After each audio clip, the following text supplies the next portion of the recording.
The shadow liger and the polar bear quarreled. Arthur said that he and Mingyu had the deepest bond, so he was the most suitable candidate for degeneration. Moreover, he had an injured leg, and he could be in the experimental group after he deteriorated. The polar bear said that he had the best body and the least injuries.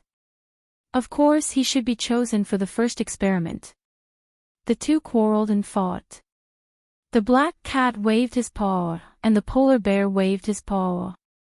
The two exchanged blows, as if two martial arts masters were fighting each other. Mingyu tried to dissuade the fighting, but was forced back by the fierce black cat and polar bear. The big wolf was also shivering. He tried to break into the battle, but was beaten and thrown out by the black cat and polar bear. Mingyu sat on the carpet holding the wolf's head. The wolf lay on Mingyu's thighs and his front paws were holding his waist. The expressions of the person and wolf gave off the feeling of panic, helplessness, and pity. The black cat and the polar bear fought each other for a long time. They didn't use their abilities or their teeth. They were evenly matched and one couldn't tell the outcome. In the end, they both collapsed on the ground out of breath with lolled tongues, like two panting blankets. Mingyu patted the wolf's head, and the canine immediately stood upright, with an eager pair of orange eyes. "Don't rush." Mingyu saw the wolf's thoughts and hurriedly stopped him. "Be careful of snowy ice." The big wolf's tail immediately drooped. Right, even if the polar bear had no energy, he still had abilities. When could he defeat the polar bear and become the king? Mingyu walked over and patted the two motionless fluffies panting on the floor. "I recommend letting Blackie try first. Blackie is my first partner, and we trust each other the most. Don't worry, Snowy, nothing happens if the operation fails and will not cause damage to Blackie." The polar bear's dark eyes looked directly at Mingyu's light brown eyes for a while. After a while, the bear turned his face and closed his eyes. "I see, I believe you. Thank you, Snowy." Mingyu fed the black cat to recuperate some nutrition. The wolf immediately arched into Mingyu's arms, his tail almost shaking off. He wanted some too. The big wolf drooled. "Okay, you too." Mingyu thought, whatever, he could only take out 10 pills a day. He will take one more now, and then he will take one less later. It was estimated that arithmetic problems could not be calculated based on the wolf's current IQ. "How should I cooperate with you?" After eating the nutrition cube, Arthur became energetic. His tail was wrapped around Mingyu's waist, and his expression was very smug. As he knew, Mingyu would definitely choose him. Mingyu said, "Trust me." Arthur raised a paw and cleared his ear. "That's it." Mingyu nodded. "Although we have not met for a long time, I believe that the depth of a bond has nothing to do with time. We only met each other after crossing countless galaxies and times under the guidance of fate. This miracle with a probability that is infinitely close to zero is enough to prove our bond." The polar bear stretched out his claws and expressionlessly scratched his ears. Mingyu was good at everything, but his declarations from time to time made him embarrassed. He pierced the floor with his two hind paws, and was about to dig out chunks from the floor. Arthur squinted and showed a tiger-like smile. Obviously, he did not think Mingyu's lines were too embarrassing, but they were very useful. Arthur stretched out a paw. "That's right." Indeed, Mingyu and he met through countless galaxies in time. It was a miracle and the probability was infinitely close to zero. When he and Mingyu met, they were destined to fire up the blood of the Star Alliance. They were the darlings of the destined era. There had never been anyone who suited his appetite like Mingyu, even the eldest brother who took care of him and the dumb bear who accompanied him when he grew up. Mingyu also stretched out his hand and tightly grasped the cat's fluffy paws. The two looked at each other, as if flames were burning in their eyes. These were the passionate flames of their bond. The polar bear walked beside the large wolf and the former reached out to cover the latter's eyes. Big wolf, confused face. Polar bear, don't look, or you will be corrupted. Ah, Blackie. I'm so excited. Mingyu let go and rushed towards the feline. Arthur squatted on the ground, spread his arms, caught Mingyu, and lightly patted the youth on the back. Mingyu pressed his cheeks against Arthur's head so hard that he felt like his cheeks were going to be rubbed bald. Arthur started to push him with a paw before he let go. Quick, quick. Let's try the degeneration technique now. If it succeeds, we can turn the big wolf into a baby wolf, and the furniture at home will not suffer every day. Mingyu clenched his fist. His eyes glowed with uncontrollable excitement. Even if there are 8 more fluffies, our home will not be torn down. The black cat remembered the crawling frame that had been chewed up. Gaw! The young man worked so hard to create a climbing frame for him. It was taken apart by the silly wolf before he played with it for a few days. The polar bear remembered his battered bedroom. As soon as he didn't pay any attention, the silly wolf tore up his pillows, quilts, and sheets into strips, and the tables, cabinets, and chairs were chewed, and nothing was okay. If the remaining 8 comrades who had lost their minds all have the destructive power of the wolf, as an ice-type superpower, the polar bear actually shuddered. Let's start now. Mingyu took out the Spirit Beastmaster bracelet from his system backpack. The Beastmaster's bracelet looked like an ordinary metal bracelet. When Mingyu put it on his right wrist, the bracelet seemed to melt and reformed into a transparent brace around Mingyu's wrist. If one didn't look carefully, they couldn't see that Mingyu was wearing something on his wrist. This thing is cool, can our technology copy it? Arthur stretched out a paw to poke Mingyu's transparent wristband. Mingyu grasped Arthur's paw and said, "It should be possible, but my current knowledge is not enough. When I redeem the blueprints, I will know how to copy it with Star Alliance materials. That's yours. Before you know how to replicate it, don't tell others that you have this thing," Arthur said solemnly. Yeah, I know. Mingyu nodded vigorously. Rest assured, except for a partner who has signed a contract with me, no one can see the Spirit Beastmaster bracelet. It comes with optical stealth. The polar bear had almost guessed Mingyu's secret. Although Mingyu didn't take the initiative to confess, Mingyu didn't avoid him while chatting with the black cat. Even if there were few strings in Mingyu's head, His Royal Highness would not be neglectful. His Royal Highness must have deliberately let him know about Mingyu's secret. This was a secret that only belonged to them and Mingyu. They could not reveal anything, even to family members. The polar bear believed that the other 9 comrades in arms must also be able to keep this secret, and together they would guard this simple young man.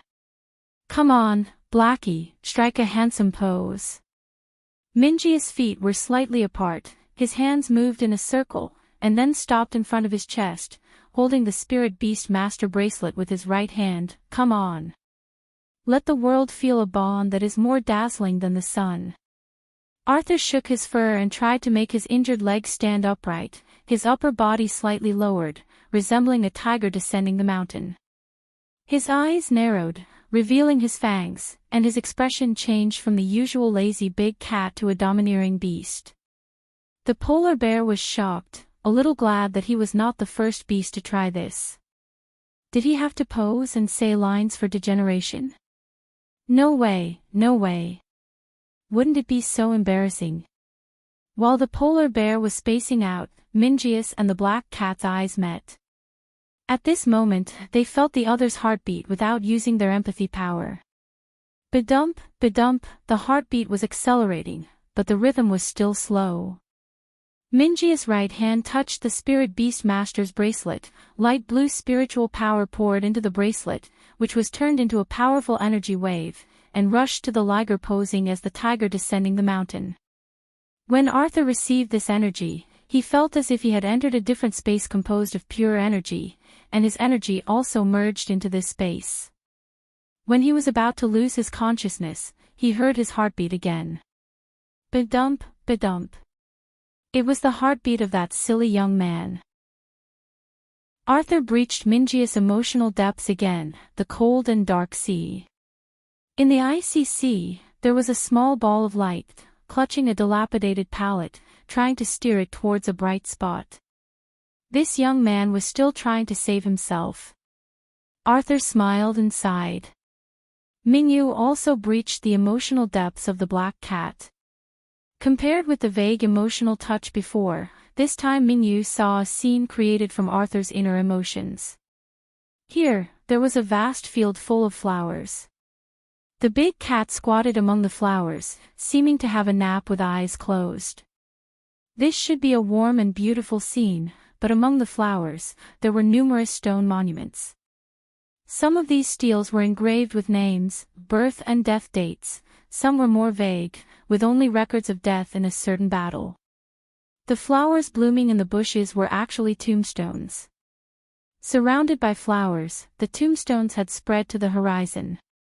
The black cat squatted quietly like a graveyard's guardian statue. Black's optimistic heart, in truth, had always been entrenched in sadness. The heartbeats continued. Mingyu and the black cat were looking at each other across different spiritual spaces. Stupid, you are thinking about it again.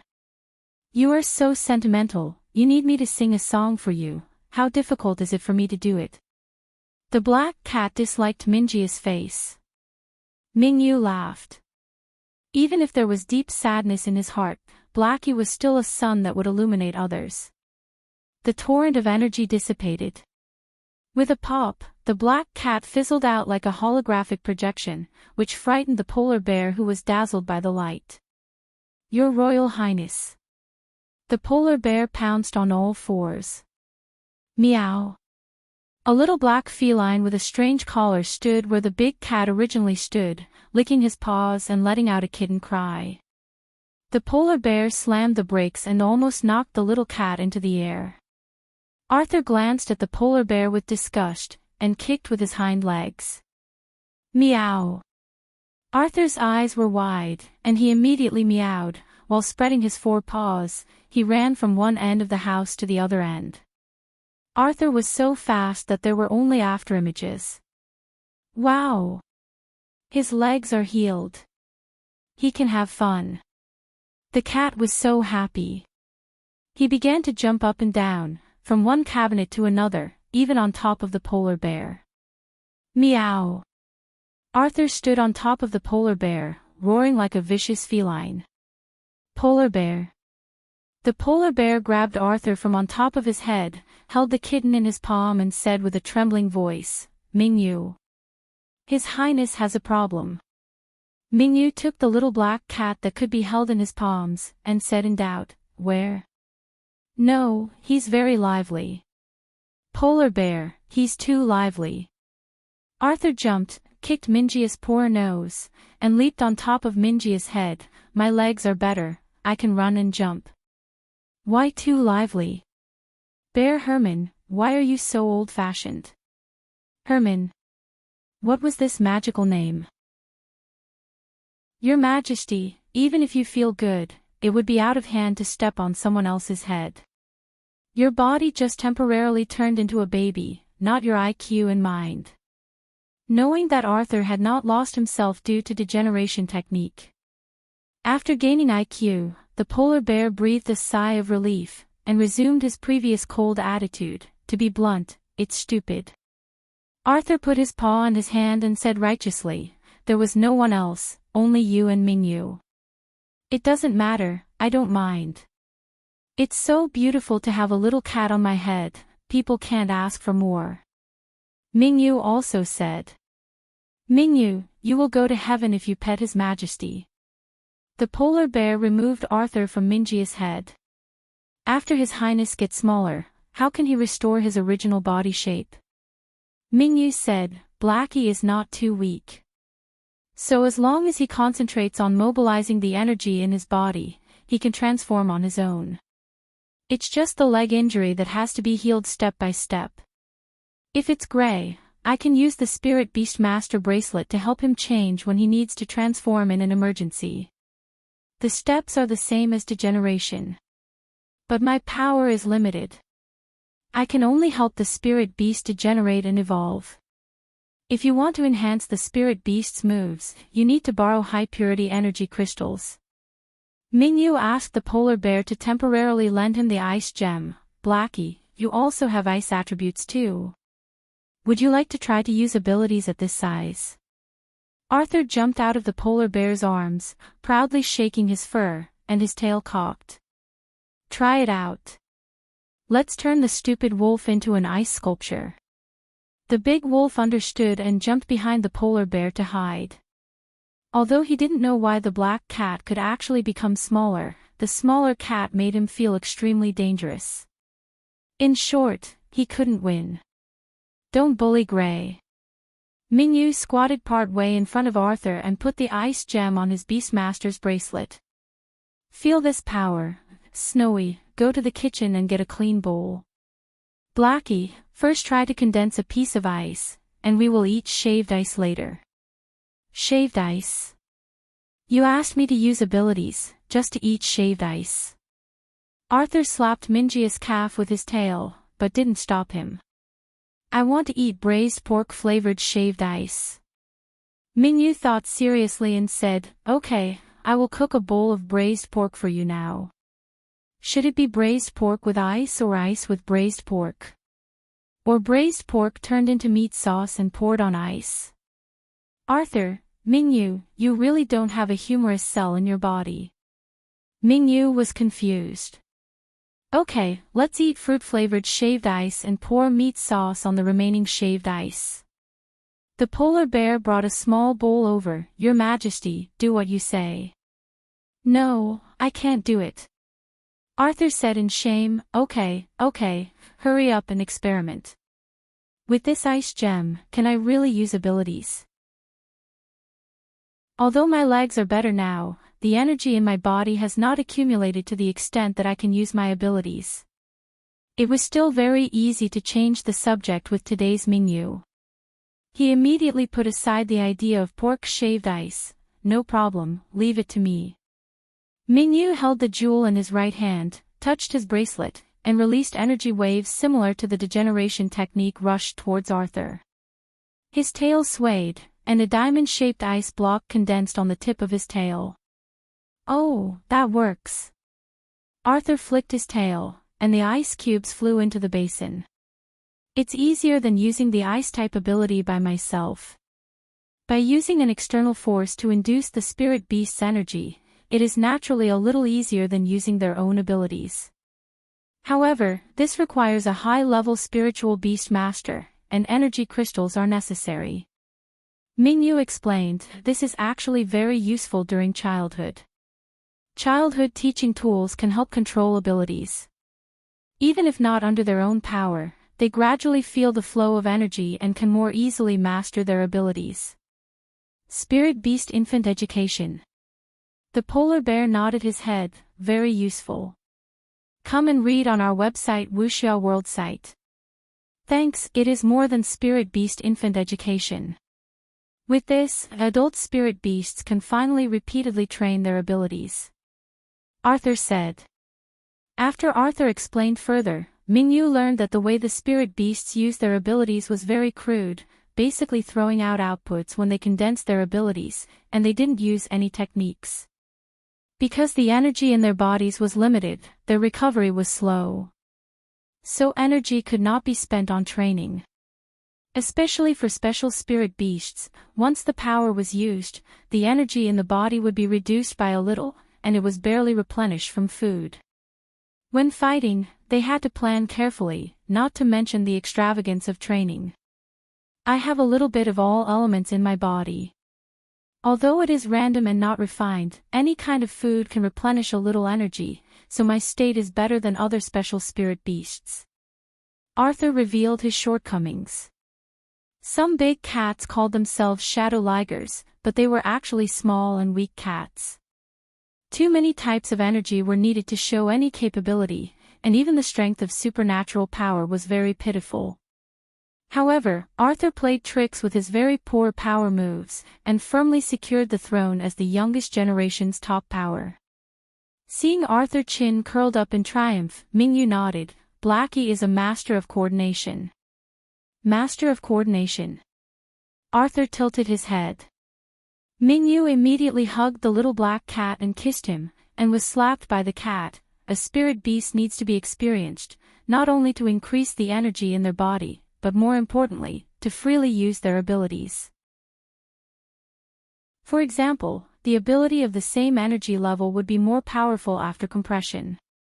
But how to compress? Is it round or diamond-shaped? Would it be more lethal if it is rotated? Will it be more concealed if condensed into thin needles? How to combine with different attributes moves? This is the ability to coordinate. Mingyu remembered that in the Elves World game, the chairman and chief designer of the game munchkined the rules and steamrolled ordinary players.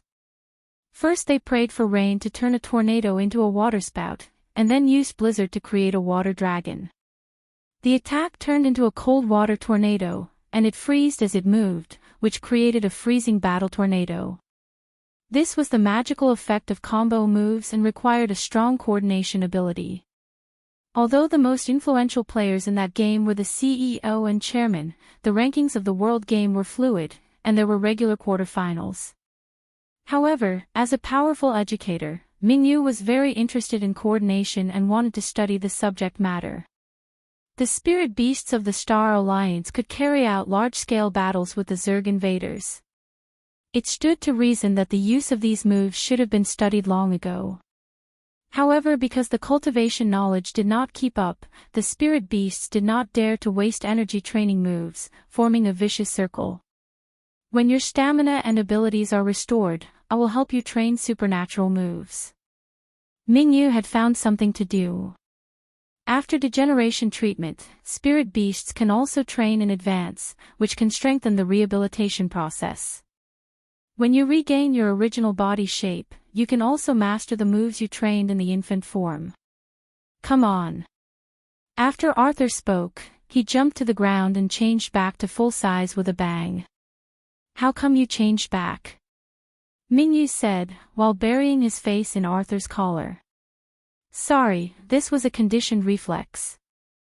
I'm going to eat. It's stupid to not turn back into a big cat, right?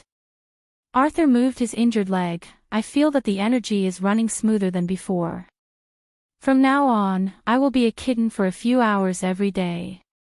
Oh, yes Mingyu, have a good rest today since tomorrow you have to play the piano live. After the Mingyu rubbed the feline, he raised his head and asked, Why should we live broadcast piano music? My brother revealed that recently the soldiers sleep poorly in the barracks. You should play some music for them. Although there are no energy fluctuations after recording, there's at least the placebo effect, right? Arthur was not sure. I heard that the placebo effect is very useful. Mingyu laughed, okay. When the time comes, the three of us will become small animals together, and frighten everyone. Arthur stood up and smirked up at the polar bear. The polar bear was entangled. Does it have to have a pose? Arthur sneakily said, not only posing, but also to exchange a heartfelt vow with Mingyu. The big white bear was frightened. No need, don't listen to Blackie's nonsense. Mingyu hurriedly said, I and Arthur just saw each other's hearts because we took the initiative to show each other our secrets. Generally, it's just a blend of minds and no illusions even show up. Don't worry about your privacy. Arthur sat down on the ground, raised his two paws waving frantically. I'm not talking nonsense. You are. No there isn't. Yes. No. Yes. The polar bear carried the back collar of Minji's clothes with one paw, and Arthur's nape with the other, pulling away the two naive ghosts who were inexplicably arguing. The wolf stared at the polar bear for a while, then turned his head to signal that the polar bear should also grab the nape of his neck. It seemed very fun. Great white bear, his heart was tired. He hoped that Yan-E would be a little more obedient after becoming a baby wolf. The audience was looking forward to it, and finally it was time for the third live broadcast. This time, they collectively flooded the screen with protests, condemning the anchor for being too lazy. Why couldn't it be broadcast every day? It would be best to install a camera in the #1 nursing home so they could watch the live broadcast every second. Even if the live broadcast was just the prince sleeping. You have been banned. Next time you violate the rules, you will be kicked out of the live broadcast room. Administrator Bear Herman went online. The audience shivered, and the newly established offensive and defensive alliance fell apart in an instant. Kicked out of the live broadcast room. Wasn't this punishment too heavy? They were persuaded. It's fine to watch a live broadcast. Why did they ask for so much? The anchor was in a bad mood and asked for a month or 2 off. What cared if everyone doesn't have to watch? Who on earth urged us to protest first? Beat them. The audience began to fight internally like a mob. His Majesty the Emperor was so angry quickly that slapped a hole in the floor. A little threat made them give up. Are these still soldiers of our Star Alliance? His Majesty the Emperor was very angry. The secretary suggested, why doesn't your Majesty directly tell His Royal Highness that you want him to live broadcast every day? His Majesty buried his fluffy lion head between 2 paws. If Arthur disagrees, wouldn't I lose face? The secretary's mouth twitched, and he mentally slandered the Emperor. With all due respect, he was already very shameless now. At the Dullen household, Ian was also frantically swearing at these weak people. When Lieutenant General Mundy, who was 30 years older, knew that the stupid boy was being used as a gunman again, he really wanted to shoot Ian away with a paw. However, Ian was a weak brother who had just broken through the S rank and could not transform into a beast. Compared to Herman. Although he was a little simpler when he was a child, His Majesty Arthur abducted him as a guard with a lollipop, but at any rate Herman was a natural S-level supernatural ability, and he could transform into a beast when he was in elementary school. His brain is a little slow, but that could be explained as the energy being spent on his abilities. But what about Ian? Only S grade now. His mind was not smart either. He was only half of Herman in the end. How many times had he been bullied? Lieutenant Mundy was very tired. He was talking about the live broadcast and quickly turned to Herman. He needed to watch the polar bear to cleanse his eyes so as not to be pissed off by Ian. Yen Tong received a special notice from Arthur to start the live broadcast in advance, asked for leave early and returned home to wait for the rebellious cousin to appear. The Yen family had always stood in a neutral position, not participating in the internal power struggle of the Star Alliance. Behind their strict behavior, there was a philosophy of life-saving gratitude. The Yen family believed that the first rebel among the younger generation would be Yen Tong, who had not been very well behaved since childhood. They guarded Yen Tong strictly, but they didn't expect that Yen Yi, the most honest child in the family, would actually stand on the side of Prince Arthur that no one was optimistic about at the time. He joined the special advance team organized by Prince Arthur. The elders in the Yen family were almost angered to death by Yen Yi. When the family announced in public that they would cut off relations with Yen Yi, they didn't feel any pressure at all. Anyway, Yen Yi's parents had already been sacrificed on the battlefield, and they bullied an orphan who had eaten free food. Now, this group of people regretted so much that their intestines turned blue. They were probably waiting for Yen Yi to die, so that they could unilaterally announce that he and the Yen family had reconciled, and borrow the hero's name for their own benefit. Yen Tong laughed sarcastically. Hello everyone, in the anchor of the #1 live broadcast room. Hey! Blackie, Snowy, Gray don't fight. Mingyu just started the live broadcast, and was already interrupted by 3 small animals under his feet before he finished reciting the opening words. The viewers who entered the holographic live broadcast room took a closer look. There were indeed 3 little, cute but strong plush cubs beside the little anchor. Little black tiger. Little white bear. Little gray wolf. My goodness! Is the anchor so amazing? He gave birth to 3 children so soon. Hey, not to mention whether the anchor can even give birth. Even if he could, he can't have 3 children in just half a month. I don't care about that. I unilaterally announced that the anchor and His Royal Highness Arthur gave birth to a kitten. I'm dead. You wait to be banned. Ha! You are not banned. Really?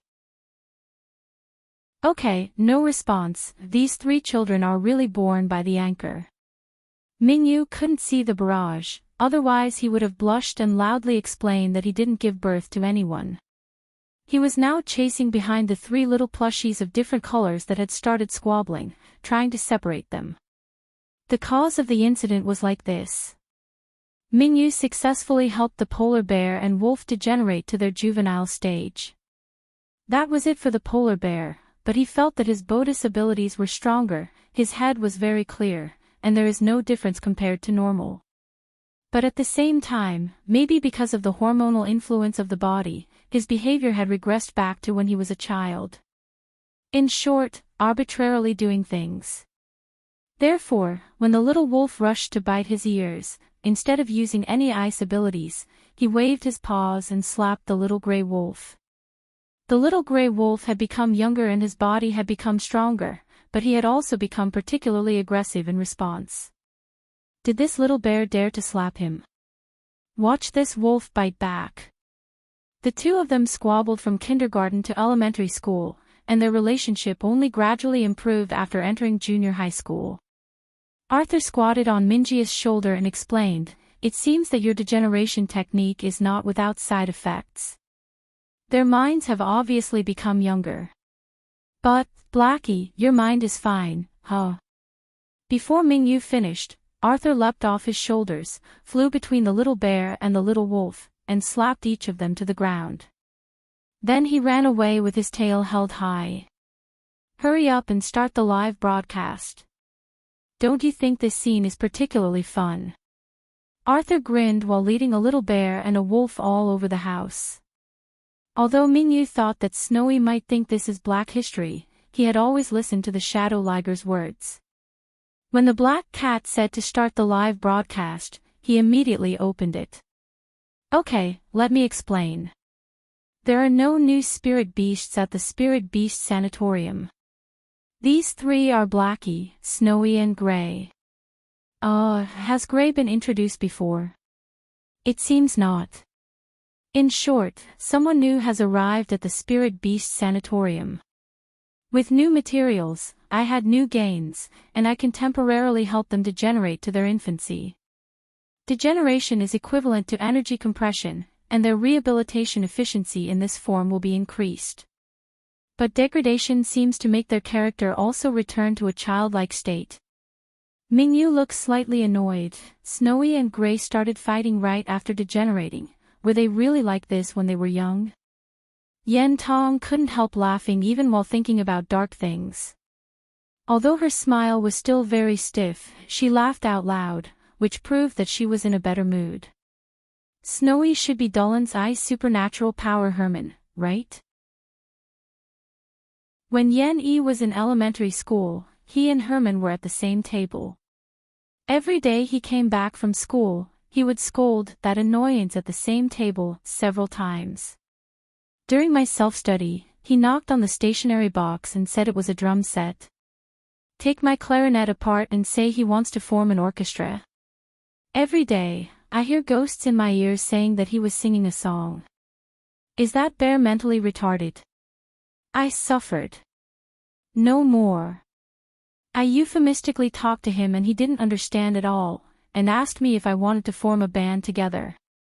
I want to change tables. For Yen Yi, who was strictly educated at home to be a noble, he was unorganized and uncultured. Herman, who didn't understand any noble language, was his nemesis. Yen Tong smiled and cried, covering her face. She was useless and couldn't protect her brother. Fortunately, her brother followed a good boss. There is no more. The spirit fruit dessert is gone. The 3 fluffy dumplings instantly stiffened, and Arthur immediately rushed to Minji's feet, climbed up his trouser legs, and squatted on Minji's shoulders.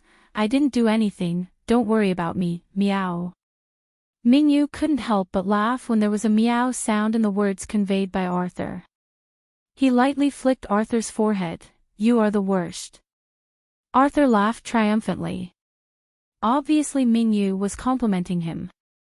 Mingyu picked up the little white bear and little gray wolf, and soothed them one by one. "No fights are allowed, everyone should get along." "Yeah. Wow."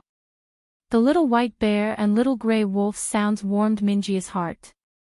Any used-up nutrition cubes at this time would not be counted. Mingyu put the 3 fluffies on the piano stand, and finally started live broadcasting. "Blackie told me play the piano today. I don't play the piano well though. I hope you don't dislike it."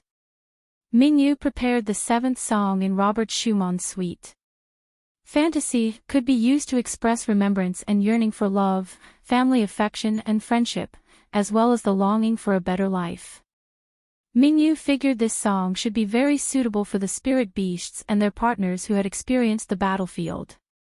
Mingyu tapped the keys with his fingers, and the light blue energy fluctuations from his body spread to every corner of the music room along with the melodious piano sound, gently soothing the spirits of the audience watching the live broadcast.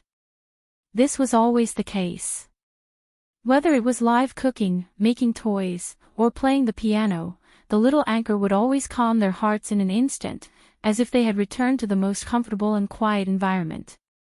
His Majesty the Emperor closed his eyes, and the golden lion's face showed a peaceful sleep. Dang dang dang kong kong. A series of noises interrupted the Emperor's meditation, and he impatiently raised his head. "Ah! Gray, don't step or sit on the keys." Mingyu hugged the little gray wolf and said embarrassedly, "Let's continue." The melodious melody sounded. Kong ding jingle. Gray, don't play on the keys. Get down. Blackie, why are you here too? Don't dance on the keys. Gray, Blackie, dancing on the piano is not okay. The small polar bear had a dull expression and then ice erupted from his body. Mingyu placed the ice-covered kitten and wolf cub on the piano stand, moved a chair beside him, and put a stool on the chair.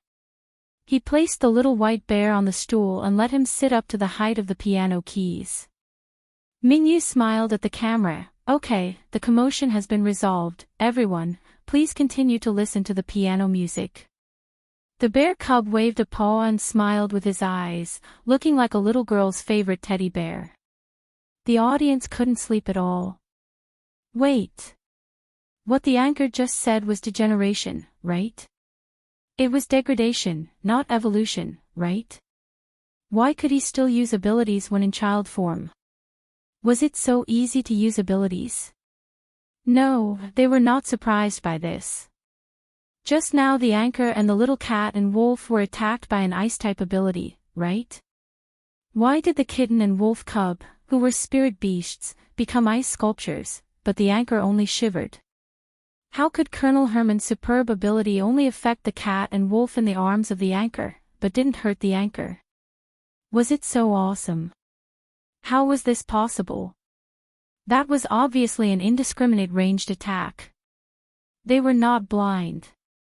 The melody of the piano music played by Mingyu was very gentle, like a little butterfly dancing in the warm spring sun. Everywhere one looked, the garden was full of spring imagery. But the hearts of the audience were refreshed. They looked at the 2 animal ice sculptures on the piano stand, then looked at Minji's gentle face and the well-behaved little polar bear. Shaking. It was amazing. No wonder the little anchor could take care of His Royal Highness and the 10 heroes alone. Could his defensive power be comparable to this group of S-level abilities? The song ended. Mingyu asked the little polar bear who could see the barrage, what was the audience's opinion. The little bear's tender voice sounded in Minji's mind. The audience said cold. Cold. Mingyu didn't quite understand. The polar bear cub understood, but he didn't want to say anything. Little Mingyu was so gentle and lovely, where was he scary? Were these people blind and needed glasses? They probably want to listen to some more passionate music. Dabai said. Mingyu nodded, thinking about what to play next, while looking at the two ice sculptures on the piano stand. Should they be released? The polar bear cub said, they won't be hurt. Mingyu whispered, but I'm afraid they will catch a cold. Little bear refuted, it's fine to drink medicine if they get a cold. In short, he was so angry now. Resolutely refused to let them out. Seeing that the polar bear was really angry, Mingyu did not continue to persuade him. Although he felt sorry for Dahe and Dahue, these two actually jumped and danced on Dabe's treasured piano, which should indeed be scolded. Even if they broke their own things, Mingyu wouldn't be angry. But knowing that the piano was a very important thing that Dabai loved, these two still refused to listen. Therefore getting frozen for a while could be considered a sort of timeout. When the two of them came out of the ice sculpture, Mingyu fed them a bowl of ginger soup to warm their bodies. It needs some more passion. Then, Song of Sorrow is good. Mingyu didn't know much about Star Alliance music. Although he had a piano, the Tan family did not specifically hire a music teacher for him, or even allow him to connect to the Star Network. So after he got the piano, he just played the songs he knew in his previous life over and over again. But music was a transformational language without borders. Mingyu believed that people from the Star Alliance would understand the feelings in Sonata Pathétique. In particular the third movement of the piano sonata. The composer of Sonata Pathétique is Beethoven, a talented musician. Mingyu introduced the origin of this piano piece that was world famous in his time. Beethoven was less than 30 years old when he composed this piece, and both his age and his career were at his peak. However, when he wrote Sonata Pathétique, it was not the feelings of a young man who forcing himself forward. At that time, his ears were gradually going deaf. For a musician who had just entered the peak of his career, his ears going deaf would shatter his world. But this song gave people the feeling that it was more about praising heroes and courage. The name was Sonata Pathétique, but there was no sadness and decadence. Fight, fight. Every note was fighting. Every beat was pounding. It was like a person who was about to be pulled into hell. Even if half of his body had been burned, he still had to raise his arms and fight against the sky. Even though his hearing continued to decline, even after his hearing was completely lost, Beethoven did not give up on music until his death. He put a stick on the piano resonance box and continued his music career by relying on his intuition and vibrations of sound. Sonata Pathétique was the beginning of his suffering, the beginning of his struggle, and the beginning of his glory. When he was completely deaf, his music career reached its peak accompanied by suffering and resistance. The Ninth Symphony, Beethoven's work after his complete deafness, was his greatest masterpiece. Eternal. Immortal. And now, Mingyu was playing the beginning of the composer's harsh journey towards the peak. It was sad. It was tragic. But not a tragic song. It was the beginning of a hero's song. With the brief introduction over, Mingyu finally found the feel and began to play. He played this song many times in school. He was soft, but didn't want to be cowardly. He was humble, but yearning for heroics, no matter if he was immersed in a fantasy, as long as he could climb out of disappointment and despair, as long as he could return to the sun, all means of self-help were not shameless. Didn't the hero imagine that he would become a hero when he grew up? Did those thoughts called secondary disease really disappear with age? The chairman of the game company who gave him a special account in the game world encouraged him not to give up his life and told him that men and women could be boys and girls until they die. This song was dedicated to all the real heroes and their families in the live broadcast room, as well as to those with 8th grade syndrome, who were dreaming of becoming a hero like himself. Even if objective conditions did not allow it, as long as they had the idea of saving the world in their heart, they would definitely be able to work towards that goal in their actions.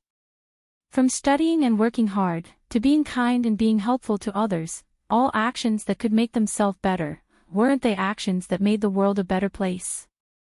As long as efforts are made, dreams are not shameful daydreams. An unreachable goal was still a goal. Mingyu felt many emotions every time he played at Sonata Pathétique. His feelings were amplified by his surging emotional waves and conveyed to every listener's heart. His Majesty the Golden Lion King was dozing off when suddenly, it was as if his brother shouted into his ear, "Sleep, are you paralyzed?" He was so startled that his soft golden fur stood on end. The piano score titled Sonata Pathétique did contain deep sadness and despair, but pressed under his feet. Even if he was in purgatory, his heart would never give in. His Majesty closed his eyes again. Scenes of past despair appeared before his eyes, and this sadness reached its peak when he saw his younger brother who could not restore his human form. But as described in the song, even if he was desperate, he couldn't stop the struggle, because stopping meant that he would be completely plunged into the quagmire of despair, and there was no hope of survival. Regardless of his dignity or his love for his family and hometown, His Majesty will not lower his noble head. Before leaving, his brother, who had never listened to his words, made a funny and exaggerated expression and told him, "Brother, even if I die, don't lower your head. The crown will fall and the enemy will laugh." In the military camp, many soldiers who wanted to watch the live broadcast to have a good night's sleep, all accidentally fluffed their hair, and the special camp was full of super fluffy dumplings. Even the S-rank supernatural beings who had just transformed into beasts had experienced wars, and those wars, spirit beasts were not the only ones fighting. Among those who died, not only were there S-rank abilities, but there were also many ordinary soldiers. There were many forms of sacrifice, like when an ordinary fleet was surrounded by Zerg. The soldiers used mechas and rushed towards the Zerg frigate, tearing themselves apart while damaging the opponent's frigate, allowing the commander to drive the flagship towards the other side. In the ambush, the flagship used the same sacrifice and fearlessness to achieve the victory of trading less for more. Among those who had experienced war, who had not encountered difficulties and despair, whose soul was scarred with marks that could not be erased forever. But the Star Alliance could fight back despite the desperate situation and obtain unexpectedly brilliant results. After the war, should they let themselves, their comrades in arms, their families, and their hometown fall into despair because of the evil intentions of demonic ambitions of a few people? Except for Prince Arthur's privately owned spiritual beast sanatorium, which took an random number name, other spiritual beast sanatoriums all had auspicious names. Many of these nursing homes housed spirit beasts that had been seriously injured and could not restore their human form. Although their condition was not as serious as the 10 heroes and there was hope of a cure, many of them were destined to have lifelong disabilities. Some may even retire from the ranks of superpowers and become ordinary people. They had been desperate and painful, but no one had thought about seeking death. No, they didn't think about it, they were just waiting for news from Prince Arthur. Victory was finally won. How could the person they hate the most seek the fruits of victory? Whether Prince Arthur was dead or alive, they would live until the day when the truth of the war was announced, for when the people who stabbed them in the back during the war would be held accounted for. They were all heroes, and they were living evidence.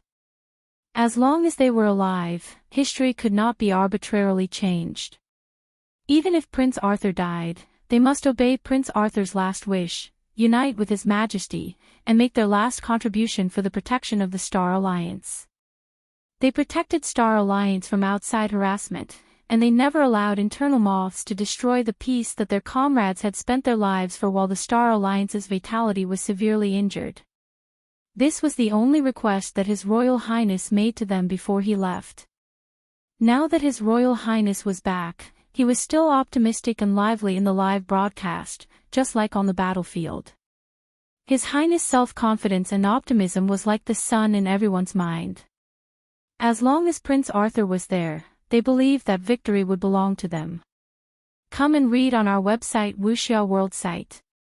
Thanks, they could cheer up a little more, they would live a little longer, and wait until His Royal Highness Arthur fully recovered. When His Royal Highness stood before the public again, they could rest in peace. The badly injured spirit beasts thought so. But when they heard sonata pathétique, the spirit beasts who were lame, blind, or even missing half of their body hesitated. There were many livable planets in the Star Alliance, and there were other interstellar civilizations outside. They had never heard of this musician from an unknown little planet. But according to the little anchor, when this musician suffered from a disease where all the Star Alliance's technology could not allow him to hear, didn't the musician lose everything? For musicians, sound was not just one of their senses, it was their everything. Only by relying on his intuition and a small stick, this person could continue his dream. What about them? There were prosthetic limbs for lame legs, false eyes for the blind, and a mecha could be used even if the body is paralyzed. Even if they lost their power in the end, couldn't they continue to live as an ordinary person? The majority of the people in the Star Alliance were ordinary people, and there were many ordinary people among the soldiers who died on the battlefield. They were generally part of logistics or mechanics, but they still didn't fear sacrifice, and they were well-deserved heroes. If they had the intention of seeking death before, it was because they didn't want the Star Alliance to waste the resources on themselves as a useless person, but the anchor who called himself a spiritual beast master brought news. Groundbreaking spirit beast cultivation knowledge. Perhaps the Star Alliance would no longer be short of resources for cultivating people with supernatural powers in the future. Since giving up was no longer a sacrifice, but a cowardly suicide, they had no reason to give up. Just like this piano piece, Sonata Pathétique was only the beginning to suffering and subsequent glory. They were able to walk out of the sea of war and blood. How could they fall before dawn? The saying it was darkest before dawn. Their sun was still there. Their sun also carried a small star that heralded the approaching dawn, encouraging them not to fall before the light came. At this moment, the dying spirit beast struggled to get up and crawled towards the food bowl. They didn't want to indulge in the quiet atmosphere of the live broadcast room to sleep peacefully, they wanted to stay awake. Eat more, so they would have more energy to move towards the dawn. When the staff of the spirit beast nursing home saw the surveillance monitoring data, and when they saw the anorexic spirit beasts enduring nausea and eating, they couldn't help hugging the people around them and shouting with excitement. As long as they could eat, the spirit beasts had the desire to live. They saw hope. His Royal Highness live broadcast room is too powerful, that little anchor is really too powerful. The dean of a spirit beast sanatorium took off his reading glasses and murmured with tears.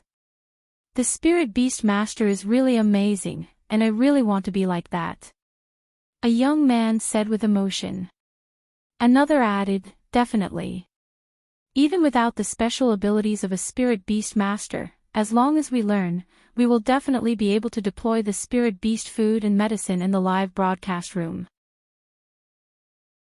The old dean nodded. We learned knowledge from the live broadcast. After improving the existing treatment methods in the sanatorium, good results have been achieved. Before, they isolated the spirit beasts and raised them like wild beasts. Now they were trying to carefully communicate with the spirit beasts under the premise of taking safety precautions. They found that although most of the spirit beasts had no previous memories, they were very friendly to humans who had good intentions towards them and got along well with them. The spirit beasts were even more sensitive to human emotions than when they were still human. They could always pick out the one who was the kindest and who had the deepest affection for them and was sticky. For example, the old dean was deeply loved by all spirit beasts. The old dean was already reporting to the above, applying to change the way family members visited, so that family members could also join in the treatment process. Although there were garbage family members, for most people, family was still one of the pillars of the soul. Why doesn't His Majesty let the anchor give us lessons directly? Someone did not understand, we can't directly ask questions to the anchor, and many things cannot be answered. This is the protection of His Majesty and the Prince for the young anchor. Before His Highness' body has recovered enough to appear in public, it's better not to be disturbed by other people. The old dean said, and the anchor is young and has little qualifications. If he enters academia in the usual way, he will be going in blind. There are industry rules, he will definitely suffer a lot of grievances, the results have to be recognized by the public, and there will be many detours. But a live broadcast is different. The audience thinks that the anchor speaks well, and they try according to what the anchor said. This is not the same as academics. It doesn't matter if he's in the public eye, the academic community can't control it.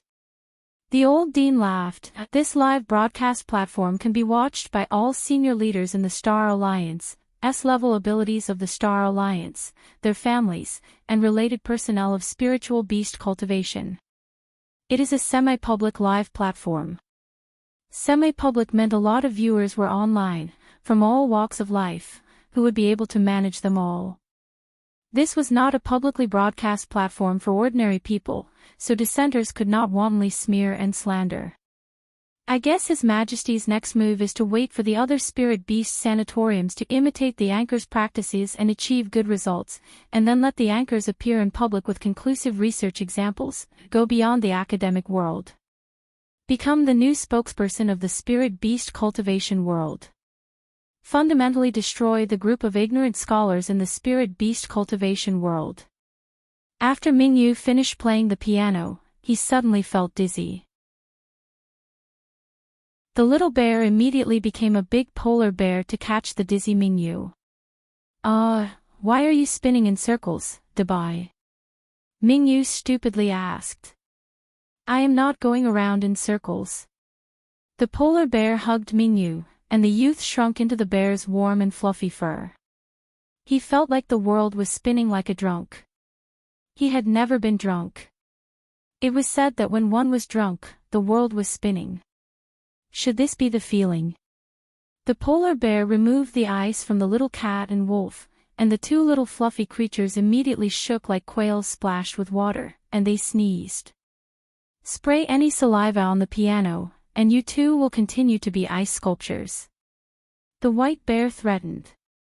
The black kitten immediately jumped on the spot, leaped on the polar bear's shoulder, and warmed up with the white bear's fur. The little gray wolf also pounced on the other shoulder. He opened his mouth and bit down on the bear's shoulder with a whimper and hung on. The polar bear glanced at the little wolf who was inexplicably hostile to him, and ignored the provocation. Arthur shivered and cut off the live broadcast. The excited audience members were kicked out of the live broadcast room before they could react.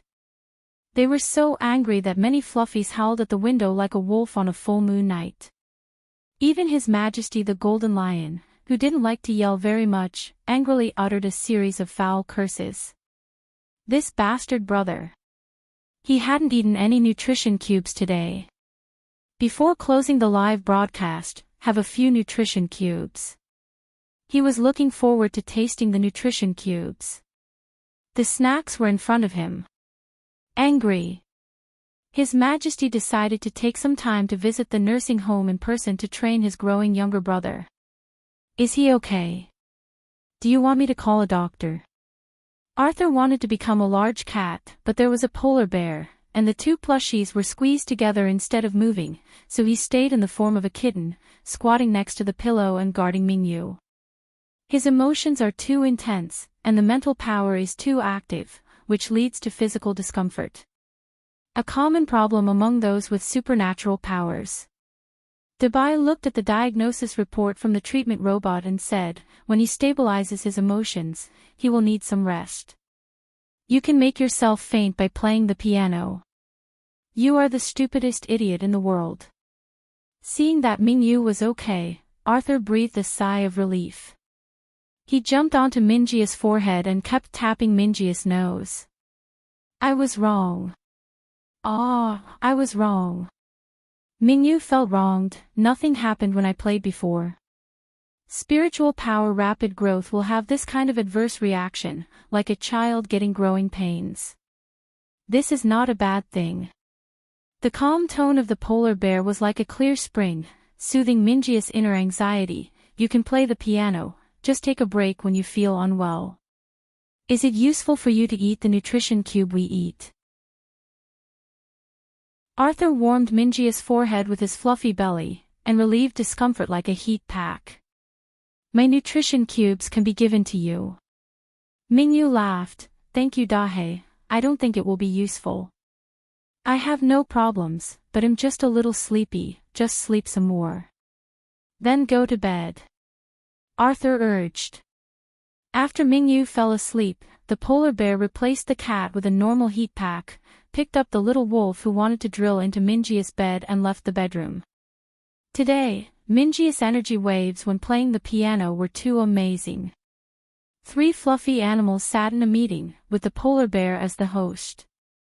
Arthur nodded, 1,000 times stronger, compared to when our team attacked the Zerg nest, and the Zerg queen released a war aura. Arthur opened his mouth and spit out a series of game terms, and the polar bear, who was used to his way of speaking, nodded. If more spirit beasts can be cultivated, the combat effectiveness of the army will be greatly improved. We must protect Mingyu. Does the war aura have anything to do with our protection of him? Arthur licked his paws, and washed his face. Dabai, you are really utilitarian. The polar bear wanted to slap the black cat to death. Did he mean this? He just emphasized Minji's greatness. I suggest picking up our other comrades as soon as possible. After hearing the two's words, the little wolf expressed his opinion. Minji's power is too special, and His Majesty can't resist public pressure for too long. Mingyu will soon be forced to appear in front of the public. The more people who can protect him, the better. Yes. I don't believe the 11 of us can't protect one silly youth. A pause, and then Arthur hunched back and jumped on the spot like a startled animal. Meow. Stupid wolf, did you wake up? Chapter 25, Auction. After making a cup of tea for each of them, the several beautiful female attendants bowed respectfully, then exited one after the other. Lu Mu Yen picked up the white porcelain celadone teacup and lifted its lid. A refreshing fragrance wafted out. There was a trace of spiritual force in the tea. It wasn't the lowest grade tea either. Ming Alliance of Merchants sure was generous. She took a sip and the scent of tea lingered in her mouth. It had been so long since she drank any spiritual tea. This tea was very much inferior to the spiritual tea Lu Mu Yen had tasted before, but she didn't dislike it at all. She was famous as a tea lover back in the immortal cultivation world. This spiritual tea is pretty good. When the auction's over, I better ask to buy some from shopkeeper Lu. My grandpa loves this. Xiao Xiang exclaimed after taking a few more sips of spiritual tea. Lu Mu Yen smiled lightly and asked, this spiritual tea is also sold by the Ming Alliance of Merchants. The spiritual tea isn't sold publicly. But if you have some connections, then you could still obtain some. Yun Lan's slender fingertips rubbed the celadone cup, then raised his eyes. If Mu Yen wants, then I can get some for you. Then thank you, cousin. Lu Mu Yen thanked him without restraint. She really liked this spiritual tea, so she'll remember this personal favor. We're a family, there's no need for formalities. Yun Lan smiled and shook his head. His Empress mother really loved Lu Mu Yen, even if she used to be known as the trash of the Imperial capital and had an overbearing and dislikable personality. His Empress mother never lessened her doting on Lu Mu Yen. Lu Mu Yen also remembered how her Empress aunt truly did love her a lot, not to mention even though Yun Lan wasn't close to her, he never bullied her, and instead, protected her even when he didn't want to. Such relatives were rare and precious, so she should become more familiar with him in the future. As the auction hadn't started yet, they chatted idly, but soon they heard a knock on the door. Yun Lan gave the guard behind him a look, and the person walked over to open the private room door. There, a beautiful woman with a gentle temperament in a rose-red palace dress entered, bringing a few others. Amongst them were Gu Yan and Xing Rou. When the two saw Lu Mu Yan, they were surprised. Xing Rou's dislike was written all over her face, while Gu Yan concealed her resentment. They didn't expect this trash would be with the third prince and his group. They didn't dare to offend any of the people here, so they didn't ridicule Lu Mu Yan for the time being. When Lu Mu Yan saw the two of them, she fell into thought, but didn't say anything and only sat there quietly with her teacup. Brother third prince, brother fifth prince, fourth cousin, young Sir Shao, young Sir Qi. When she saw Lu Mu Yan's, surprise flashed in her eyes, then she smiled at her and said, "Young Miss Lu, seventh princess." Lu Mu Yan replied with a faint smile. The seventh princess was Imperial noble consort Hu's daughter, and was in the heaven class of the Imperial Academy. They didn't have a lot of interactions, but neither did she bully her like Gu Yan and her group did. In the palace, the seventh prince's mother had a good relationship with Gu Yan's elder sister, but she wouldn't offend the empress either. She was rather skillful in that aspect. Yunlan and the others smiled and nodded in greeting to seventh princess Yunaxian. She usually knew how to conduct herself and none of them disliked her. Come and read on our website Wuxia World site. Thanks. Yunaxian also had her own private room, but after hearing that Yunlan and his group arrived, she brought Gu Yan and the others over for a greeting. Third prince, fifth prince, Gu Yan and Xing Rou also stepped forward to greet the rest, but they both ignored Lu Mu Yan. Lu Mu Yan didn't care either. She was indifferent without any ripples of emotion in her eyes. Yi Xian, you also came to participate in the auction. Gu Yan smiled softly. Her voice was smooth like water, and she looked at Qi Yi Xian lovingly. Qi Yi Xian furrowed his brows subconsciously. In the past, he wasn't as disgusted by Gu Yan's fake tenderness, but for some reason, he disliked it today. He nodded coldly, yes. Gu Yan froze, and a sourness rose in her heart. When she entered just now and saw Lu Mu Yan here, she already felt uncomfortable. Why should this trash be here? It was only because she was born lucky. If she didn't have the general's mansion, then this trash wouldn't have been anything. She could step on her all she wanted. Yunaxian felt Gu Yan's mood fluctuate, and even had a feeling of resentment. She was a little disappointed inside. Compared with Imperial noble consort Gu Yan's schemes were lacking too much. Even compared with the current Lu Mu Yan, her tolerance was lacking too. With Xing Rao's status, she wouldn't have been able to participate in such an auction. She was only able to participate because of her relationship with Gu Yan, and because she gifted the princess a valuable present and asked to be given a chance. So she could only glare at Lu Mu Yan and say nothing. The auction is about to start. I'll return to my private room now. Yunaxian really couldn't stand Xing Rou being this way, and she regretted agreeing to bring her. She liked Lu Mu Bai, so she didn't want to become enemies with her. To prevent any conflict, it was best to leave. Sure, you may go. Yunlan also didn't like Gu Yan and Xing Rou, so he simply nodded. Gu Yan endured the grievances in her heart and looked at Qi Yi Xian affectionately, hoping that he could allow her to remain. She didn't want Lu Mu Yan and Qi Yi Xian to remain alone together, but her beloved appeared to not even see her amorous gaze, only looking down, staring at the tea set. Let's go. Yunaxian furrowed her eyebrows and warned Gu Yan with her eyes. This wasn't the type to express love at all. This woman's brain was becoming more and more useless. As expected from the schemes of someone who came from a small, lowly family. A thin mist rose in Gu Yan's eyes. Seeing that Qi Yi Xian still had no intention of letting her stay, she could only stomp her foot, endure the grievance, and leave with the seventh princess. She looked like a tearful flower.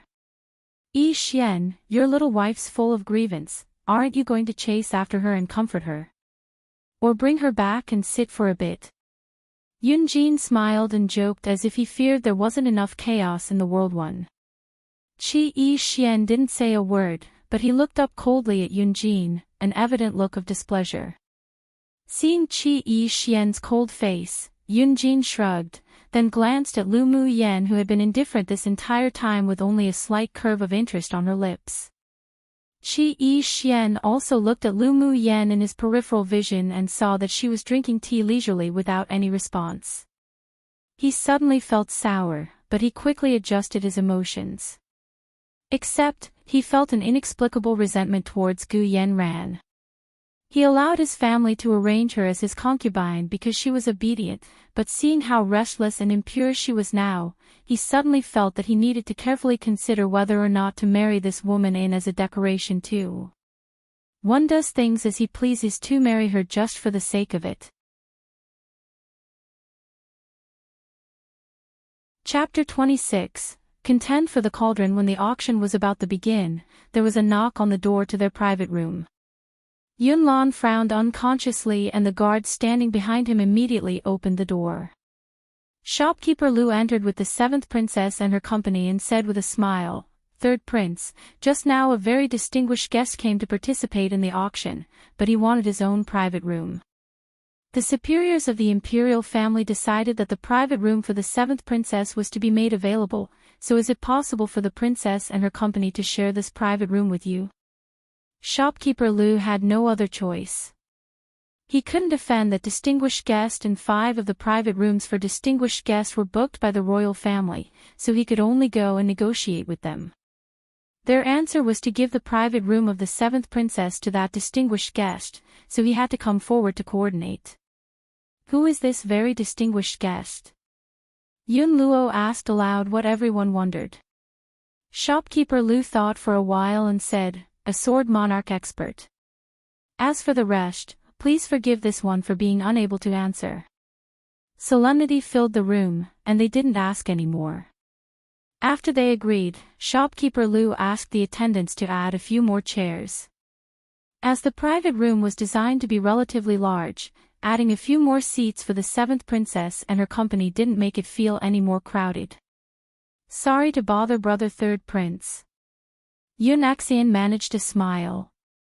She felt very uncomfortable about the situation, but that person wasn't someone she could offend, so she could only bear it. Yun Lan smiled softly and shook his head, saying, "No matter." Adding a few more people was nothing. Yun Axian took Gu Yanran, Xing Ro and 2 other women to sit down, then the auction officially started. On the auction stage, an elegant middle-aged man entered with a gentle smile. "Today is the triennial auction. I am Ni Jun, today's auctioneer. Everyone knows the credibility of our alliance, and I believe that the auction this time won't disappoint everyone either." Ni Jun paused, then continued, "Today the auction also deliberately added 3 finale items, all of which are rare and of the finest quality. So everyone must seize the opportunity." Seeing that most of the people below displayed looks of anticipation and excitement, he said with a smile, "I presume everyone can't wait any longer, so I won't say any more. Let the auction officially begin now. Let's auction the first item." Ni Jun clapped his hands, and a young woman walked out holding a tray with a jade slip on it. This is a mortal class top-grade manual suitable for wind attribute sword masters.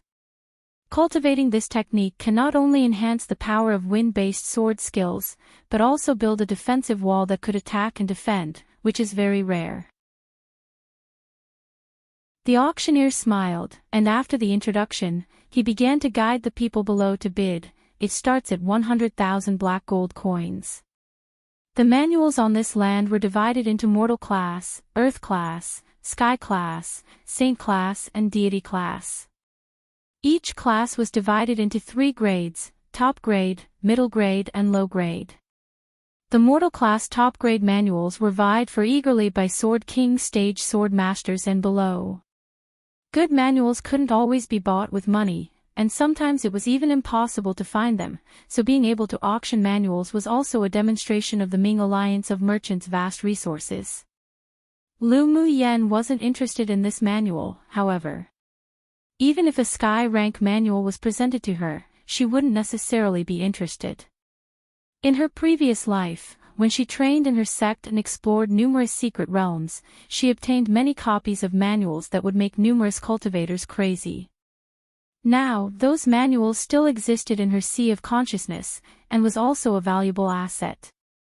She was still going to practice the manuals from her precious life as they weren't only the most suitable for her, but it also prevented her from taking a lot of detours. Come and read on our website Wuxia World site. Thanks. Lu Muyen was calm, but Gu Yanran couldn't remain calm. She was a sword master with the wind attribute, and the best manual in the Gu clan was mortal class middle grade. A fire of desire burned in her eyes, and she clenched her fists. She must obtain this manual. 500,000. When the price for the manual reached 350,000, Gu Yanran directly raised the price. Gu Yanran's clan was the richest clan in the empire, so she had strong financial strength. Even the Lu clan couldn't compare, but the Lu clan's true worth was something that the Gu clan couldn't compare to. That's why even though Imperial noble consort Gu was very arrogant in the palace, she couldn't supersede the empress. This time, as Gu Yanran participated in the auction, the Gu clan gave her 8 million black gold coins. Even the core children and disciples of old distinguished families of the empire couldn't take out this figure of money. It was enough for her to be proud of. Yunlan casually glanced at the excited and proud Gu Yanran. His eyes darkened and looked at Lu Muyen. Does Muyen not want this manual? I remember you also cultivated wind attribute skills. If you like it, I'll bid for it and gift it to you. Lu Muyen was taken aback for a moment, then her heart warmed, and she glanced at Gu Yanran in her peripheral vision, whose expression immediately changed. She shook her head, uninterested. Thank you, cousin, but there's no need. I'm not interested. She wasn't so bored as to act on impulse and contend for this manual with Gu Yanran, wasting Yunlan's black gold coins. Gu Yanran felt relieved when she heard Lu Muyen wasn't interested, but she also felt unpleasant. Why did it feel like she was picking up an insignificant manual that the trash didn't want? A vicious look crossed her eyes. After the Academy's annual competition, she would definitely step on Lu Muyen. In the end, the wind attribute skill was bought by Gu Yanran with the price of 3 million black gold coins. After that, 6 or 7 more items were auctioned one after another, but Lu Muyen wasn't interested in any of them, and not a single person bid for them in the private room.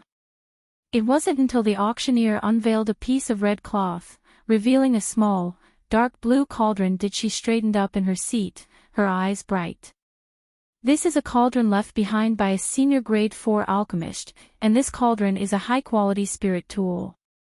It could withstand the internal fire of a sword monarch stage expert and could even increase the rate of pills refined. I believe everyone understands how valuable it is for alchemists without me saying any more.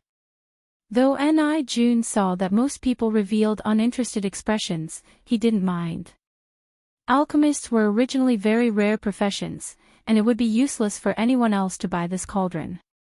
He turned the auction hammer and announced with a smile, the starting price of the blue cauldron is 300,000 black gold coins. The bid begins. Lu Muyen discovered that the auctions held by the Ming Alliance of Merchants were indeed very high class. The starting price was already 300,000, that was the income of many years for many clans in Yanzhou country. Then she discovered that she was rather poor. The 1 million black gold coins given by Yi Qing Han plus the money from the Lu clan was only 3 million black gold coins altogether. If she couldn't afford this, then she'd have to buy the cauldron by selling some of her things. 3 million. Lu Muyen was too lazy to bid slowly, so she directly reported all her money. Pu. Yunjin couldn't stop himself from spitting out his spiritual tea, lifted his head and said, Lu Muyen. You're ruthless. Even a spendthrift wouldn't waste money like this. What was a sword master buying an unusable cauldron for? And the very first bid was 3 million black gold coins. Was the Lu clan this rich? Why didn't he know? Lu Mu Yen, you're deliberately punishing me, right? Xiao Ziong was just about to bid 500,000 when Lu Mu Yen beat him to it. He was really gloomy. What's all this about? Lu Mu Yen rolled her eyes at Xiao Ziong. What am I doing punishing you? I've got no bones to pick with you at all, I really just want to get this cauldron. Then I'm sorry, this cauldron is also very useful to me. Xiao Ziong shrugged, then bid 3,500,000. Lu Mu Yen knew it would be like this. This blue cauldron was very tempting to alchemists. But she didn't have a cauldron that was convenient for her to use right now, and this cauldron just met her requirements, so she could only bleed heavily one.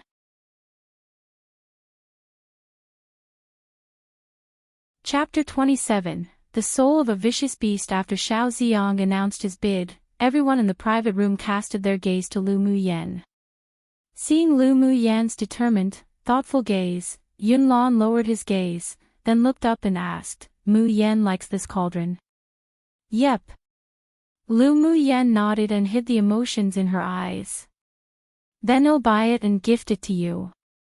He never seemed to have gifted Lu Mu Yen anything, and since it was rare that she wanted something other than Qi Yi Xian, he decided to buy it for her. Lu Mu Yan's eyes revealed slight surprise. She didn't think her cousin would be this generous, but seeing sincerity, she made a decision in her heart. Sure. Then I won't be polite. 3,600,000. Yunlan nodded with a smile and joined the bid. 4 million.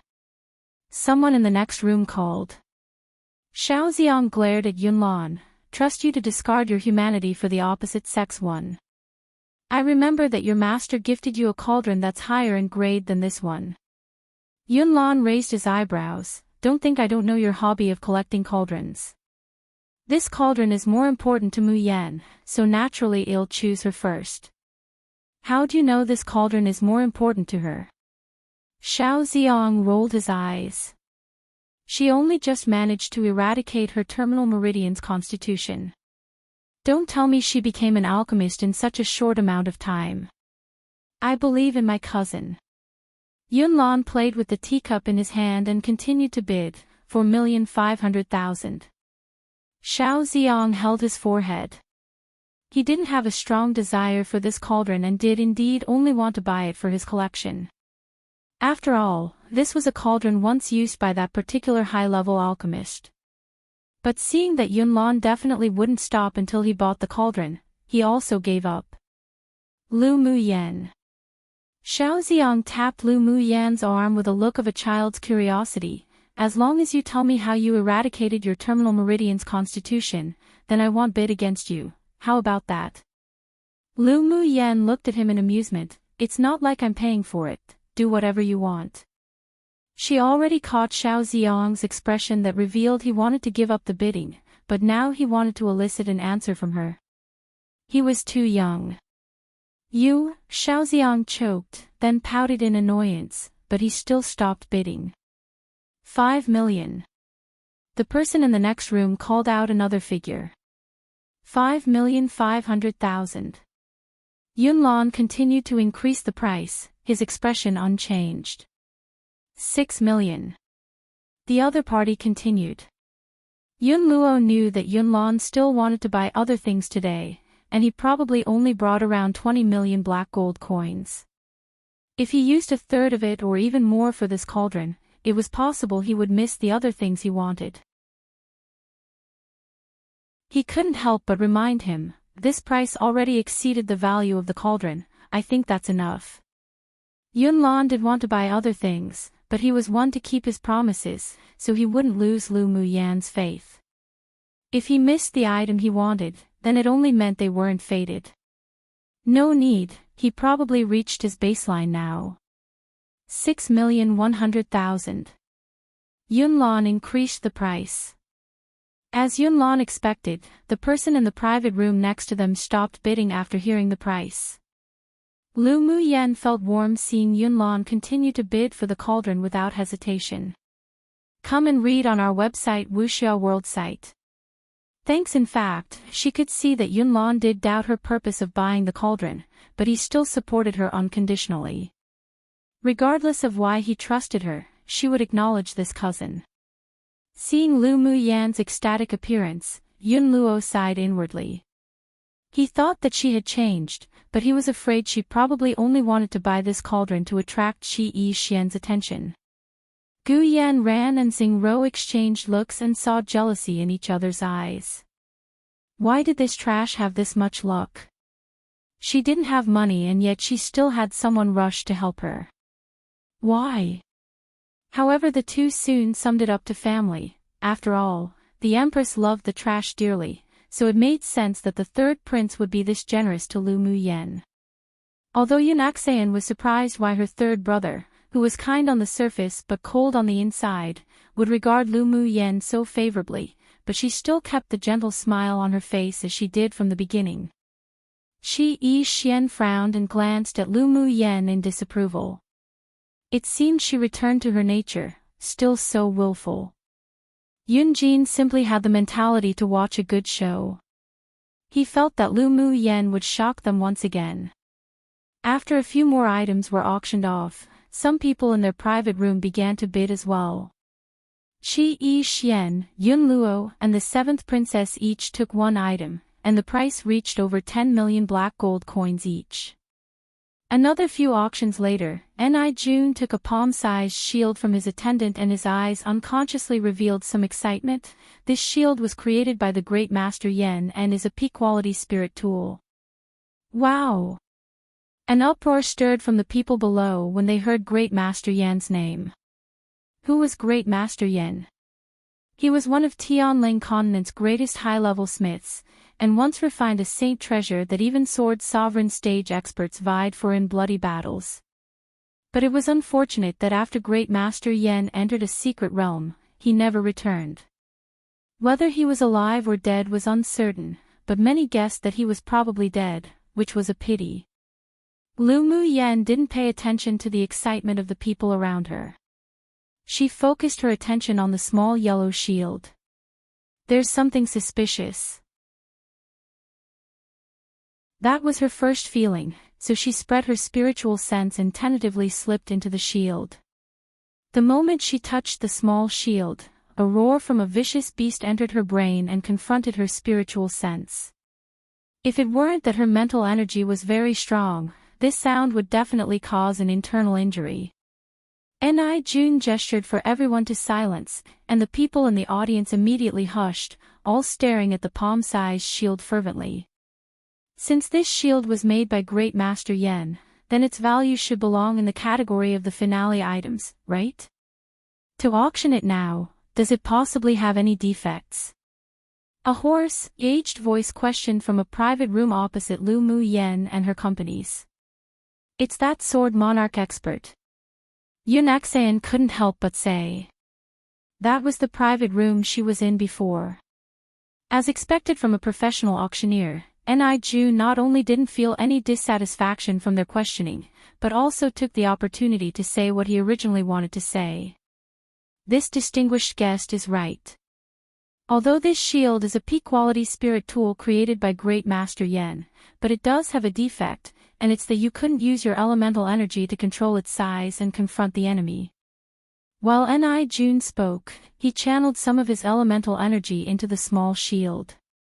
It spun around in his hand, then a yellow light instantly enveloped the shield. Just when everyone waited for it to display its power, there was no longer any reactions. This shield has also been tried by several Sword King appraisers from our Ming Alliance of Merchants, but it was the same response as this. Ni Jun retrieved his elemental energy, and the shield returned its original appearance. Therefore, several appraisers from our Ming Alliance of Merchants agreed that it was only suitable for a fated person. If that person could control this shield, then its defense could definitely withstand one blow from a sword monarch expert. Lu Muyan's lips curled slightly. Suitable for a fated person. Those Sword King appraisers probably didn't even discover the soul of a vicious beast hidden within the small shield. One popular Chinese colloquial saying: to do something without any regards of anyone else for the opposite sex. Usually to attract or befriend the opposite sex for whatever reason. Can be said as a joke between friends. Chapter 28. Something suspicious. As soon as Ni Jun's words fell, the excitement of many were extinguished. What was the use of obtaining a peak-quality spirit tool shield, but it wouldn't be used? Were they looking to abuse themselves? According to you, then it's useless for us to buy this shield. They wouldn't believe nonsense like it was only suitable for a fated one, they only believed that this shield was faulty. That's right.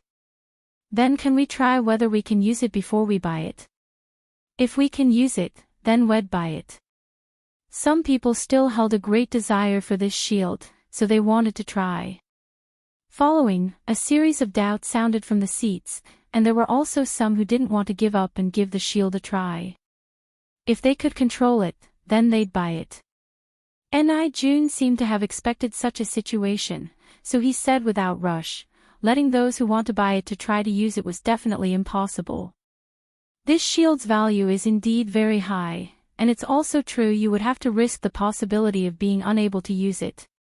Whether you buy it or not is your choice, but our Ming Alliance of merchants wouldn't joke with our reputation.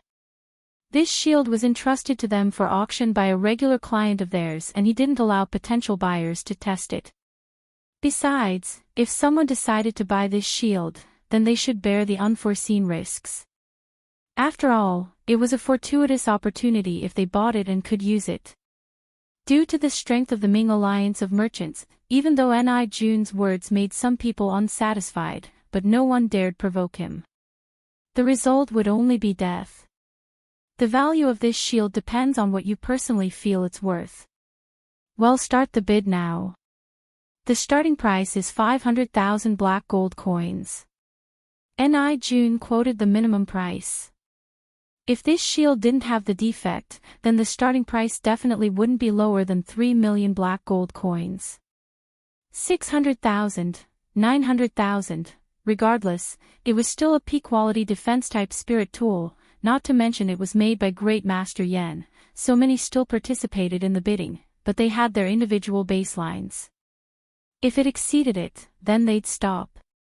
To them, it felt like food that was tasteless, yet was a pity to discard one. When the price reached 9 million, Lu Mu Yen saw Yunlan hesitating, tapping his finger on the table gently. She looked up and said, "Cousin, this shield is definitely worth it." Lu Mu Yen, such a defective product isn't even worth spending 10 million black gold coins or more. There's still spirit tools to bid for later, Alan can definitely choose a more practical one. Seeing Lu Mu Yen instigate Yunlan, Yun Luo frowned in displeasure, but his tone was still considered tactful. Lu Mu Yan's eyes overflowed with brightness. She didn't answer Yun Luo, but instead chuckled and turned to Yunlan.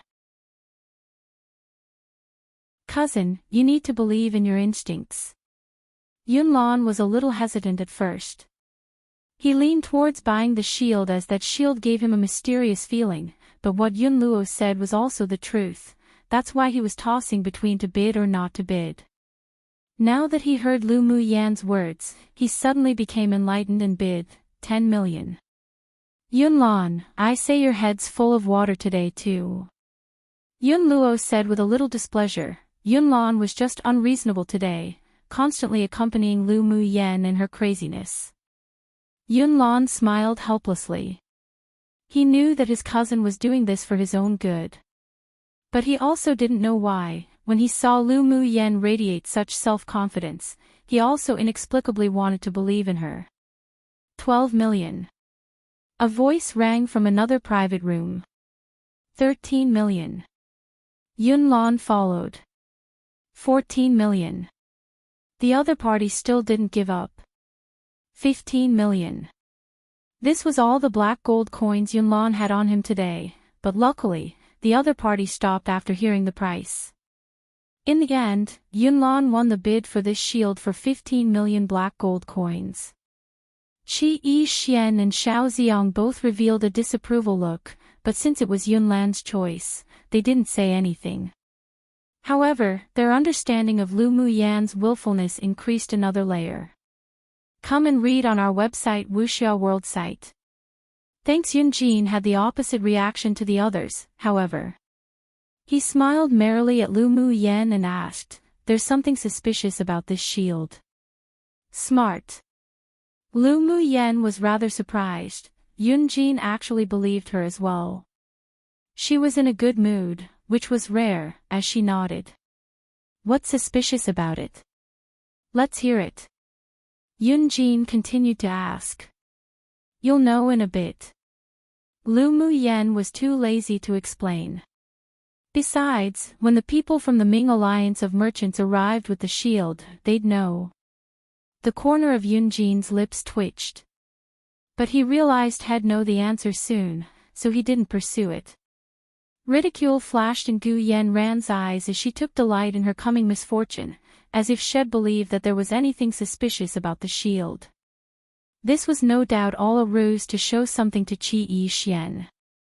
It was just that this stupid woman didn't know that Yixian didn't like this sort of sloppy behavior. Xingro snorted, but when she saw Yunlan cast a cold look at her, her smile quickly vanished and her hatred for Lu Muyan increased. Yunluo and Xiao Xiang glanced at each other. They didn't believe in Lu Muyan's words and only hoped Yunlan would learn his lesson after this and stop spoiling his trash cousin unscrupulously. Lu Muyan saw everyone's expressions, but she didn't care. She only ever cared about people she valued, and the rest were nothing to her. When she glanced over to Yun Xian, she saw a gentle smile. A sliver of interest rose in her eyes. This woman's scheming sure was deep. She didn't display either happiness or anger. As expected from a princess raised by the Imperial family. After a while, a knock sounded on the door. The auction items of the Ming Alliance of Merchants were all inspected and paid for on-site with their crystal cards. One auction was divided into several rounds, and after one round, the auctioneer will announce a break of a quarter of an hour, then after the transactions of the items, they'd continue the next round. The person who sent the shield over was shopkeeper Lu. Towards every superior in the imperial family of every country, the Ming Alliance of Merchants would all have secret ways of cooperation and contacts. Knowing Yunlan was Yanzhou country's emperor's favorite son, he naturally caught the attention of the person in charge of the alliance in Yanzhou country. "Third Prince, this is the spirit tool you won, please inspect it." Shopkeeper Lu took the tray from an attendant behind him and handed it to Yunlan. Yunlan nodded with a smile. "We've troubled shopkeeper Lu to come in person." When saying that, he reached out and took the palm-sized shield from the tray. After channeling some elemental energy into it, the shield's reaction was the same as the demonstration by Anai Jun. Only a layer of light yellow light surrounded the shield and there was no other response. Upon seeing this, shopkeeper Lu smiled helplessly and reminded, the shield was identified as a P-quality spirit tool precisely because it couldn't be controlled. If the third prince could discover how to control it in private, then its level wouldn't simply be a spirit tool. These kinds of auction items were just like that. It depended on luck. If one couldn't find a way to control it, then it would just be a burden. But if one did find a way, then its value was definitely several times higher, perhaps dozens of times higher than the auction price. "No worries. I can still bear this risk." Yunlan's expression remained unchanged. He always felt that this shield wasn't that simple. After the auction was over, he could carefully examine it. "Lu Muyan, didn't you say that the shield was suspicious, so you got the third prince to win it?" Xingro jumped out after receiving Gu Yanran's look. "Now that the third prince couldn't use this shield, then I trust you have a solution." After she said that, everyone cast their gazes onto Lu Muyan. Coldness flashed in Yunlan's eyes. He saw Gu Yanran and Xingro exchange glances just now. The Gu clan had become more arrogant because the imperial noble consort gained favor, while Xingro dared to be so presumptuous. Their education was definitely horrible. It seemed that it was time for the Xing clan to change their head of the family. One idiom meaning it didn't have a lot of value, but they were reluctant to part with it. Two equivalent to having a screw loose or one's head's not in the right place. Chapter 29. The mystery hidden in the shield. Seeing the chill hidden in Yunlan's eyes, Lu Muyan knew that he was very dissatisfied with Xingro and Gu Yanran's provocation. Even if he couldn't use this shield, but he didn't blame her, that was enough for her to act. "Cousin, show me the shield." Yunlan nodded and handed the small shield over to Lu Muyan. In order to not burden her, he added, "Let everything flow with fate, there's no need to mind." Lu Muyan smiled silently as she took the small shield in her hands. The mental energy she released earlier was still attached to the small shield and was confronting the soul of the vicious beast. Yun Luo and the others stared at Lu Muyan to see what tricks she could play. Even shopkeeper Lu didn't leave immediately after swiping the crystal card, and instead waited with curiosity in his eyes. Noticing the power of the vicious beast's soul weakening slowly under her suppression, a sharp glint flashed in her eyes. She raised her left hand and began to draw with 2 fingers above the shield, and traces of spiritual energy flowed with her movements like moving clouds and flowing water, constructing a talisman that flashed with a white fluorescent light hovering in the air. "Suppress." As Lu Muyan's voice fell, the talisman drawn with spiritual energy instantly dashed down and entered the small shield in her hand. Drawing talismans in the void. Shopkeeper Lu couldn't help but exclaim with his eyes wide open. Then he realized he lost his composure, coughed to cover it up, but the shock that filled his heart hardly lessened. Drawing talismans in the void was something that could only be performed by Sword King experts that had slightly touched upon the laws of heaven and earth, so when it was performed by Lu Muyan, who was only at the Great Sword Master stage, he couldn't help but lose himself. Hearing shopkeeper Lu's exclamation, apart from Gu Yanran and Xingro who didn't know about drawing talismans in the void, the rest looked at Lu Muyan in utter shock. Lu Muyan wasn't distracted because of shopkeeper Lu's loss of composure. She continued to chant a few more sentences, and characters that contained spiritual energy exited her mouth, but this, no one saw. After a while, the small shield in her hand suddenly shone brightly, and then a dazzling yellow light burst out.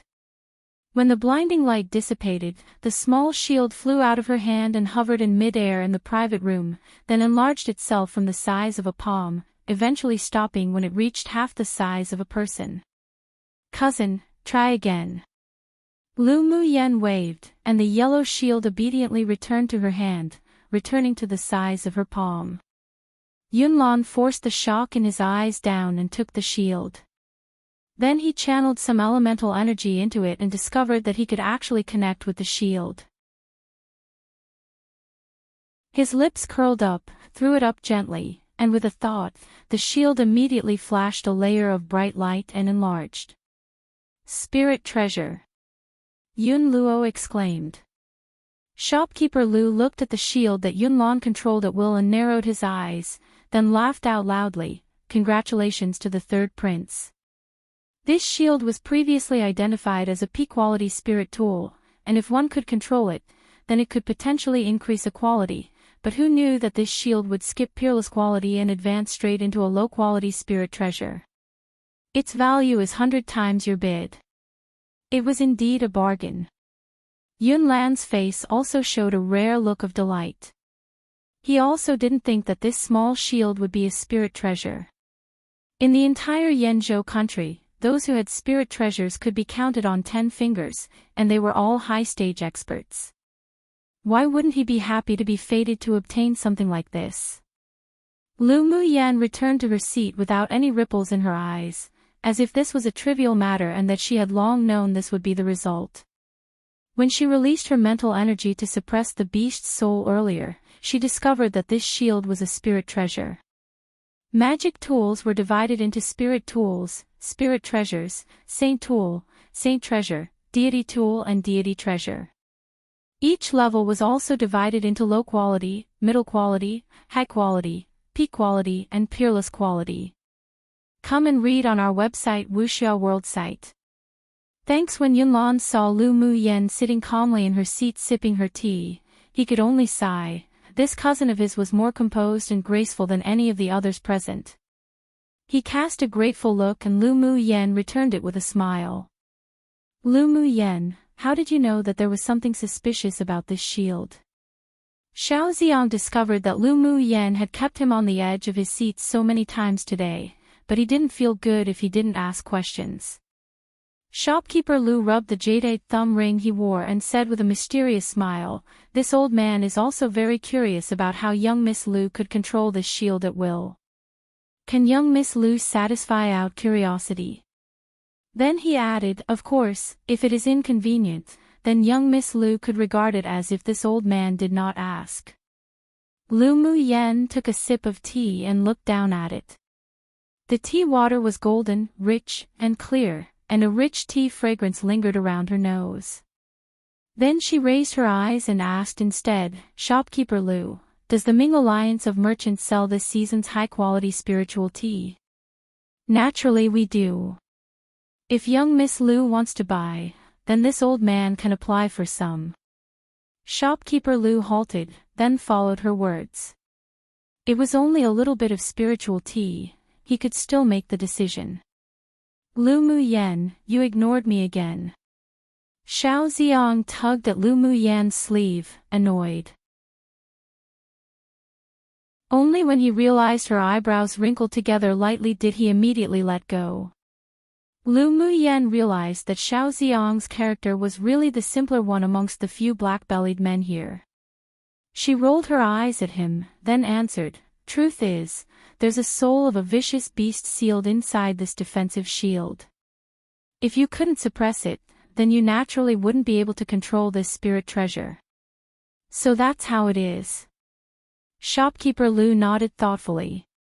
Although he was curious about how Lu Mu Yen knew about the beast soul sealed within the shield, but that involved another person's secrets, so he resisted asking. "Then how do you know that there's a vicious beast soul in the shield?" Yun Luo discovered that he had completely misunderstood Lu Mu Yen. How was she a good-for-nothing trash? She could even draw talismans in the void. She sure hid her talents well. Did you use the talisman you drew in the void to suppress the beast soul? Regarding how I knew there was a vicious beast soul in the shield, forgive me for being unable to tell. Lu Mu Yen raised her eyebrows with a smile. She wouldn't reveal her exceptional mental energy. As for the spirit talisman, of course it was used to suppress the beast soul. Humph, pretending to be mysterious. Xing Rou clenched her hands. How could this trash really discover the secret of this shield? Impossible. It must be like a blind cat finding a dead mouse too. She unconsciously snorted out loud when she thought that. A sliver of jealousy flashed in Gu Yanran's eyes. She originally planned to see Lu Mu Yen make a fool of herself, but who knew the trash suddenly became so powerful. She felt a little uneasy about the Academy annual competition coming up soon. Seeing Xing Rou come out to teach Lu Mu Yen a lesson, the corners of her lips rose. "Impudent, who allowed you to interrupt?" Xing Rou, a big-breasted woman with no brains, was exceptionally annoying. After Yunlan's reproach, he ordered the guards behind him, "Throw her out." Yes. The two guards were also very disgusted with Xing Rou's behavior. Young Miss Lu helped their master obtain a spirit treasure, yet this woman dared to ridicule. She was truly courting death. The two immediately stepped up and dragged her out. It was then that Xing Rou realized she had lost her composure. This was mainly due to being so used to acting arrogant in front of Lu Mu Yen that she reflexively scoffed at her. She didn't expect to have caused trouble today. "Third Prince, I didn't mean it, can you please forgive me?" When Xing Rou was dragged to the door, she exerted her strength in an attempt to get rid of the restraints of the two guards and turned her head to beg Yunlan coquettishly. If she was really thrown out of here today, not only would she lose face, but the Xing clan would also completely lose face, and by the time she returned, she'd be in trouble. Yunlan waved his hand impatiently and signaled to the guards to hurry up. Shopkeeper Lu also instructed the attendants next to him, in the future, this young miss of the Xing clan is not allowed to enter any shops of the Ming Alliance of Merchants for trade, nor is she allowed to participate in auctions. Yes. No, I don't want that. Xing Rou panicked when she heard the words of shopkeeper Lu. Suddenly remembering someone, she immediately yelled out to Qi Yi Xian, cousin, save me. One idiom describing her movements were very natural and smooth. Two idiom meaning she got lucky.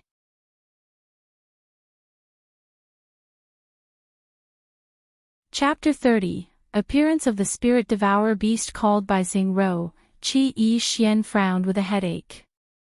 This cousin of his was even more worrying than Lu Mu Yan. Upon thinking of something, he glanced sideways at Lu Mu Yan and discovered that her gaze toward Xing Rou was full of disgust. So he cooled the tea with the lid of the cup, pretending to not have heard. Upon thinking of something, he glanced sideways at Lu Mu Yan and discovered that her gaze toward Xing Rou was full of disgust. So he cooled the tea with the lid of the cup, pretending to not have heard. Lu Mu Yan was like an attractive bright light now, so much so that he couldn't take his gaze off of her and was inexplicably attracted to her. Regarding Xing Rou's situation, he'll take it as giving Lu Mu Yan some face. Xing Rou also wanted to beg the seventh princess and Gu Yan ran, but discovered that they didn't even look at her. She was so anxious tears were surfacing. Since she was about to be dragged away anyways, she might as well spill all her anger on Lu Mu Yan, but she only got to say the word Lu before her mouth was covered by the guards and dragged out. Finally peaceful. Xiao Xiang picked his ears, that Xing Rou woman sure was annoying, and sure couldn't take any hints. Gu Yan ran moved her gaze from the door and on to Qi Yi Xian. Seeing his indifferent expression, she held her breath. If the woman dragged out today was her, then would this man speak for her? Her peach-pink nails deeply embedded into her flesh, he definitely would. She believed that Qi Yi Xian liked her. Then viciousness flashed in her eyes. So what if Lu Mu Yan could use elemental energy now? During the Academy's annual competition, she'd just handicap her again. Shall see how arrogant this bitch would be then. Cousin, after you go back, you should refine the beast's soul. Then this spirit treasure will recognize you as its master. Lu Mu Yan secretly sent Yunlan a telepathic message. Yunlan put away the shield and only answered with okay. Then didn't say any more. It wasn't appropriate to talk more about it here. As soon as Yunlan finished replying telepathically, Ni Jun returned onto the auction stage to start the new round of auctions. I believe everyone will be tempted by the item we will auction now. Ni Jun teased, then clapped his hands with a smile. Following, an attendant carried something up to the auction platform. Ni Jun uncovered the red cloth and a rectangular cage appeared in front of everyone, with a small shimmering white furred beast locked inside. There was a cluster of bright red fur, like a blazing flame, on its forehead. Seeing that the item auctioned was a demonic beast cub of a species many people didn't recognize, some asked aloud. What kind of demonic beast is this? I've never seen it before. It actually has the strength of a Tier 2 beast. This cub is actually a Tier 2 demonic beast. After growing up it's got to reach Tier 5 or 6, right? Tier 5 or 6. Then this is worth a shot. The discussion below was endless, and upon seeing everyone's emotions were aroused, Ni Jin said with a smile, this is a fire cloud mink cub. Its battle power isn't strong, but it has an extremely keen sense of smell and could find spiritual herbs and spirit stones. At maturity, it could be as strong as a Tier 5 demonic beast. Although the demonic beast wasn't strong in terms of combat power, but the fact that it could find spiritual herbs and spirit stones was something that attracted the attention of many experts. The eyes of many, who already had a mountain of fortune, lit up, ready to act. Lu Mu Yen was also one of them. Of course, she wasn't just interested in this demonic beast cub's ability to find spiritual herbs and spirit stones, but also because she recognized this as a mutated royal demonic beast, the Spirit Devourer. Though this demonic beast resembled a fire cloud mink, and its talents in the early stage were also similar, but once it reached Tier 6, it could unlock its bloodline and activate its innate talent inherited through its bloodline. That was when it would be a true Spirit Devourer beast.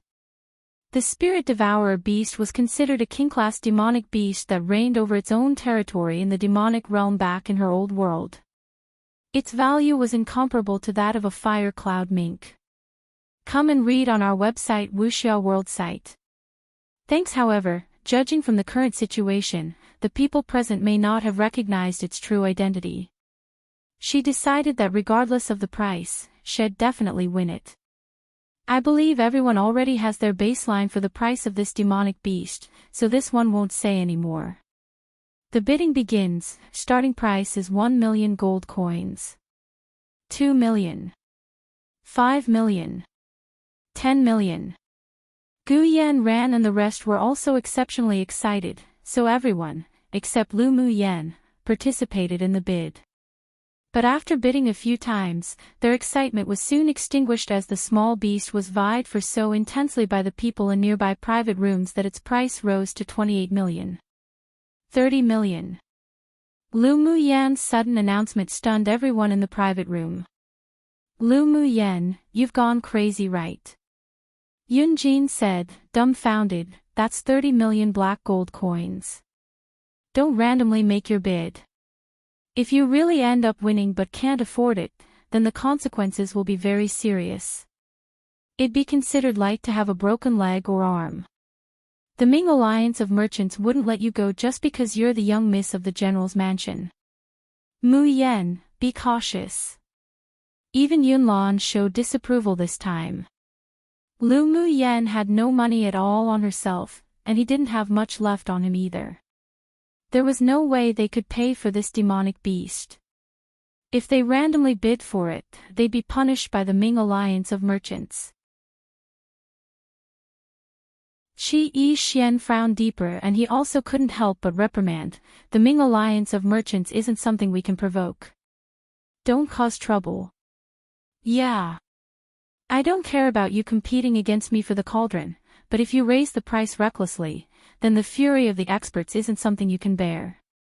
Xiao Xiang also couldn't help but remind her, the person in the private room opposite them was a sword monarch expert. Yun Luo also added helplessly, even if your grandfather and father stepped up, they might not be able to help you. The seventh princess just glanced at Lu Mu Yen curiously without any indication of her stance.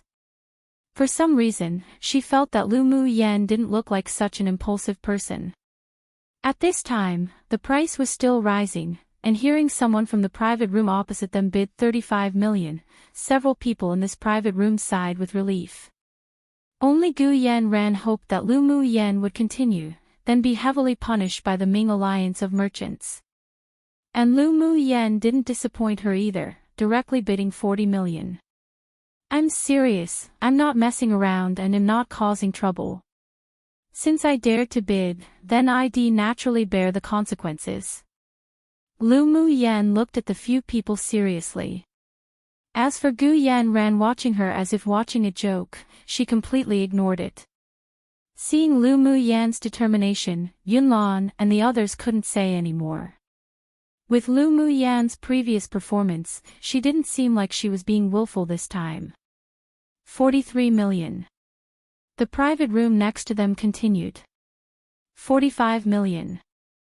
Lu Mu Yen chased. The person in the opposite room announced the high price of 50 million. Then the price reached 60 million announced by Lu Mu Yen. The audience was in an uproar. This figure wasn't something any ordinary person could pay. The person in the private room opposite them also stopped quoting, presumably due to the price reaching his limit.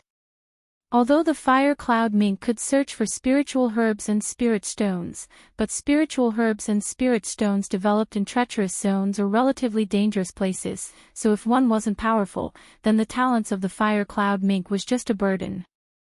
60 million black gold coins already exceeded the price that many people could bear. The little friend opposite, this demonic beast is very important to this old man. Why don't you stop now? Take it as this old man owing you a personal favor. A hoarse, aged voice came from the opposite private room. It was an accident that he came to Yenzhou country to attend this auction, and as he was in a hurry, he only carried a little more than 60 million black gold coins.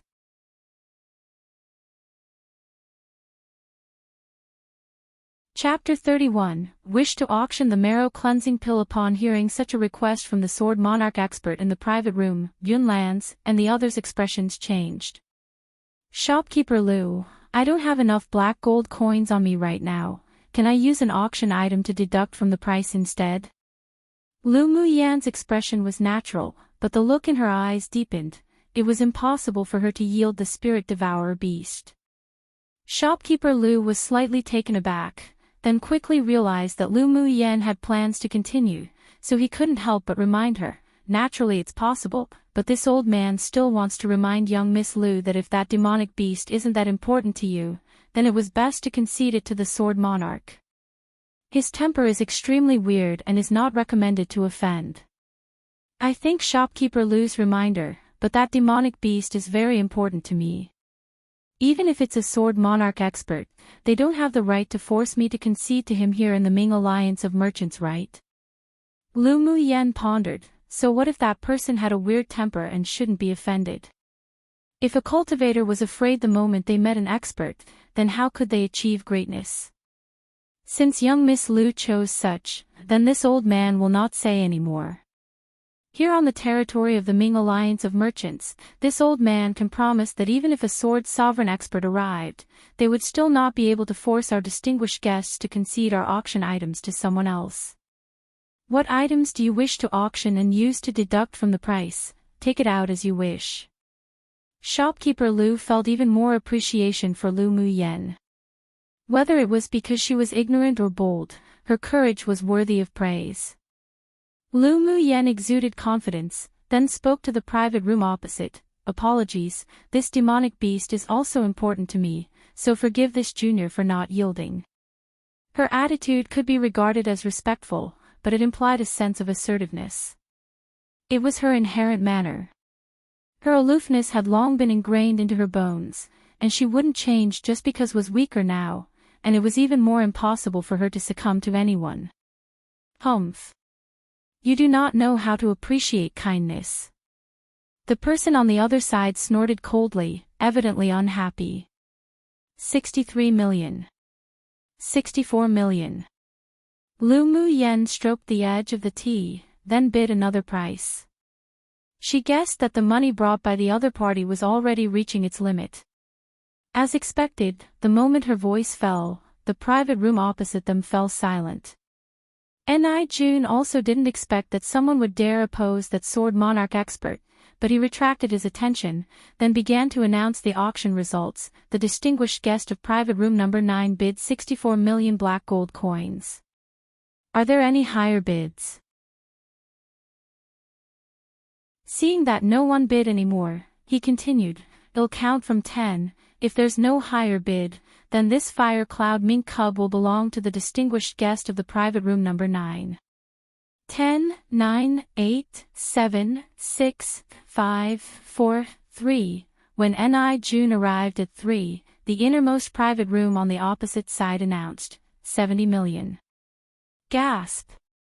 Just when everyone thought that the person in private room number 9 would win, another bid came out. With the price so high, many people felt their flesh hurt. What a spendthrift. But many also held the mentality of wanting to watch a nice show as they waited for a response from private room number 9. That private room belongs to the king of Jinqi. Yunlan's expression changed as he asked Yunjin beside him. Yunji also didn't expect that the king of Jinqi would suddenly interfere, frowned, and said, yeah, that's the private room of royal uncle.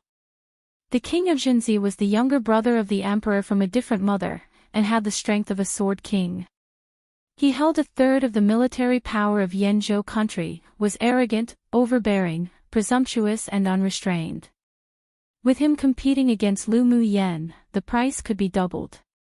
Lu Muyen knew who the king of Jinshi was. The relationship between this king and her father had been rather strained. A few years back, they even fought against each other regarding the Northwest War. Eventually the emperor sent the king of Jinshi to suppress a beast tide of foreign race initiated. But in only 1 year's time, the king of Jinshi was gradually retreating and the beast tide flooded several border cities. It was only because the emperor sent Lu Moyu that they were able to turn the side, and in the end, they were able to kill all the foreign races that invaded Yanzhou country. This, however, also made the king of Jinshi resentful, antagonizing the Lu clan everywhere, and was also very unwelcome of Yunlan, who was born to the empress. This time, he probably knew that it was Yunlan's private room, so he deliberately wanted to compete for the fire cloud mink. 80 million. Lu Muyen remembered the king of Jinshi in her heart. However much more money he made her pay for the fire cloud mink, she would be sure to have him vomit out in the future, multiplied. 90 million. The king of Jinshi also directly raised the price by 10 million. Come and read on our website Wuxia World site. Thanks. Lu Muyen narrowed her beautiful eyes and a trace of danger flashed in them. 100 million. Humph, don't announce such a high price and be unable to afford it later, it'd be embarrassing. The king of Jinshi snorted coldly. Lu Muyen said coldly, there's no need to bother you with that. With the price of the demonic beast suddenly rising by more than 30 million, naturally the Ming alliance of merchants was the happiest. Ni Jun smiled and asked the same question again to the rest, and when he counted to 1 and there was no increase in price, he announced the ownership of the fire cloud mink. Meanwhile, everyone in the private room cast their gazes to Lu Muyen, wanting to see what she would sell to gather 100 million black gold coins. There was concern in Yunlan's eyes, thinking that if it didn't work, then he could only use the one credit opportunity that the Ming alliance of merchants gave to the Imperial family and collect the money after the auction. He sure didn't know what medicine his cousin sold in her gourd too. Gu Yanran couldn't help but display a look of gloating. This trash, Lu Muyen, was indeed a troublemaker. In one auction, not only did she offend a sword monarch expert, but also the whimsical king of Jinshi. Shall see what this little trash could take out to exchange for the fire cloud mink. If she couldn't take out the money, then the Ming alliance of merchants definitely wouldn't let her go easily. I have 15 million here. Yunjin put away the playful smile he had and looked at Lu Muyen. His intentions were clear, all the black gold coins he had would be given to her. Regardless of why this woman bid for it, but if she couldn't take out the money, then she would definitely be punished by the Ming alliance of merchants. On one hand, Lu Muyen was Yunlan's cousin, and on the other hand, he also had a lot of interest in her, so he couldn't just sit by and do nothing. I'll accept your thoughts. Lu Muyen looked at Yunjin in surprise, then her lips curled up. As expected, one could only tell one's coldness or warmth when experiencing adversity together. Yunlan didn't have any more black gold coins, so his gaze swept to Yunluo and Xiaoxiang. The two tacitly moved their gazes away. They won't pay for Lu Muyen's willfulness. They reminded her already when she was bidding. Seeing Yunlan turn to her, Yun Xian smiled gentle and shook her head, indicating that she didn't have many black gold coins with her. She felt a little complicated towards Lu Muyen. Before, when Lu Muyen was a trash, she didn't mind, but after she saw a different Lu Muyen today, it gave her a sense of crisis.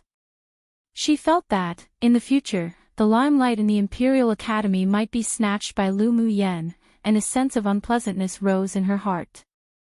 Qi Yixian had more than 10 million black gold coins on him, but he didn't say anything. It wasn't that he was reluctant, but he purely felt that Lu Muyan's temperament was too arrogant and willful, so it was good to teach her a lesson. It could avoid her causing even more trouble when going out next time, as well as avoid her humiliating him in the future. Lu Muyan paid attention to the reaction of everyone present, then sneered inwardly. She looked up to see shopkeeper Lu looking at her with a smile on his face, yet not quite a true smile. She didn't say much and handed a porcelain bottle directly to him. "Shopkeeper Lu, how much do you think this pill is worth?" Shopkeeper Lu took the porcelain bottle curiously, opened the cap, then a light, gentle pill fragrance spread from the bottle. His entire body relaxed with its smell alone. He took out a white porcelain bowl that he specifically used to place pills from his interspatial ring and tipped the pill onto it. He lowered his head to take a careful look, then asked, "I smell that the pill is a grade 2 high-quality pill, but I can't tell what kind of pill it is. I ask young Miss Lu to tell." "This pill is called the marrow cleansing pill, and its effect is just as its name. It can wash the marrow and cleanse the body, change one's constitution and expand the meridians. Although it's grade 2, it has the effect of a grade 3 pill." Lu Muyan explained indifferently. "What? There's such an effect?" Shopkeeper Lu appeared shocked and was even more astonished inside. This sort of pill had never been heard before. He carefully put the pill back into the porcelain bottle. "This old man is unable to appraise this pill. I must ask a high-level appraiser of the Ming Alliance of Merchants to take a look in order to judge its value. Young Miss Lu, what do you think?" "Shopkeeper Lu can do as you please." Lu Muyan played with the teacup, looking indifferent. "Then please wait a moment, young Miss Lu." Shopkeeper Lu nodded with a smile, then hurriedly left the private room with the porcelain bottle, evidently very anxious. While the others in the private room look at Lu Muyan with incredulity. Marrow cleansing pill. Why hadn't they ever heard of such a pill? But if it truly had the effect it said, then that pill's value would be immeasurable, and its efficacy would simply be heaven-defying. One them using that absurd amount of money makes them feel as pained as their meat being cut. Two didn't know what secrets she had, as she was so mysterious about it. Three could tell a person's true character in times of adversity.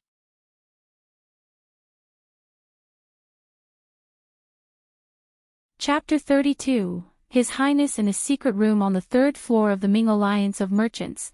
A red-clothed man who wore a silver mask sat languidly on the main seat. Before him stood two people, reporting on the situation of the Alliance of Merchants. Dong dong dong. A series of knocks sounded from the door, and the man nodded to an enchanting woman who stood beside him. Understanding, she walked over to open the door. Guardian Lon. Shopkeeper Lu addressed respectfully. The woman glanced at him coolly, then returned to stand behind the man. Your Highness. Shopkeeper Lu entered the secret room and discovered that there weren't just the two elders sitting inside, but even their Highness was present, so he immediately bent down and greeted respectfully. Ming Xiao said lazily, "What matter is so urgent?" Just now, a distinguished guest from private room number 9 took out a pill to ask our Alliance of Merchants to auction. However, this subordinate had never seen such a pill, and could only determine that it was a grade 2 pill. Then he held out the white porcelain bottle in his hands. The distinguished guest said that this pill is called the marrow cleansing pill. Even though it's only a grade 2 pill, but its effect is not lower than the average grade 3 pill. Marrow cleansing pill. Ming Xiao murmured softly. Yes. The distinguished guest said that the marrow cleansing pill can wash the marrow and cleanse the body, change one's constitution and expand the meridians. Shopkeeper Lu repeated Lu Muyan's words. Let me see. Ming Xiao stretched out his hand. Upon seeing this, Shopkeeper Lu handed the porcelain bottle over quickly. Ming Xiao opened the cap, and a familiar pill scent filled his nose. His eyes grew darker, asking, who wanted to auction this pill? It is young Miss Lu Mu Yen from the Imperial Capital's General's Mansion.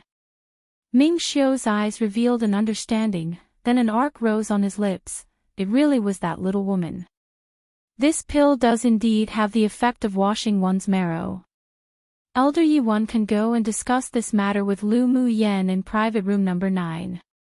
Ming Xiu fell silent for a while, then tossed the bottle he was playing with back to shopkeeper Lu. Then, as if remembering something, he said to Elder Yi telepathically, "Give her a silver Ming Alliance token." "Yes, Your Highness." Old Lu's pupils constricted and suppressed the astonishment in his heart. He stood up and nodded respectfully to Ming Xiu. "You can all leave too." Ming Xiu waved at the several people in the secret room to signal them to leave. The people respectfully withdrew from the secret room, and only the enchanting woman known as Guardian Lan stayed still.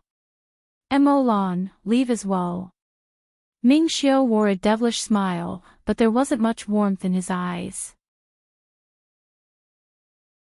Mo Lan bit her lower lip lightly, and her pretty face revealed slight seductiveness before she stepped forward gracefully and bowed. "Yes." Then she took a long look at Ming Xiu and left the secret room. After leaving the secret room, she concealed the seductiveness she displayed, and there was a chill in her enchanting temperament. Her seductiveness and tenderness would only be left for her master. Even if her master wasn't interested in her right now, but she believed that one day her master would definitely see her charms and fall for her. Come and read on our website Wuxia World site. Thanks. The thick powdery smell that lingered around his nose gradually dispersed after Mo Lan left, and only then did Ming Xiu's furrowed brows relax. He didn't like to be close to others, but he discovered that the natural soothing medicinal fragrance that the little woman exuded made him feel rather comfortable. Not long after, a series of knocks sounded on the door of private room number 9. Shopkeeper Lu walked in respectfully, bringing with him a sturdy old man with a head of silver, then introduced to the several people, "This person is the person in charge of the auction of our Ming Alliance of merchants here at Yanzhou country, Elder Yi." Elder Yi. Lu Mu Yen and company stood up in the private room and addressed. This old man exuded the aura of a sword king, so even Yun Lan and the other imperial children didn't dare underestimate him and was very respectful. "No need to be so polite, you can all sit." Elder Yi nodded with a gentle smile on his face, but the faint pressure he emanated still made people afraid to be presumptuous. After they sat down, Elder Yi looked at Lu Mu Yen and asked with a smile, "So it's you that used 100 million ink gold coins to buy the Fire Cloud Mink, and now wants to auction the marrow cleansing pill?" "Elder Yi, it is indeed this junior." Lu Mu Yan's expression didn't change, keeping her faint smile, and her eyes revealed only calmness. There wasn't a bit of the low profile that one would present in front of a high-level expert, but neither was she arrogant either. It was all natural. Elder Yi cast his gaze on Lu Mu Yen, and seeing that her expression was calm, neither humble nor haughty, a faint admiration flashed through the depth of his eyes. "I've taken a look at this pill. How good is its effect in washing the marrow? Is it suitable for anyone?" Elder Yi's face was expectant. "This marrow cleansing pill can wash the marrow and cleanse the body, as well as broaden the meridians. It's effective for people below Sword Monarch, but it does vary from person to person in terms of expanding their meridians. For some people, their meridians may only double in size, while for others they may only increase by 1/10 of its original size.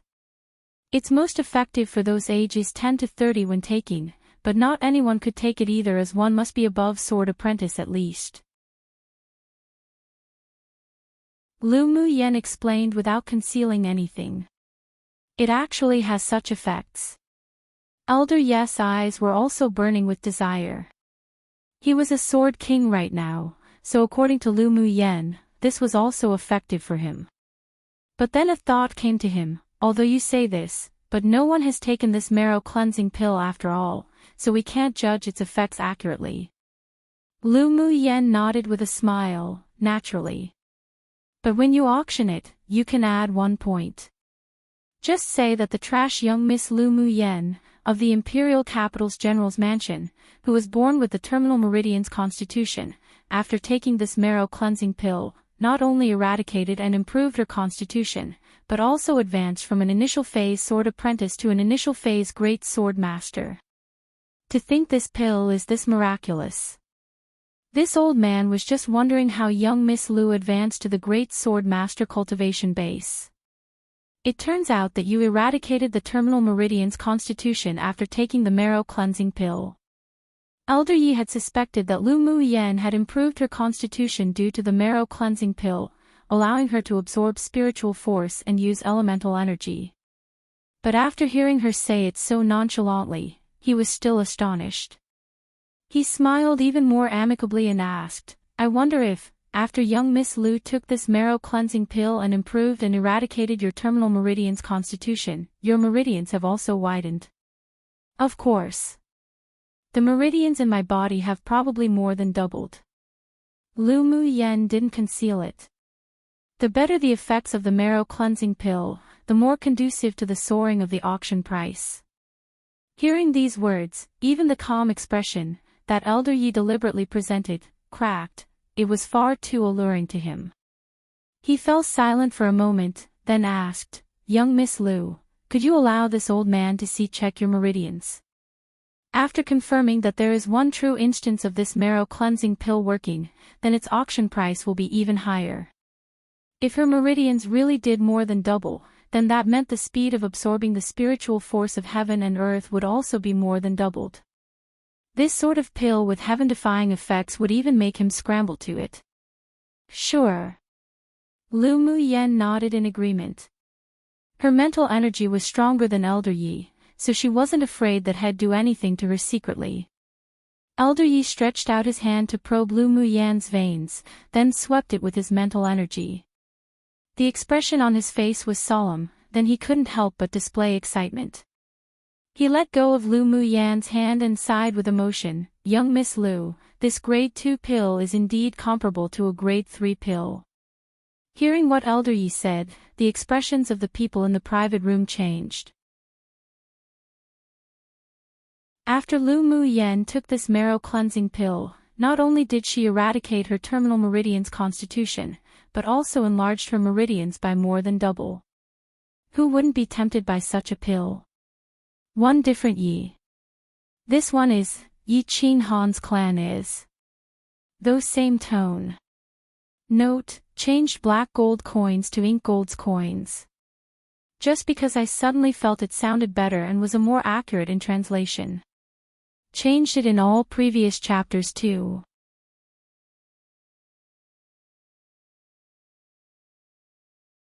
Table of Contents with Elder Yes affirmation. The eyes of the people in the private room changed when looking at Lu Mu Yen. Even those that followed Elder Yi into the room stared with a fierce desire at the white porcelain bottle he was holding. Elder Yi thought a bit, then asked Lu Mu Yen with a smile, "What starting price does young Miss Lu plan to set for this pill?" "I don't really understand these things, but I believe the Ming Alliance of Merchants will help me sell this at a good price. So I ask of Elder Yi to also set the starting price." Lu Mu Yen displayed a gentle smile. She showed a lot of trust towards the Ming Alliance of Merchants. Elder Yi nodded and smiled, saying, "Since that is the case, then this old man will set the price for young Miss Lu. Then it'll trouble Elder Yi." Lu Mu Yen replied politely. Elder Yi nodded with a smile, thought a little, then couldn't help but ask, "Young Miss Lu, do you still have more marrow cleansing pills?" He originally wanted to ask how Lu Mu Yen obtained this marrow cleansing pill. Was it because she met a powerful alchemist? But he held back. After all, the majority of alchemists had weird temperaments and didn't like other people inquiring about them. She could only do his best to befriend Lu Mu Yen for now. The others also stared at Lu Mu Yen with scorching gazes. "I also obtained this marrow cleansing pill by accident, and while I do indeed have 2 more on me, I don't plan on selling them." Lu Mu Yen refused with a smile. Things that were rare were more expensive. She didn't want to suddenly take out so many at once, and as Yi Qin Han reminded, it wasn't suitable for her to reveal her identity as an alchemist. Right now, her main task was to increase her strength as soon as possible. Then that truly is a pity. Old Lu revealed some disappointment, but he quickly recovered his composure, smiled and said, "If young Miss Lu has other good pills or items you would like to sell in the future, then you can come to our Ming Alliance of Merchants. I promise you a satisfactory price." After speaking, Elder Yi took out a silver token the size of a palm with the word Ming on it, then handed it to Lu Mu Yan. "This is a token that is only given to the top distinguished guests of our Ming Alliance of Merchants. Now, this old man will make an exception and gift one to young Miss Lu." Seeing Elder Yi take out a silver token and hand it to Lu Mu Yan, everyone's expressions changed. To think the moment the Ming Alliance of Merchants gifted something, they'd gift something that was a representation of power, the silver token that was only given to those who had the strength of a sword monarch and above, all this because Lu Mu Yan wanted to auction the marrow cleansing pill. This was too exaggerated. Lu Mu Yan's luck was so good that it made people jealous, envy, and hateful one. But even if some of them had their doubts about this, the Ming Alliance of Merchants had always been domineering, so no one dared to question or object to the decisions they made. Gu Yanran was in an exceptionally bad mood. Even when her nails embedded into her flesh, she didn't feel the pain, and she tried hard to cover up the jealousy in her eyes. She didn't expect that Lu Mu Yan not only turned the tables, experienced such a fortuitous opportunity in obtaining the marrow cleansing pill that eradicated her terminal meridian's constitution, became an initial phase great sword master, but was now also so highly regarded by the Ming Alliance of Merchants. What sort of dog crap luck too did she step on? Lu Mu Yan took the token and felt that there was a small array hidden inside this silver token. An understanding crossed her eyes. The Ming Alliance of Merchants' strength was certainly powerful. "Thank you, Elder Yi. I, Lu Mu Yan, will remember this personal favor." Lu Mu Yan put the token into her interspatial ring and accepted Elder Yi's display of friendliness. The affection in Elder Yi's eyes thickened, though this little girl was rather young, but she was very clever and quick-witted. As expected from a child educated by a distinguished clan. The previous rumors were probably all exaggerated and false. If such a quick-witted and intelligent woman was considered trash, then who knew how many trashes there were in this world? Come and read on our website Wuxia World site. Thanks. When you return home, drip a drop of blood on your token and it will recognize you as its master. Even if other people obtain this token, it'd be useless. Elder Yi reminded again, young Miss Lu must keep it safe. This token's usage isn't just limited to auctions. But it is inconvenient for this old man to say any more. You will know once you experience it in the future. Lu Mu Yan nodded. She understood what Elder Yi meant. If there came a day where she had the strength to truly utilize this silver token, then naturally she'd know its secrets. If she couldn't meet the requirements to use it, then she would also lose the qualification to use this token. Elder Yi's eyes inadvertently revealed slight admiration. If anyone else obtained their special guest Ming Alliance token from the Ming Alliance of Merchants, then they'd probably already display excitement and joy on their face. But this teenager girl was able to remain this calm and composed, maintaining an indifferent attitude from beginning to end, and without any arrogance or rashness. If she could retain this state of mind, then her future could not be assessed. Yes, I understand. Lu Mu Yan appreciated Elder Yi. Then this old man will go order the auctioning of this marrow cleansing pill. And this fire cloud mink was bought by you. Afterwards, the Alliance of Merchants will deduct the ink gold coins from the auction of the pill, and the rest of the ink gold coins will be settled together.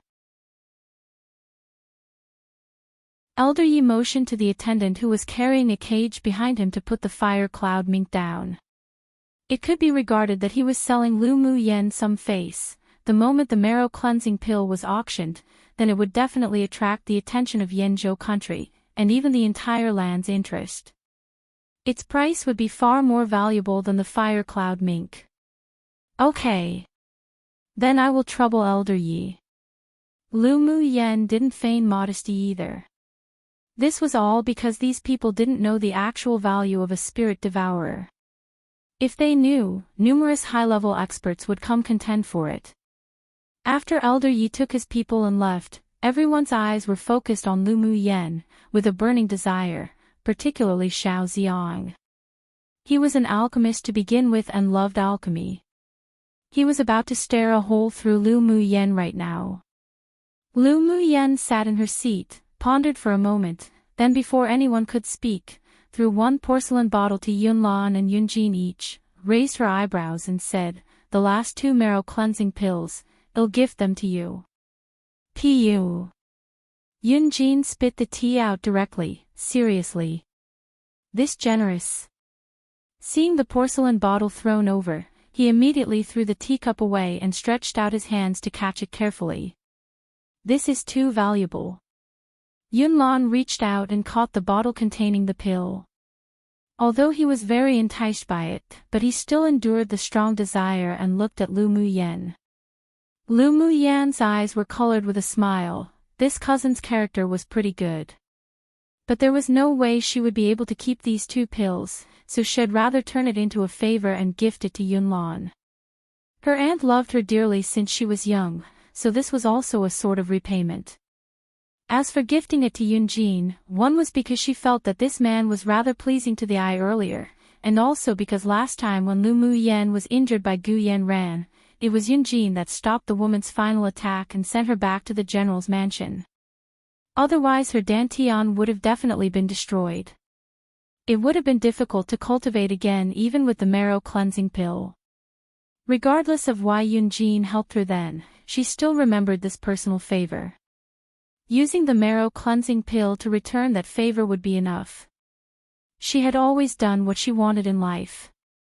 If a person looked pleasing to the eye, then magic tools, pills, so what if she gave it out at will, while if one wasn't pleasing to her eye, no matter how strong they were, how strong their background, if she said she didn't have any, then she didn't have any.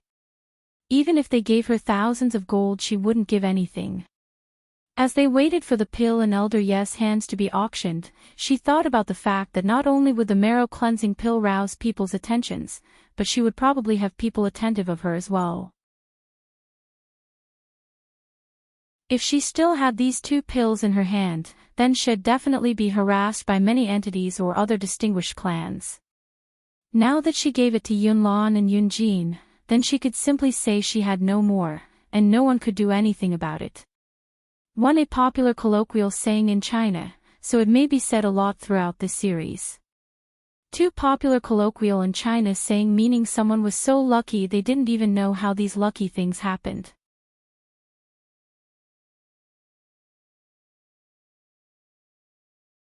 Chapter 34, Respective Plans. Both of them were members of the Imperial family.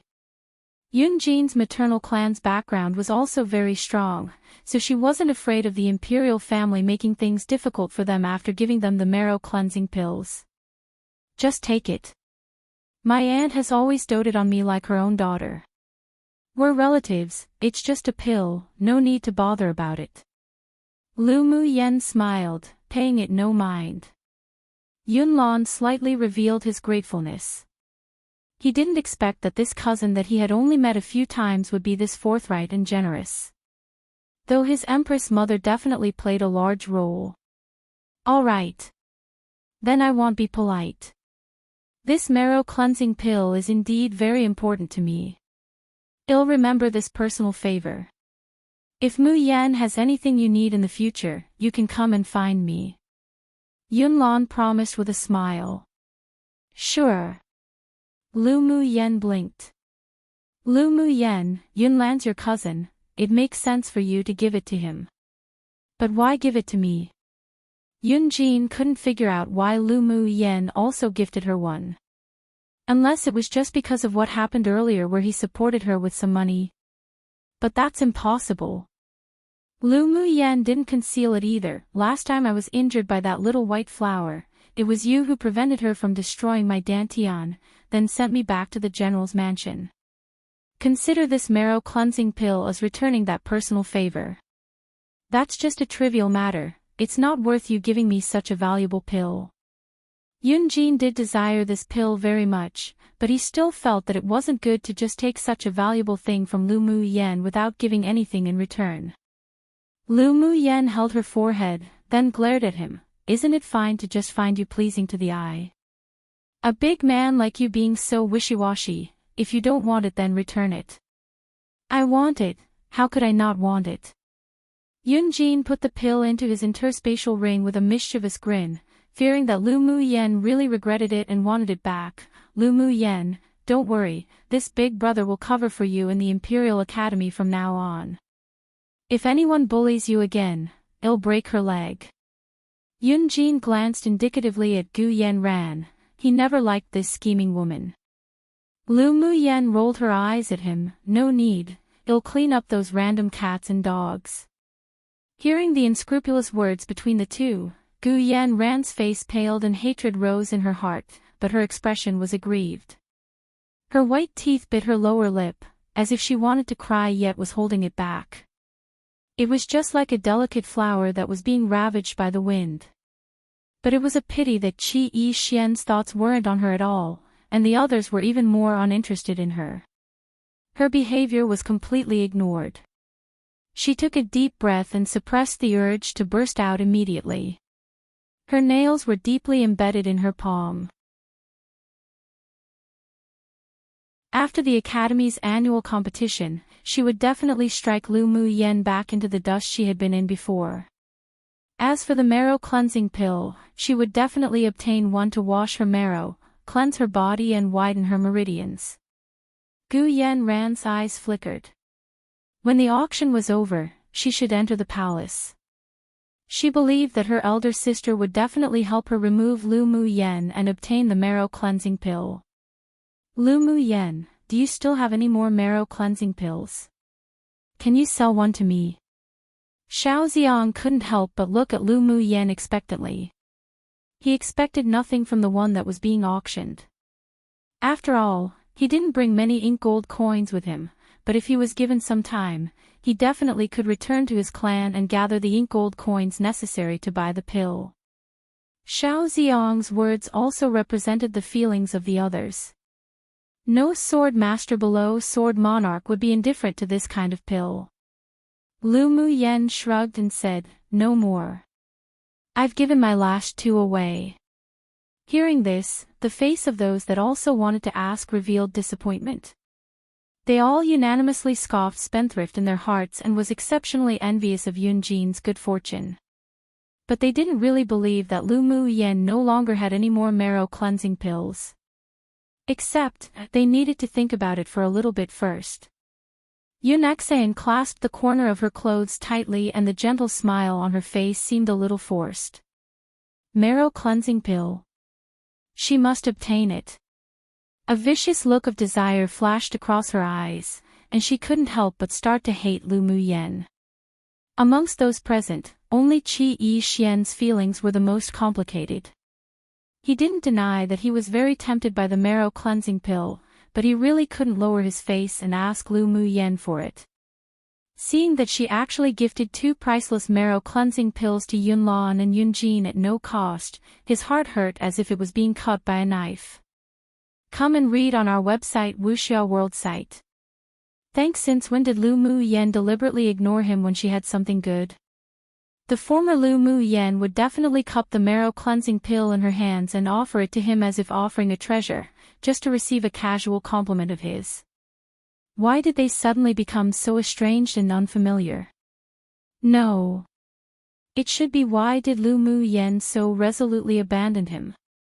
Qi Yi Xian raised his eyes and took a deep look at the stunning woman who smiled like the sun, while he felt gloomy. Lu Mu Yen courted him and now she wanted to abandon him. Don't even think about it. Qi Yi Xian's face was extremely ugly, and there was a little disappointment in his eyes. The hands under his sleeves clenched tightly into fists. Upon seeing this, a trace of ridicule flashed in Yun Luo's eyes. He mistook a pearl for fish eyes one. He shouldn't blame others for the missed opportunity. But as for the marrow cleansing pill, who wouldn't be tempted by it. He needed to return and discuss it with his king father.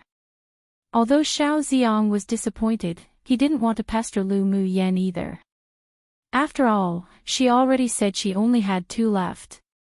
So he stared with a scorching gaze at the white porcelain bottle in Yunlan's hand.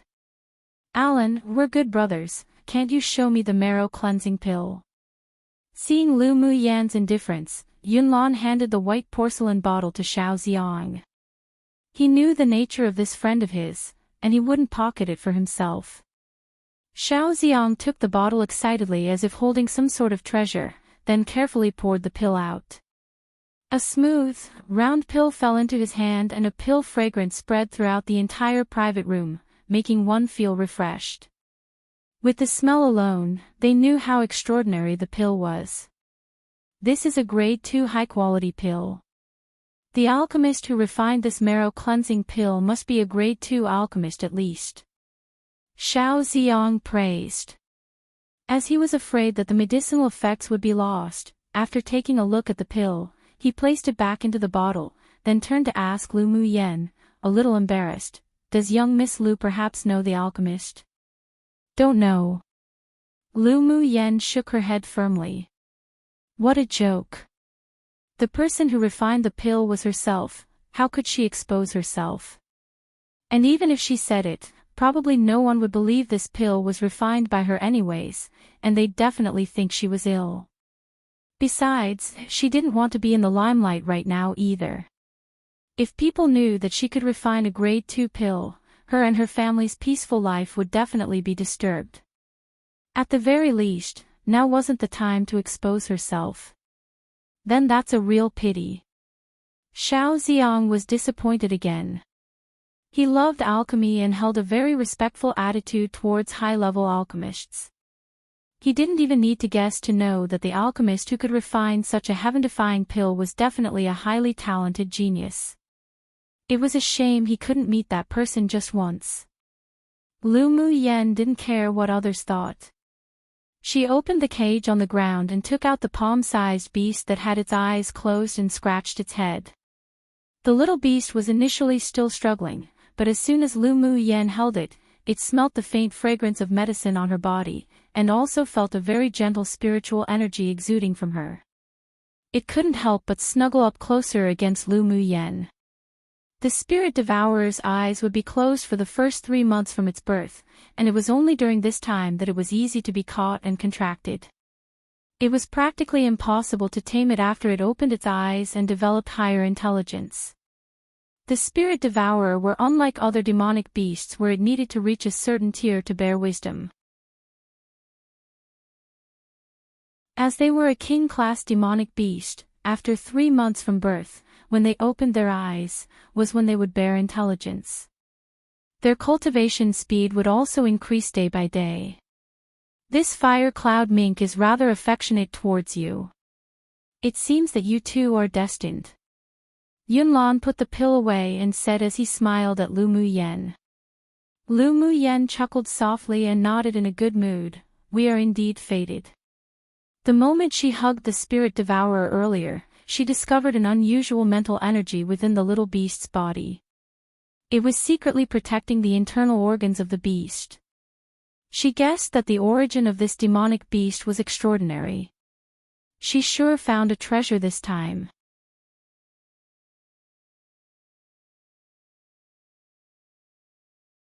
Chapter 35. Causing a sensation amongst the audience. The marrow cleansing pill didn't directly join the auction. There were still many things that were auctioned first. Lu Mu Yen also won a purple monkey flower that was an ingredient required to refine the foundation establishment pill. As for the other manuals, spirit tools and spiritual armor, she didn't need them. But overall, she gained a lot from this auction. The rest in the room also won the items they wanted in general, but because of the appearance of the marrow cleansing pill, they weren't in high spirits. After all the items were auctioned off, Ni Jun smiled and said, "The next auction is an exceptionally significant finale item that the Ming Alliance of Merchants just received." The auction of this finale product will also be personally presided over by our Alliance of Merchants high-level appraiser and the person in charge of the auction of Yenzhou country, Elder Yi. Wow! Hearing Ni Jun's words, the people below erupted. What sort of significant finale item could personally bother Elder Yi? He wasn't just a Sword King expert, but also a middle-level smith. It was rare to see him come out and preside over an auction. However, it was because of the significance the Ming Alliance of Merchants placed on this that the distinguished guests were ready to make their moves. They were looking forward to this significant finale item. Hearing the excited chatter of the people below, Ni Jun naturally stood to the side. Elder Yi walked up onto the auction stage, and behind him was a beautiful woman holding a tray with a white porcelain bottle on it. Seeing that the auction item was a white porcelain bottle, fierce flames of desire rose in their eyes. This sort of bottle usually contained pills. Alchemists on Tianling continent were scarce, and pills were even scarcer. It was already rare that a grade 1 pill could find its way to the public. This pill must be extraordinary for a Sword King expert to personally come to preside over the auction of it, so everyone was exceptionally expectant and excited. Even those within the private rooms were on the edges of their seats, looking forward to it. Elder Yi coughed gently, and the audience immediately silences. With a gentle smile on his face that made him appear like a spring breeze, he said, "This finale item is personally appraised by this old man, and so it will also be auctioned off by this old man. I believe it will not disappoint everyone." Seeing countless eyes staring at him fervently, Elder Yi smiled in satisfaction and continued, "This time, the finale auction item of our Ming Alliance of Merchants is precisely this grade 2 pill on this tray, called Marrow Cleansing Pill. I believe no one has heard of this Marrow Cleansing Pill before, but its effects are heaven-defying. Although it's a grade 2 pill, it's comparable to a grade 3 pill, and perhaps even more precious than a grade 3 pill." Elder Yi paused, then added. A commotion rose from below. They didn't expect that the item being auctioned was a grade 2 pill that was comparable to a grade 3 pill, and the name alone made people expectant. "Elder Yi, quickly tell us the Marrow Cleansing Pill's effects." Finally, someone who couldn't wait shouted excitedly from below, and he also spoke what everyone was thinking. Elder Yi laughed loudly. "This marrow cleansing pill can wash the marrow and cleanse the body, expand the meridians, and change one's constitution. It's effective to those below Sword Monarch stage and has no side effects. Even this old man can't help but be tempted, so this old man will also join in on the bidding later." Wow! There was another uproar below. Everyone was stunned, then a frenzied look appeared. This pill actually had such heaven-defying effects. "Elder Yi, we've never heard of this pill before. Does it really have such an effect?" A doubtful voice sounded from one of the private rooms. Knowing the status of the people in the private rooms were extraordinary, Elder Yi's attitude was rather gentle as he nodded. "Indeed it does have such effects. Everyone must know that the young lady of the Imperial capital's general's mansion's Lu clan has the terminal meridian's constitution, right? Of course we know. Young Miss Trash from the general's mansion, she's so famous, who doesn't know?" A young male's voice sounded from the private room of the king of Jinshi that carried ridicule but wasn't the king himself. Elder Yi quickly concealed the unhappiness in his eyes, smiled and said, "Young Miss Lu took a marrow cleansing pill recently, and not only did she eradicate her terminal meridian's constitution, but she also advanced directly from an initial phase sword apprentice to an initial phase great sword master. I'm sure everyone here knows that it's impossible for a person with the terminal meridian's constitution to cultivate to a cultivation base above sword apprentice. It was a condition even high-level physicians couldn't cure, but the marrow cleansing pill has accomplished it." Seeing the people below show incomparably shocked expressions, Elder Yi threw out even more shocking news. "There's also a very important point, and that is, after young Miss Lu consumed the marrow cleansing pill, other than eradicating her terminal meridian's constitution and unblocking her meridians, she also more than doubled the width of her meridians. This was also what this old man personally confirmed just now. The meridians in her body are indeed more than twice the width of ordinary people. So what did this mean? This meant that after taking the marrow cleansing pill and improving your constitution, the speed of absorbing the spiritual force of heaven and earth would also be much faster than others. This is definitely something you could ask to meet but not ask to obtain one. I won't need to say much more as I'm sure everyone knows its value now. Come and read on our website Wuxia World site. Thanks. The news provided by Elder Yi completely stunned the audience, and even the experts in the private rooms displayed a burning desire, wanting to put this marrow cleansing pill away into their own pockets. After Elder Yi introduced the effects of the marrow cleansing pill, he handed the auction back over to Ni Jun and sat down in the audience to participate in the bidding. Ni Jun was also tempted, but he didn't have the strength and financial resources, so he could only adjust his mentality, put on a smile, and start the auction according to Elder Yi's instructions. The Ming Alliance of Merchants didn't stipulate that their members couldn't participate in the auction. On the contrary, if a member did participate, then during the transaction, they could enjoy a 2% discount. This was also a benefit for the members of the Alliance of Merchants. There were countless sword masters that wanted to join the Ming Alliance of Merchants, but those that were successful were as rare as phoenix feathers and qilin horns too. One needed both good resources, and naturally, the ability. I believe that what Elder Yi said is very clear, and everyone must understand the value of this marrow cleansing pill. I won't say much more now. Let the bidding begin. The starting price is 10 million ink gold coins. As soon as Ni Jun's voice fell, the bidding started one after another. 20 million. 30 million. 50 million. 80 million. The price continued to climb, and when it was near the end, Elder Yi also bid 100 million.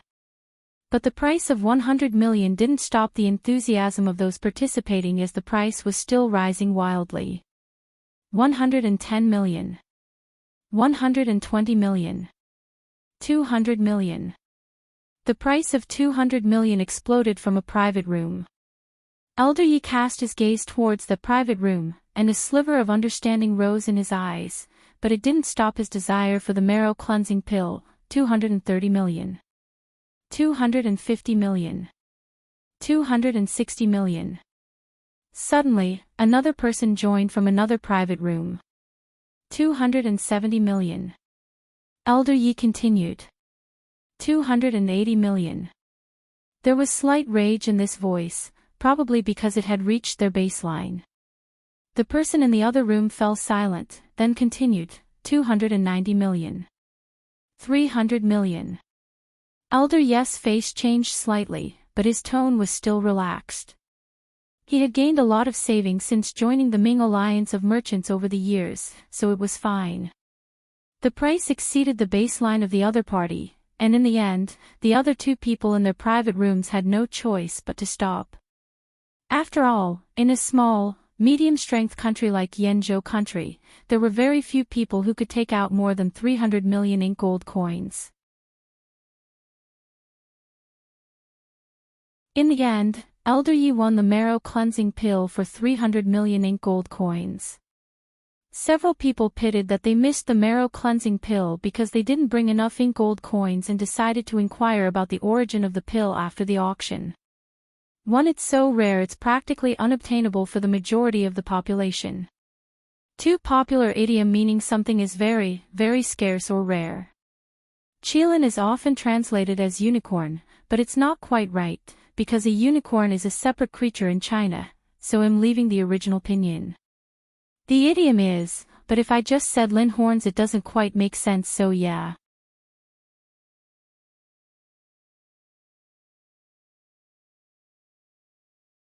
Chapter 36, Ming Xiu's order. The price also shocked the people in the private room with Lu Muyen. They cast enviable gazes towards her. In an instant she became a wealthy woman. Even if they were given some time to go gather money, they wouldn't be able to come up with this much ink gold coins. Yun Jin proudly flaunted to the several people, "Looks like I made a profit. It's actually worth 300 million ink gold coins." Looking at the handsome face of Yun Jeans that was asking for a beating, Yun Luo couldn't help but give him an "are you an idiot" look. But he was still very envious within, though it wasn't that he was envious of this cousin obtaining a pill that cost 300 million, but the fact that he obtained marrow cleansing pill. Xiao Xiang also couldn't help but roll his eyes at Yun Jin, who revealed a face full of cockiness. But inside, he also desperately yearned for that marrow cleansing pill. After today's auction, the marrow cleansing pill would become a sensation throughout the entire Yanzhou country, and even spread to other countries on Tianling continent. It would become even more difficult to obtain one then. There was killing intent hidden in Gu Yanran's eyes. She couldn't understand why the sky and the earth had turned upside down in only less than 3 months for Lu Muyen. Aside from her own family background, she was better than Lu Muyen in every way. So why wasn't she the one that obtained that marrow cleansing pill? How hateful she felt. Lu Muyen naturally felt the killing intent from Gu Yanran towards her. But as a once almighty cultivator of the cultivation world, it was impossible for her to worry about an inferior enemy like her. After the Academy's annual competition, she would properly serve this self-righteous little white flower. The 7th Princess Yun Exan was also exceptionally envious of Lu Muyen, and even felt a little unfair, disliking Lu Muyen more and more. On the surface she continued to wear a gentle smile, but she decided that after returning home, she would definitely discuss this properly with her consort mother. Even if she didn't like Lu Muyen, it would still be beneficial to win her over somehow. As a princess of the empire, and also as an influential and popular student of the Imperial Academy's Heaven class, Yun Exan naturally didn't like her limelight to be overshadowed by a woman that was known amongst the distinguished clans as trash in the past. But she also understood how to endure while holding great desire and determination for the marrow cleansing pill. Qi Yi Xian's face sunk. He was actually very conflicted. He hoped that Lu Muyen was dazzling, and yet he also wanted to hide her away so that she would only shine for him. After the auction ended, Lu Muyen carried the Spirit Devourer to a separate transaction room of the Ming Alliance of Merchants to clear the deal. Young Miss Lu has arrived. Sit. Elder Yi waited with a smile on his face in the room, appearing very happy to have been able to win the marrow cleansing pill. Lu Muyen's lips curled up into a smile. Congratulations, Elder Yi. Maybe Elder Yi could even advance to a sword monarch expert after cleansing your marrows. Haha. Hearing Lu Muyen's words, Elder Yi was put in a good mood. He had been stuck at the peak phase Sword King stage for more than 20 years. If he could really utilize the marrow cleansing pill's effects to cleanse his marrow and widen his meridians, then he had confidence in breaking through to the Sword Monarch stage. Then he'll accept young Miss Lau's auspicious words. If this old man successfully advances into the Sword Monarch stage, then he'll consider it as owing a personal favor to young Miss Lu. Lu Muyen didn't expect Elder Yi to be this straightforward. A Sword Monarch's personal favor was hard to obtain, particularly becoming acquainted with someone like Elder Yi, who was also a high-level appraiser. Since the other party extended an olive branch too, then should naturally accept it, then he'll accept it with thick skin. Elder Yi nodded appreciatively. He usually disliked hypocritical people, so seeing that Lu Muyen could judge the hour and size up the situation 3, was not being hypocritical, and possessed a likable temperament, he felt fonder of this little girl. Young Miss Lu, your marrow cleansing pill was sold for 300 million ink gold coins. After deducting the 2% commission fee for the Ming Alliance of Merchants, as well as the price of the Fire Cloud mink you bought, this is the rest. Elder Yi took out a purple crystal card, ready to transfer the money over. Lu Muyen took out her purple crystal card and handed it to Elder Yi. Elder Yi, could I exchange the ink gold coins into purple gold coins? In reality, ink gold coins weren't that valuable on this land, and only in a small country like Yanzhou country did 300 million ink gold coins appear to be a huge amount of wealth. Naturally, Elder Yi took the card and directly converted the ink gold coins to purple gold coins and transferred it to her card. Thank you. Lu Mu Yen put the card away, smiling. Remembering that at the end of the auction many people who had even a bit of power to them came to him and inquired about the person who sold the marrow cleansing pill, he reminded, "Young Miss Lu, this marrow cleansing pill already made many people with some background notice you, so you must be more careful." After Lu Mu Yen allowed him to release the news that her terminal meridian's constitution was eradicated after consuming the marrow cleansing pill, he believed that many people would go find her, and even the Lu clan, if they couldn't obtain news off of him. Lu Mu Yen nodded and said, "Thank you Elder Yi for the reminder. I know this is unavoidable, so am already prepared." Even if she didn't take out the marrow cleansing pill today, the fact that her terminal meridian's constitution was eradicated, and the fact that she advanced to a great sword master, would still attract a lot of attention. Instead of being targeted by a small number of powerful entities that could secretly make trouble for the Lu clan, it was better to let everyone know about the existence of the marrow cleansing pill. It's good to be prepared. If young Miss Lu still has any pills or other rare items to sell, do remember to come to the Ming Alliance of Merchants to find this old man. Of course, you can also find other managers with your Silver Ming Alliance token. Elder Yi felt that Lu Mu Yen was mysterious, had many secrets, and definitely had more nice items. Come and read on our website Wuxia World site. Thanks, but of course. If I have anything good, the first place you'll definitely think of is the Ming Alliance of Merchants. After all, no other alliance could compare to the Ming Alliance of Merchants in terms of credibility and strength. Then that's the best. This old man awaits the next opportunity to work with young Miss Lu. Mu Yen also looks forward to our next cooperation. Lu Mu Yen stood up, smiling, and said, "Elder Yi, my cousin and the others are awaiting outside, so I won't bother you anymore. Let us meet again." "All right. Let us meet again." Not long after Lu Mu Yen left, a red figure appeared in the room. Seeing the visitor, Elder Yi greeted respectfully, "Your Highness. Did you give her the silver token?" The man's voice was clear with a sense of maturity. "Yes, I have given it to her." Elder Yi nodded. "That marrow cleansing pill was won by you?" "Yes." "If this marrow cleansing pill really does have the effects that Lu Mu Yen said, then I will have a little more confidence breaking through to the Sword Monarch stage." The excitement hidden in Elder Yi's eyes didn't escape the man's eyes. The red-clothed man chuckled softly, and his thin lips opened. "You can rest assured. That marrow cleansing pill does indeed have the effect she said." Elder Yi never doubted his master's ability. Who knows where that little girl obtained the marrow cleansing pill? It is a pity that she gave the remaining two away. Before Lu Mu Yen left, he went to inquire again if she could sell one more, but the answer given was that she already gifted them to Yunlan and Yunjin. He sure didn't know if the little girl was too generous, or she had a deeper meaning to her actions. The red-clothed man's lips curled upwards with an incomparably devilish charm. "She's extremely shrewd. It's best to be more friendly with the Lu clan from now on." Since working at the Ming Alliance of Merchants, Elder Yi had never seen his proud and uninhibited master ever order them to attempt to befriend anyone, let alone see him pay attention to and care about anyone. Despite the many questions he had, he didn't dare ask them aloud, and took his words to heart. Since his master saw a promise in Lu Mu Yen, then later he would order the person in charge of the alliance in Yanzhou country to be as friendly to the Lu clan as possible. "Yes. I will pass on the order to befriend the Lu clan.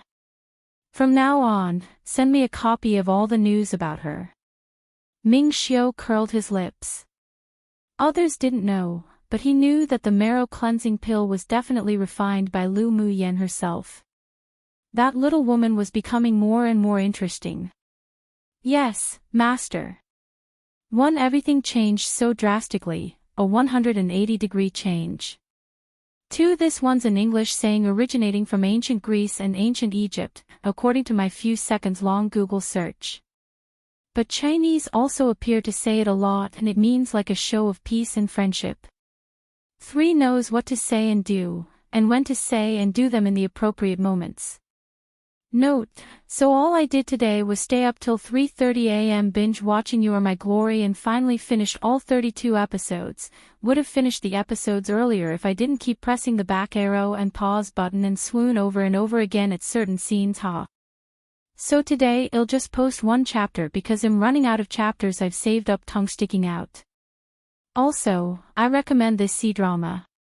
It can definitely be boring to some though, but the simplicity of the plot and relationships explored is beautiful and what I love about it.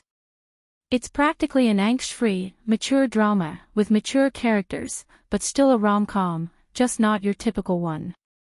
Oh!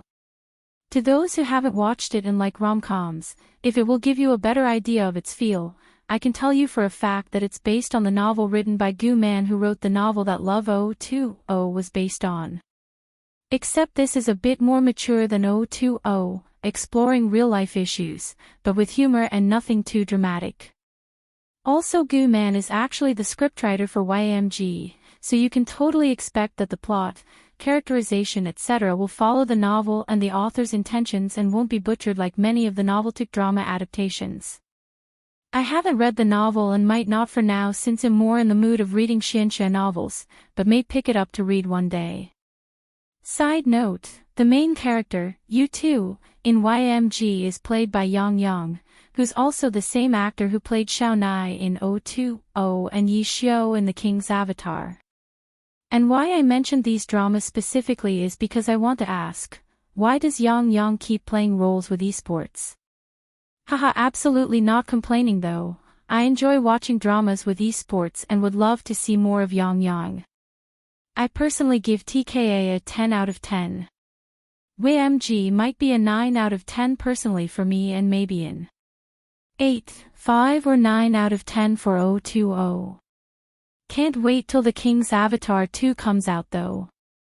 Side note, oh yeah, he also acted as Lin Dong in the drama Martial Universe adapted from the novel Wu Dong Qian Kun, but as much as I love cultivation novels, I was never interested in that novel, so I didn't watch the drama either. But just an FYI. Oops, I went on and on, but last point, honestly, I can't get enough of Yang Yang and his posture and handsome looks. Steven, what should I watch next? Time to go drama hunting again.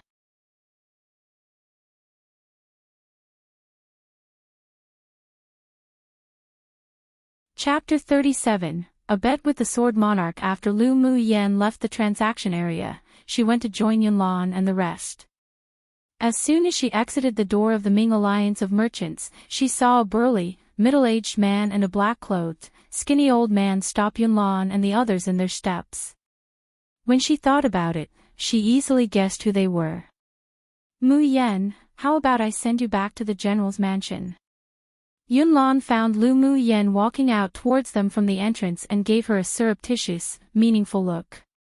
Just now, the king of Jinshi asked them who bought the fire cloud mink, and although he desperately tried to hide it, but Gu Yen Ran told them, and now they could only send Lu Mu Yen away first. Lu Mu Yen nodded with a smile, sure. Although she said that, she knew that things wouldn't be that simple today, she wouldn't be able to leave easily. Why be in such a rush? The king of Jinshi stretched out his arm to stop Yunlan. He still had business to settle, so how could he allow Yunlan to take the person away? Then he swept his gaze to Lu Mu Yen, examining her. With a light purple dress, hair worn in a simplistic style, indifference in her eyes, an elegant and otherworldly temperament, and a beautiful face without powder, even if she was rather young, she had the disposition of one who's capable of causing the downfall of a country one.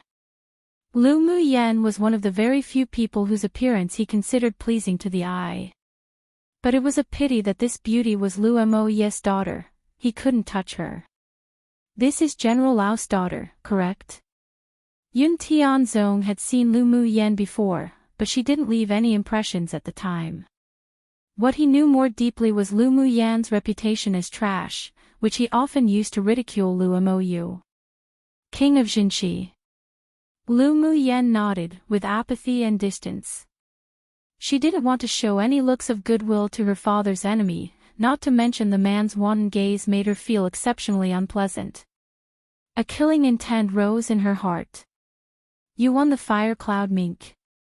Yun Tianzong hadn't yet spoken when the skinny old man in black asked Lu Muyen first. Lu Muyen's expression didn't change as she nodded, yes. Hand it over to this old man now, what this old man said before is still valid. I owe you a personal favor. The black-clothed old man was expressionless with a sharp look in his eyes. Apologies, senior, this junior's answer remains the same.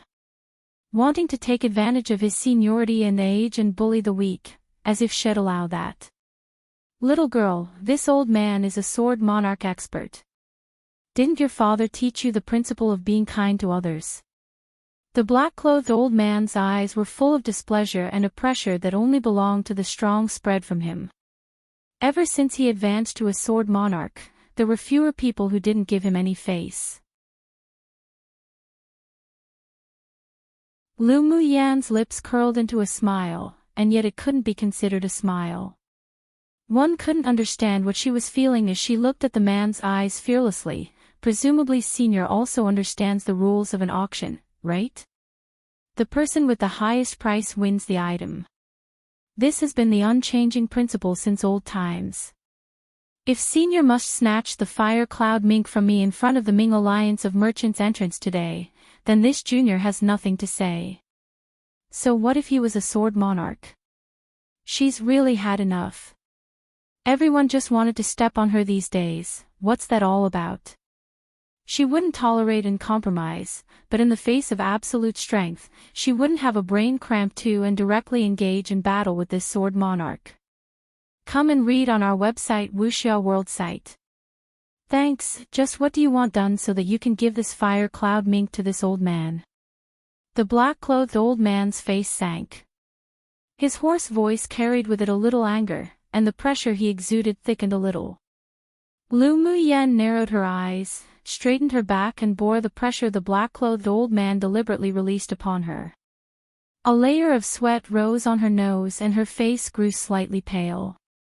It was the first time that she had faced a pressure from a sword monarch expert by herself. The gap between three major stages truly wasn't a joke. The pressure alone already made her unable to move her feet. If they really did start fighting, then that old man could seriously take her little life in minutes.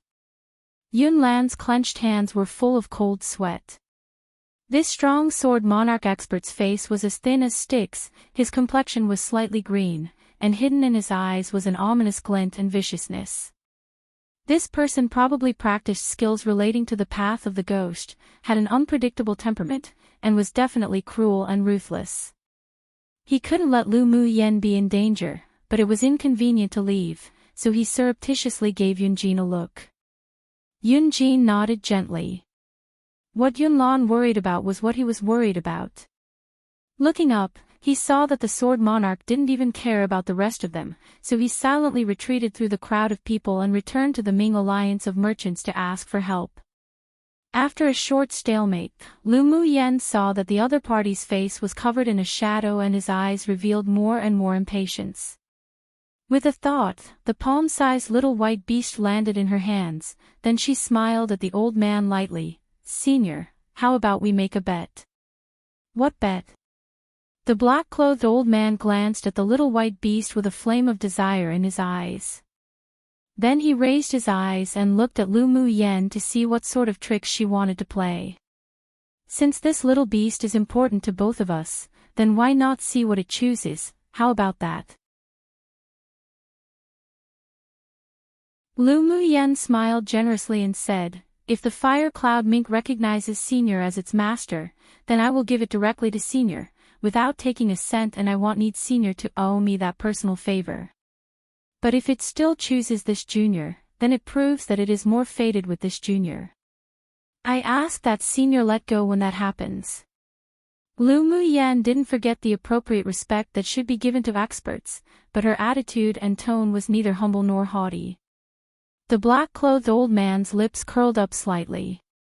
He probed the fire cloud mink's forehead using his mental energy and discovered that nothing suspicious had been done to its sea of consciousness, so he nodded, fine. He secretly laughed at Lu Muyan's naivety. Everyone only knew that he was a sword monarch expert, but they didn't know that he was also a spirit beast master. It was just a tier 2 demonic beast. Even if he was only a low-level spirit beast master, he could still easily obtain it. Then, senior, please. Lu Muyan's lips curled up, placed the little beast on the floor, then took a few steps back. Because the auction just ended, there were many people who were attracted by the news of their bet, and those that wanted to watch a show all stopped and crowded around. Seeing Lu Muyan's actions, they guessed that she wanted to yield the fire cloud mink to the sword monarch expert. But to give herself a proper way out of the embarrassing situation, she made such a meaningless bet. Gu Yanran's clenched hands beneath her sleeves suddenly loosened and her eyes revealed a sense of gloating. For a demonic beast, she even dared to offend a sword monarch expert. Lu Muyan was truly an idiot. When the time came when she lost her bet, it was like losing one's army on top of losing one's wife 3. She'd just wait to watch this trash start crying when the time came. And at this time, Ming Xiu, who was about to exit the Ming alliance of merchants with Elder Yi, stopped in his steps. He watched with interest as he folded his arms and leaned against a stone pillar at the entrance. Seeing his master suddenly stop, Elder Yi looked at Ming Xiu, befuddled and asked, Your Highness? Let's take a look first. Ming Xiu cast his gaze on Lu Muyan.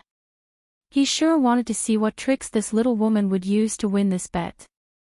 One idiom describing a devastatingly beautiful woman. A woman so beautiful that she could make monarchs focus solely on her and disregard their land and people, causing their country's downfall. 2 Chinese equivalent to brain fart. So in this context, she won't do stupid things. 3 Chinese idiom meaning suffering a double loss after trying to outsmart the enemy as the enemy outsmarted them.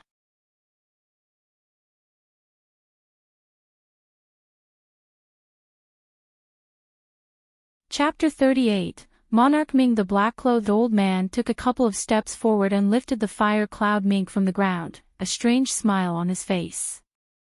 He chanted an incantation to subdue the demonic beast. After chanting, he cut his index finger with a wind blade made from elemental energy, then dripped a drop of blood onto the little beast's flame-like cluster of hair. With a faint smile on Lu Muyan's face, she folded her arms and watched the black-clothed old man's performance, with ridicule in the depths of her eyes. With this old man's meager ability, he still wanted to subdue the spirit devourer. It truly was a daydream. A cup of tea's worth of time had passed, yet the drop of blood on the fire cloud mink's forehead still hadn't been absorbed into its body. The black-clothed old man was startled, and his eyes filled with a hazy shadow.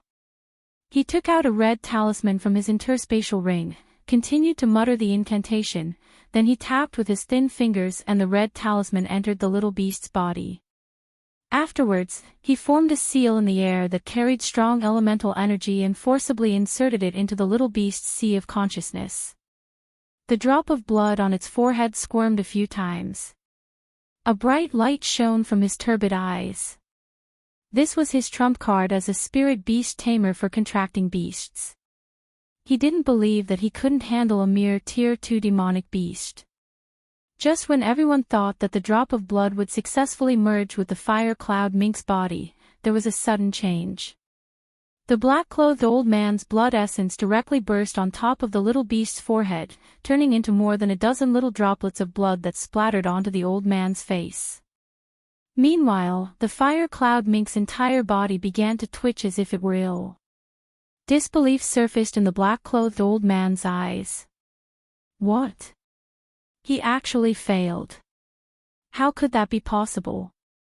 Squeak! With the black-clothed old man failing to contract the beast, the little beast in his hand not only twitched, but frothed at its mouth and its 4 small paws curled together, whimpering.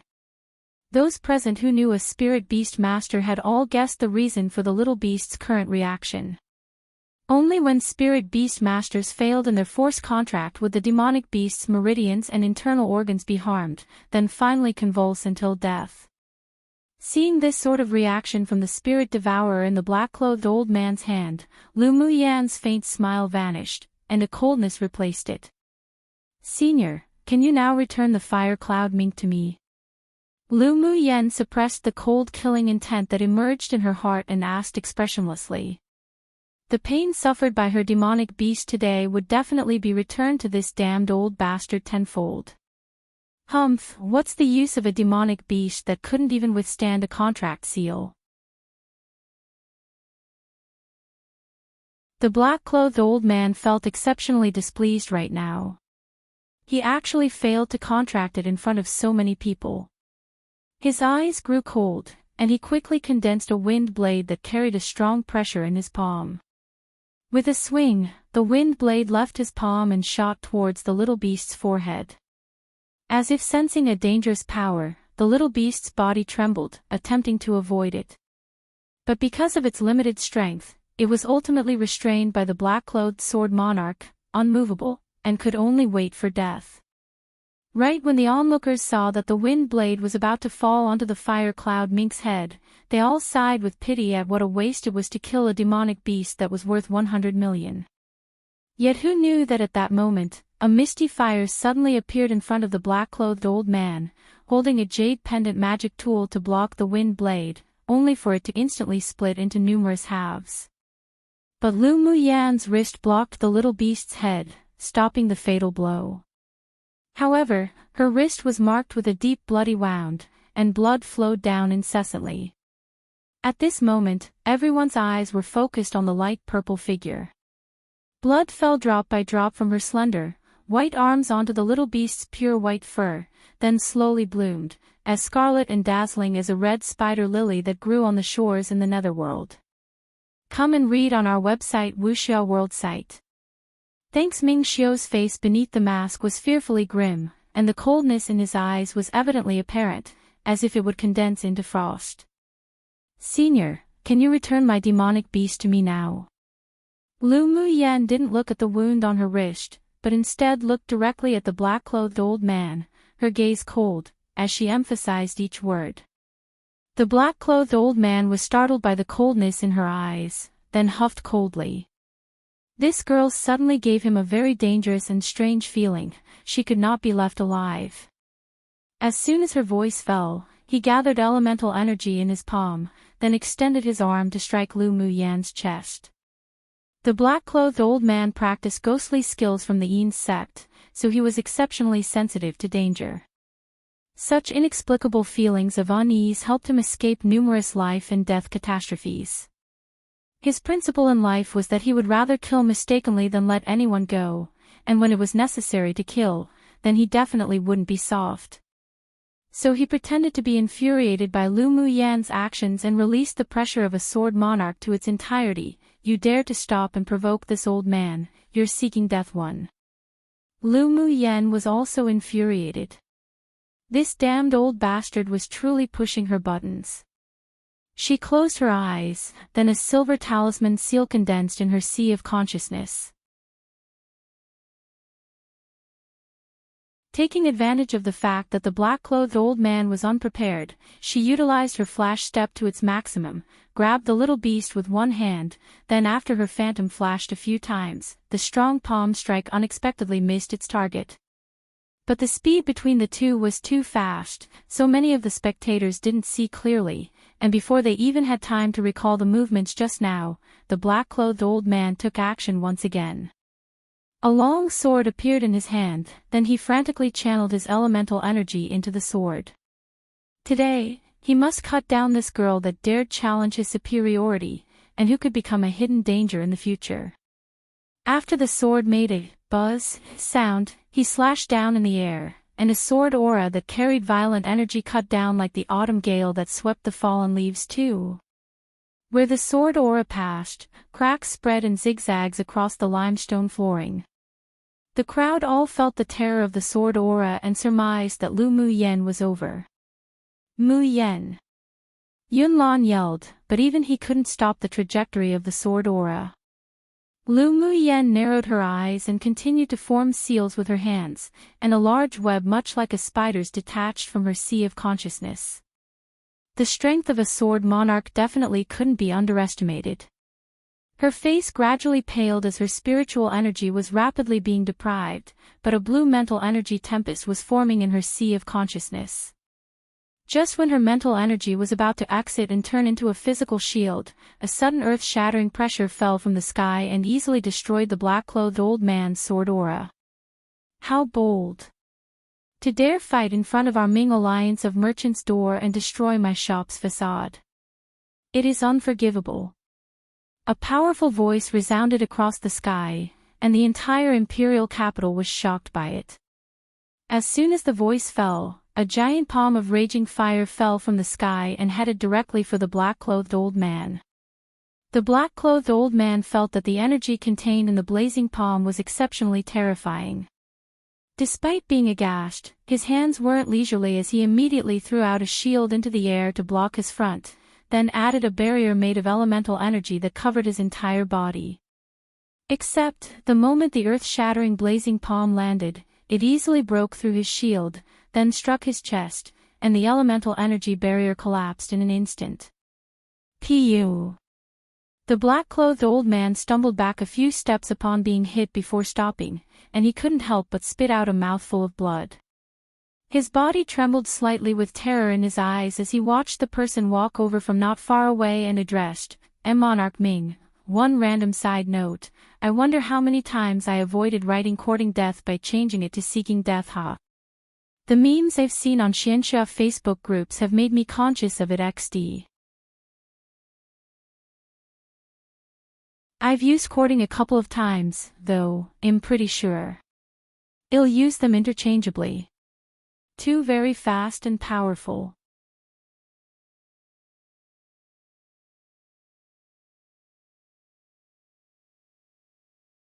Chapter 39, You owe this highness another favor. Following, a series of soft elemental energy fell from the sky and enveloped the scattered pieces of stone caused by the black-clothed old man's sword aura and slowly pieced together one by one. In just a moment, the bluestone one flooring's cracks slowly closed and was restored to its original state. Upon seeing this, Lu Muyen retracted the secret skill she was about to use, and the spider thread-like mental energy also dispersed into nothingness, submerged in her sea of consciousness, as if it had never appeared before. Woman, you owe this highness another favor. A male voice with a sense of magnetic maturity brushed past Lu Muyen's ears like a spring breeze.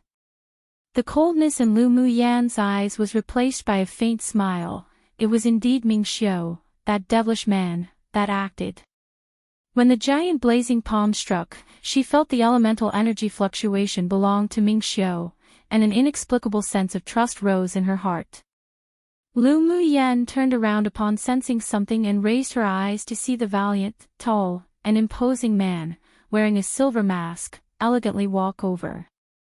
His red robe danced flamboyantly with the wind, and a domineering aura naturally exuded from him, defeating all the men present. Others were like his foil, just like how the light of fireflies could never compete with the bright moon. Monarch Ming. The black-clothed old man clutched his chest, his face extremely ugly, while his eyes revealed slight fear. He was afraid of this man that walked towards him from the bottom of his heart. Monarch Ming, the highness of the nine-layer hall too that the Ming Alliance of Merchants was subordinate to. His identity and strength were mysterious and unfathomable, while he acted on whatever he felt like doing, and even had the nickname God of Murder. Amongst the sword monarchs, he was unmatched, and even sword sovereigns didn't dare provoke him. Ming Xiu looked askance at him, his voice as cold as water. You recognize this highness? The name of Monarch Ming has long resounded throughout Tianling continent. Although this old man has never met your highness, but I have already heard of your highness' deeds. The black-clothed old man barely managed to smile while his posture remained very low. Rumor had it that Monarch Ming always wore a flamboyant red robe with a silver, dark-patterned mask, was arbitrary, arrogant, and tyrannical, and upon first glance, it was indeed as such. Seeing the complete reversal of attitude by the black-clothed old man, treating the red-clothed man with respect, the crowd of onlookers wondered, who was this man who had a noble and impressive temperament? It was no wonder that the people present didn't know the name of Monarch Ming.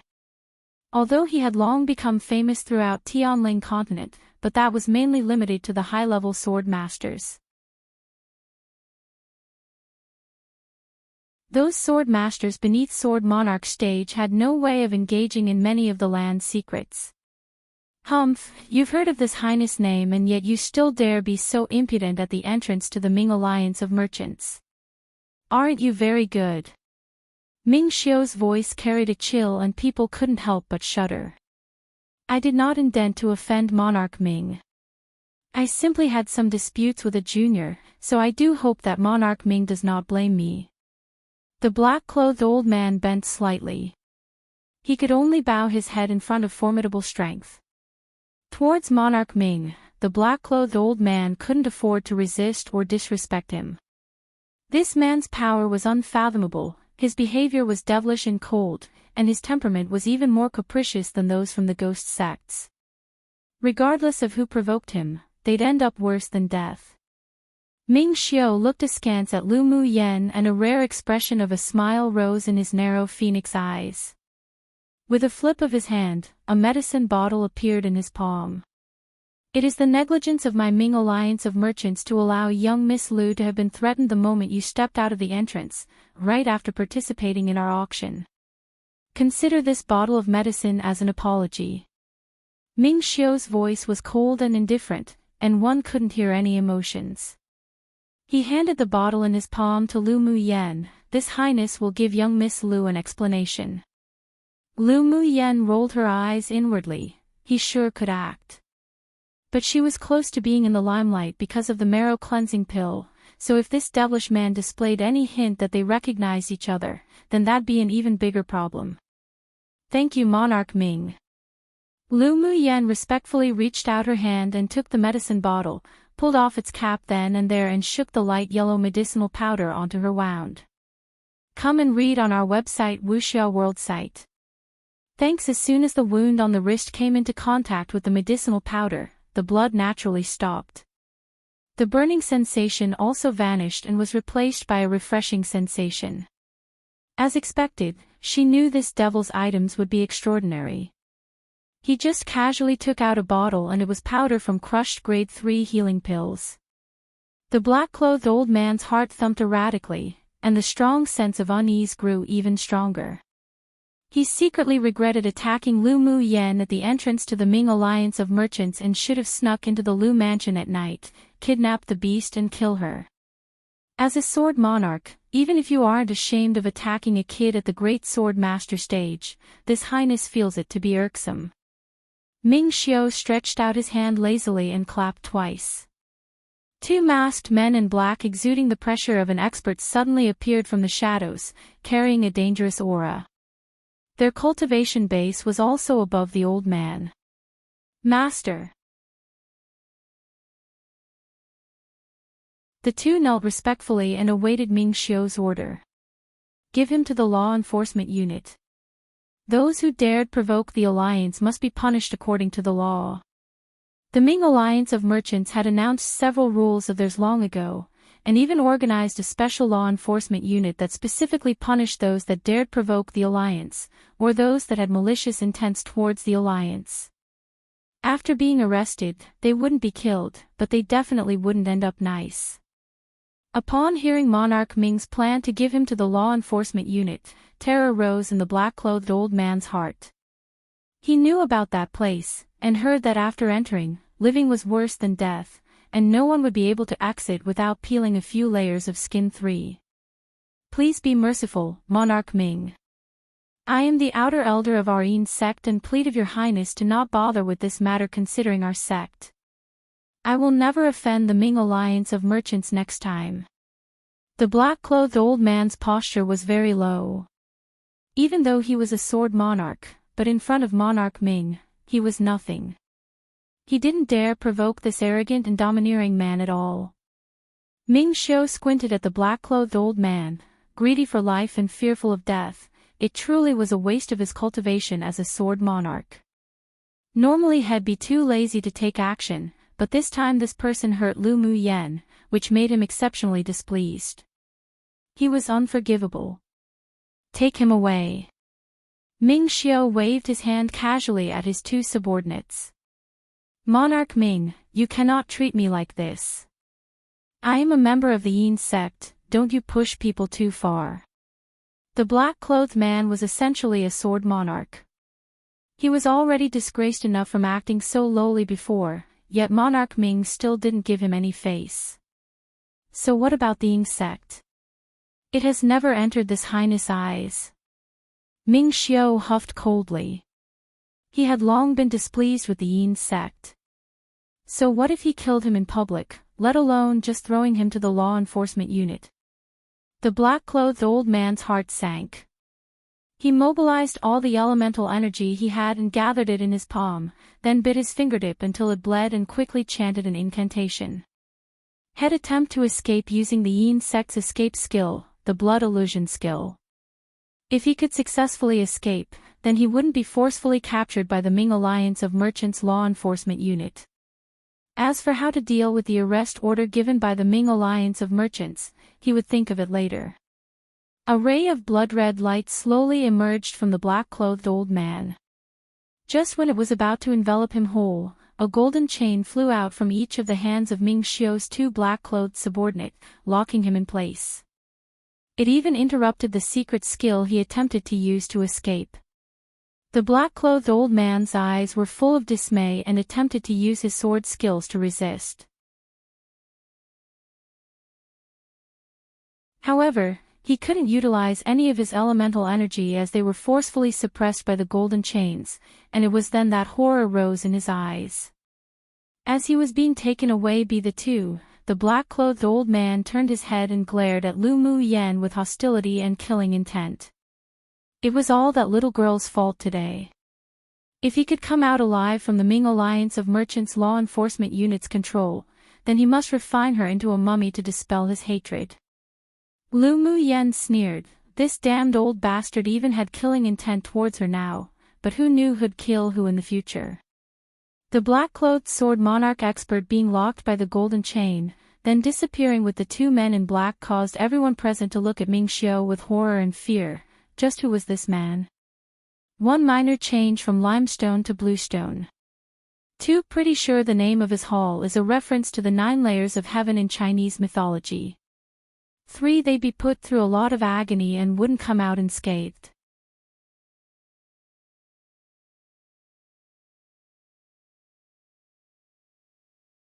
Chapter 40. The secret within the spirit devourer's body. Ming Xiu didn't care about the glances of the people around him. His long and narrow phoenix eyes looked at Lu Mu Yen deeply, but it was only fleeting, so fast that no one could catch it. He stopped talking, turned, and disappeared from here completely. After Ming Xiu left, Elder Yi walked forward and asked Lu Mu Yen with a gentle smile, "Is young Miss Lu all right?" "Thank you for Elder Yi's concern, I'm fine." Lu Mu Yen shook her head with a smile. Feeling the trembling of the little beast in her hand grow more and more intense, her eyes sank, but she remained smiling. "Elder Yi, I have something to do, so I'll leave first." "That's fine, please do as you see fit, young Miss Lu." Elder Yi noticed the little beast in Lu Mu Yan's hand wasn't in good condition and sighed inwardly, "What a pity." Lu Mu Yan nodded, then she took out a wooden whistle that hung around her neck and blew it. In only a few breaths, a bright, white tailwind horse appeared in front of everyone. She addressed Yunlan and the others, then mounted the tailwind horse while carrying the spirit devourer. She left the premises of the Ming Alliance of Merchants and headed for the Lu clan. The king of Jinshi watched with uncertainty, and his face was so dark it could squeeze out a basin of ink. He narrowed his eyes, then turned and left from the crowd. After seeing Lu Mu Yan's valiant and admirable back disappear, Yunlan retrieved his gaze. As soon as he turned his head, he saw the others stare at Lu Mu Yan's back in a daze as well. "Let's go too."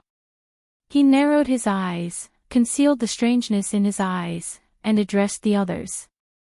After Yunlan and the others left, the crowd exploded as they gathered in threes and pairs before leaving, still discussing what occurred at today's auction.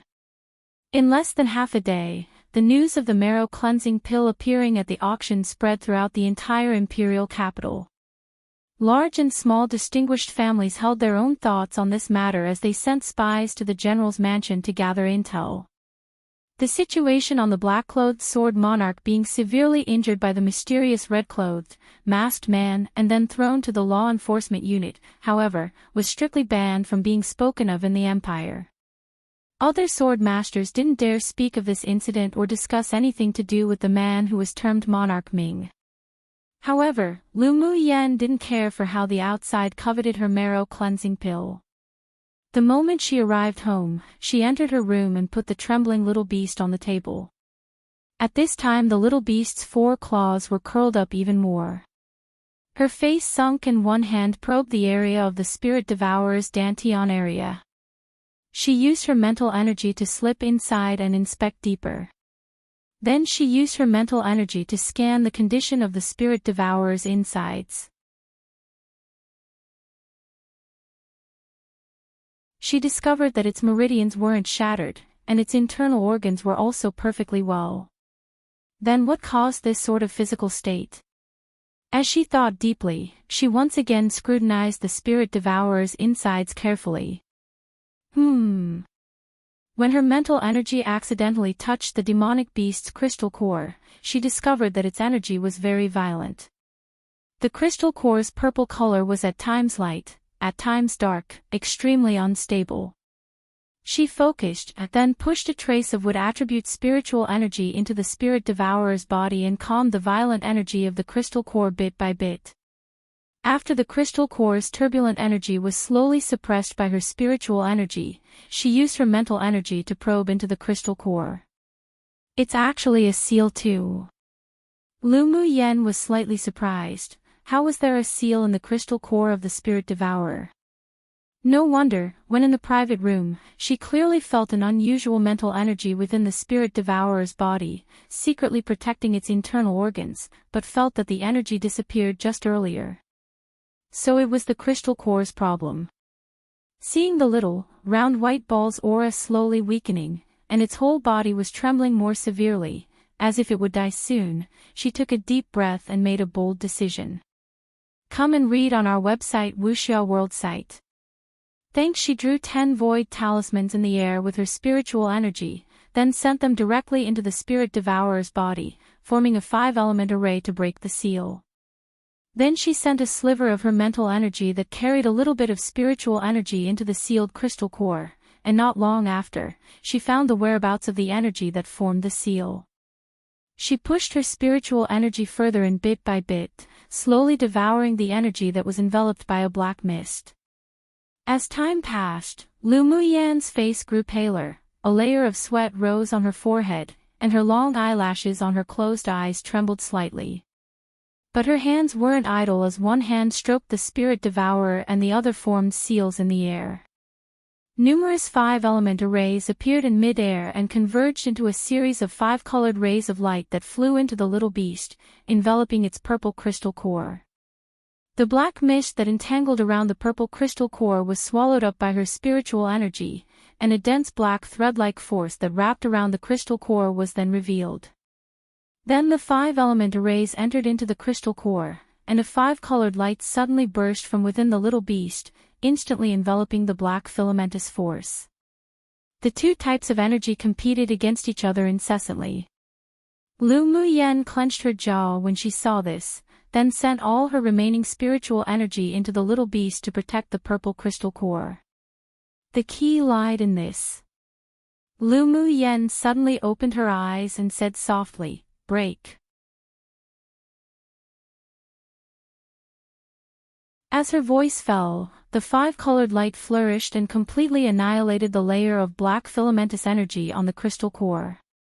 When the light dissipated, the crystal core suddenly emitted a dazzling purple light, and a force that didn't belong to her burst out of the crystal core, instantly destroying the seal.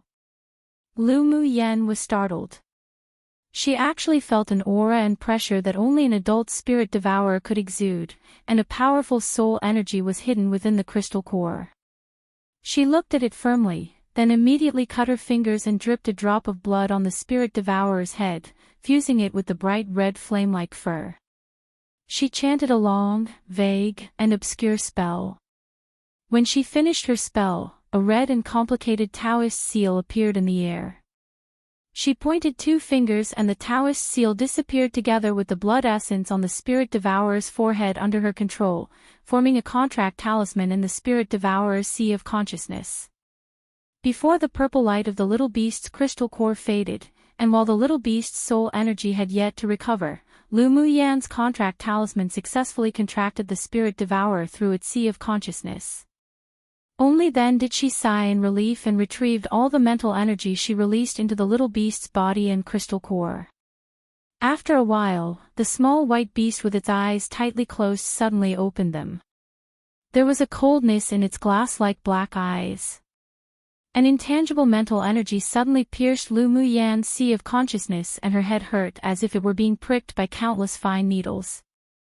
She quickly guarded her sea of consciousness and mobilized her mental energy to form a big web, like spider silk, and only then was she able to withstand the enemy's assault. I saved you, and you want to repay kindness with enmity 3. Lu Muyan glared at the spirit devourer that had a sudden change in temperament in front of her. Her clear eyes met those cold eyes that were like a deep well. The little beast's eyes showed a humanized look of uncertainty, then after a while, it withdrew the mental energy that invaded Lu Muyan's sea of consciousness. As soon as the mental energy disappeared, a cold male voice echoed in her sea of consciousness, "You, a weak human being, dared to sign a contract with this king. You truly deserve death. 1. Show how angry he is feeling. 2. This seal means there's something sealed/locked within this crystal core. 3. Idiom that is equivalent to the English bite the hand that feeds one. Pretty straightforward though. Note, I might edit some previous chapters and fix some of the terminology to do with seals and talismans so that it makes more sense. I just did a more in-depth research on Baidu and read up the meanings of some of the terminology the author used regarding seals and talismans. Each of the words used have more distinct meanings in Chinese, so I want to try to reflect their distinctiveness in the English translation so it makes more sense. But it might not be the most accurate translation since I only formally studied Chinese for 3 years, though I'm ethnically Chinese, and reading Chinese websites to do with fantasy and magic-related things is still tricky. Anyways, for continuing readers, you'll be able to find explanations of seals and talismans and the related Atmaiwadi information once I update the page, sometime soon. Warning, there may be spoilers on this page too if you're not up to date with my posts.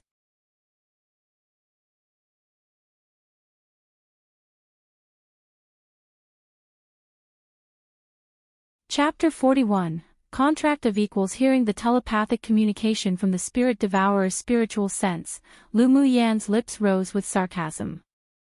This king deserved death. She looked at the spirit devourer as if looking at a joke. I don't know if you've heard of a saying. The spirit devourer looked up at her firmly with questioning in his eyes.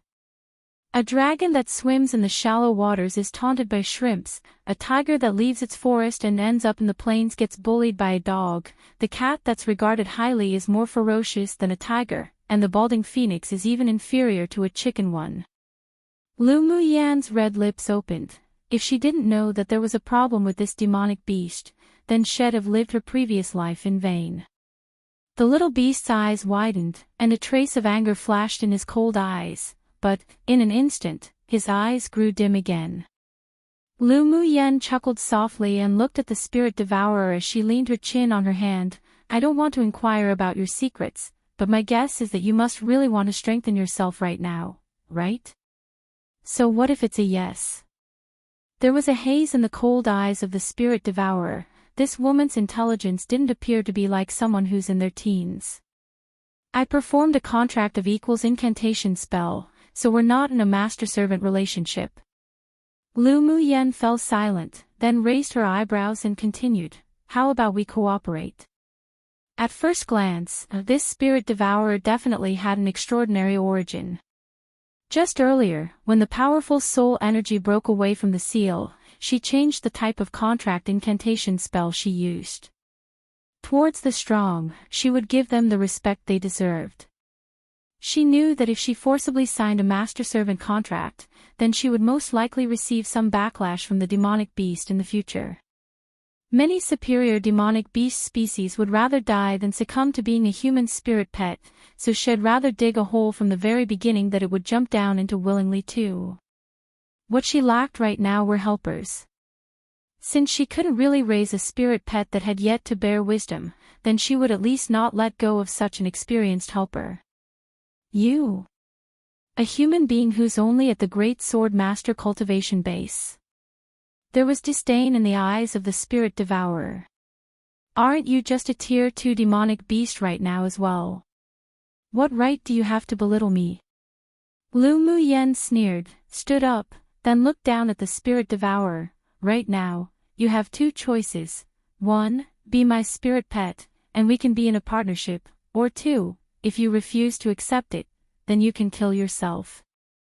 But I'll remind you, the spell that I used for the contract is a lost, ancient incantation spell. Even I don't have a way to dispel it. If you want to forcibly break the contract, then don't blame me if you get a backlash. She didn't lie about this point. She found this incantation spell when she entered a secret realm and was an incomplete contract spell that was left behind by an ancient immortal. It only showed how to contract, but not how to terminate the contract. Compared to ordinary contracts that subdued a demonic beast, the advantage of this incantation spell was that if a demonic beast wanted to forcibly terminate the contract, then it would suffer a very serious backlash, not to mention it couldn't betray or kill its master either. So even if this demonic beast's cultivation base was 10 times or dozens of times higher than hers, it still wouldn't be able to break the contract and harm her. Think about it yourself. I don't like to force things. Seeing the little beast on the table close its eyes and ignore her, Lu Muyen didn't care either. After she finished speaking, she turned and left the room. This kind of arrogant guy should be given some time to chill and let it comprehend its current situation and disadvantages. Then they would naturally be able to communicate later. The door closed securely, and the spirit devourer opened its eyes that were filled with complex emotions. The color of the red fur that appeared like a flame on his forehead grew even more vivid. After that particular battle, when he was seriously injured and was about to perish, he performed the innate talent that only a spirit devourer King 3 knew, the reincarnation skill. Eventually, he sealed his beast soul within a crystal core and performed a nirvana reincarnation. But he didn't think that after he was born from the reincarnated egg, he would fall into this small interface. The forceful contract that the Sword Monarch attempted to use on him activated the seal on his crystal core and woke him early. Although he hadn't yet awoken during the auction, but he was aware of everything that happened. In retrospect, that woman's act of blocking the sword for him made him admire her courage. Come and read on our website Wuxia World site. Thanks. Even if it was impossible for him to die in the hands of that Sword Monarch, he was still touched by that woman's actions, so when he launched his mental energy attack, he didn't intend to kill her, but merely wanted to test her strength. The result astounded him. With such powerful mental energy, that woman must have a lot of secrets too. A partner. Maybe he could try. A day later, Lu Muyen, who was sitting in the Lu clan's practice room with her eyes closed, cultivating, suddenly opened her eyes and cast her gaze to the southeast direction outside the window. She felt spiritual force pouring into a particular spot. It was Lu Mubei's room. It appeared that her eldest brother was about to advance. In a flash, Lu Muyen left her room and used flash steps to move towards the courtyard where Lu Mubai resided. There, the spiritual force of heaven and earth and their air poured towards one are within the courtyard. She revealed a clear and attractive smile on her beautiful little face. Her eldest brother's talent was indeed exceptional. He was comparable to her back in the immortal cultivation world with the heavenly spiritual root. The cultivators in this world didn't have spiritual roots, but when her soul and this body merged into one, she discovered that the strong comprehension abilities of her heavenly spiritual root were also integrated. After merging, she could absorb spiritual force several times faster than ordinary sword masters, and she had the advantage when comprehending laws. Most importantly, she could also comprehend all the elemental attributes of this world. The spiritual force hovered in the sky above the roof, forming clusters of spirit clouds. Then the spirit clouds were pulled into the room one after another, and the person sitting inside absorbed the spiritual force from the spirit clouds to their heart's content. Not long later, Lu Zhantian, Lu Mo Yu and Lu Mu Ting also arrived here from different directions. When they saw Lu Mu Yen, who was already standing in the courtyard, their face revealed expressions of excitement. All three of them had already finished absorbing the medicinal properties of the marrow cleansing pill, and successfully cleansed their marrow and broadened their meridians. Grandpa, father, second brother, how are the effects after you finished absorbing the marrow cleansing pill? Lu Mu Yen asked the three with a smile, her eyes overflowing with warmth. Ha! Although I'm old now, but I still have successfully expanded my meridians by 1/3. I have hope of breaking through to a sword monarch within 2 years. Lu Zhantian laughed. My family's Yener is the lucky star of the Lu clan. I doubled the size of my meridians, and my absorption speed of spiritual force also doubled. I felt that the bottleneck that I couldn't break through before had loosened. I believe that I'll be able to successfully break through to Sword Monarch soon. Lu Mo Yu said with a gentle smile, with his eyes dyed in a layer of confidence. Lu Mu Ting appeared even more excited and said enthusiastically, I'm the same as Yener, also more than doubling the size of my meridians. I believe I'll soon be able to break through to advanced phase sword spirit. Lu Mu Yen chuckled with an ease of mind. The Lu family's talents were indeed extremely outstanding. If the marrow cleansing pill was taken by a sword master with average talent, then it wouldn't have such a good effect. The spiritual force surrounding them suddenly stopped surging, and the spirit clouds were slowly being absorbed by the person within the room until there were none. None of them spoke as they stared, transfixed, in that direction. Lu Mu Bai had reached the pivotal point of breakthrough.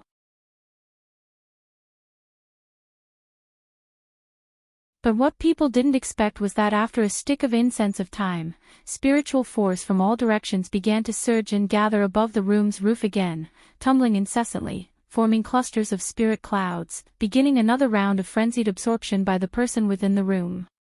About 2 hours later, the spirit clouds in the sky dispersed and a powerful aura released from within the courtyard. Lu Mu Yan's eyes brightened. Eldest brother succeeded in breaking through to Sword King. Eldest brother is so abnormal. Lu Mu Ting pouted, unreconciled, but the joy in his eyes revealed that he was also exceptionally happy and excited. Ha! Her grandfather also laughed aloud, then said, My Lu clan has gained another Sword King expert today. Lu Mo Ye's handsome and elegant face also revealed gratification. Lu Mu Bei's advancement brought their Lu clan's overall strength to another level.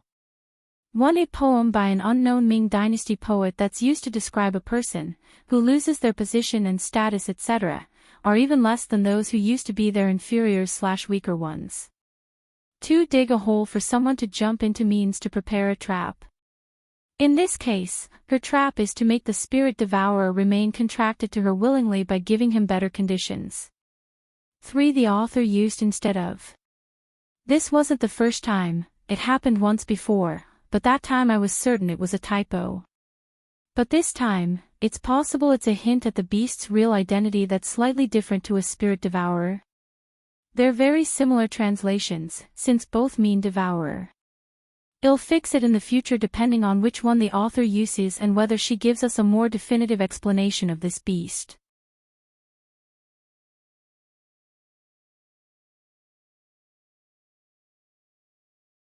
Chapter 42. Lu Mu Bai advances at the same time Lu Mu Bai was advancing. Within the restricted area of Yenzhou country's Imperial Palace, a white-haired old man opened his eyes and dashed out of the restricted area. He stood in the air, standing in the direction of the general's mansion. What a strong energy fluctuation during advancement. He narrowed his eyes, then laughed. The Liu clan has birthed another Sword King. Not bad, not bad. In the main hall of the Imperial Palace, a middle-aged man in purple clothes walked out of the main hall, felt the spiritual force surge in the direction of the general's mansion, then touched his Buddhist beads in his hands. The Liu clan has birthed another Sword King. Lu Mu Bai is indeed exceptionally talented. In the imperial capital, a green-clothed old man expressed surprise within a hillside wooden house that sat in an area with plentiful spiritual force where birds sang and fragrant flowers bloomed. Such a powerful and grand advancement. Liu clan's little boy truly is worthy of being the #1 prodigy of the empire. In a courtyard of a distinguished clan, there were 3 people currently chatting in their seats, when suddenly they felt the spiritual force incessantly surge in one direction. They immediately stood up and stared, transfixed, in the direction of the Liu clan.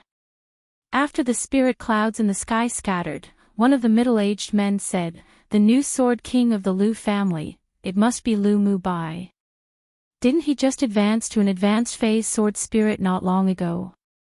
How did he advance to the Sword King stage so fast?" A young man asked with a complicated expression. "Marrow cleansing pill. I guess he must have obtained the marrow cleansing pill." A light shone from the eyes of a man not yet 20 years of age behind the 2 men. Yes. Yun Lan and Yun Jin both received a marrow cleansing pill from Lu Mu Yan. How could Lu Mu Bai, who's Lu Mu Yan's eldest brother, not have it? The man who spoke before clenched his fist with a face of certainty. Then he turned to the middle-aged man with excitement in his eyes. "Father, the effect of the marrow cleansing pill seems to be even better than what the rumor said." "Marrow cleansing pill?" The middle-aged man murmured, then laughed aloud. "Let's go visit the Liu clan now to congratulate Lu Mu Bei's advancement."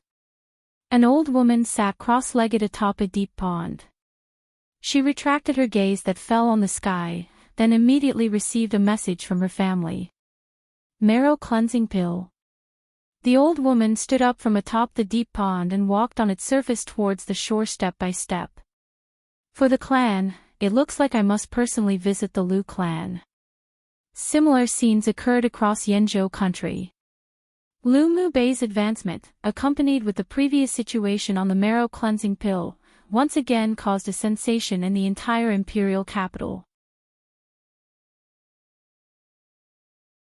The general's mansion in the imperial capital. A gentle, handsome, white-clothed man walked out of the room in the courtyard. He was tall and slender with an ethereal, otherworldly temperament. His entire person naturally exuded a feeling of a fallen immortal. "Grandpa, father, Yenner, shouting." Lu Mu Bei's eyes were dyed with joy. Even he didn't think that he could borrow the broadened meridians from consuming the marrow cleansing pill to madly absorb spiritual force and unexpectedly advance to a Sword King. Congratulations, eldest brother, on becoming a Sword King expert. Lu Mu Yan naturally hugged Lu Mu Bei's arm, blinked her eyes, and said with a smile.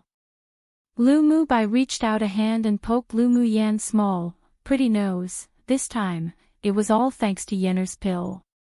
"Eldest brother, aren't you a little too abnormal? It's only been a few years and you left me behind so far already." Lu Mu Ting raised his eyebrow and huffed, but within, he was proud of having such an elder brother. Lu Mu Bai glanced at him and said, "Well, who told you to run around everywhere day and night and not focus on cultivating? The fact that you can even reach middle phase sword spirit was because of your talent." He glanced at his sister, who smiled like a flower, then looked back at his younger brother with a smile, yet not quite a smile, and added another stab. "If you stay this idle, I believe that Yenner will surpass you soon. Come and read on our website Wuxia World site." Thanks. Lu Mu Ting rolled his eyes, as if he'll be surpassed by this little girl. "Second brother, then let's compete to see who can advance to Sword King first." Lu Mu Yen really liked this homely feeling and atmosphere.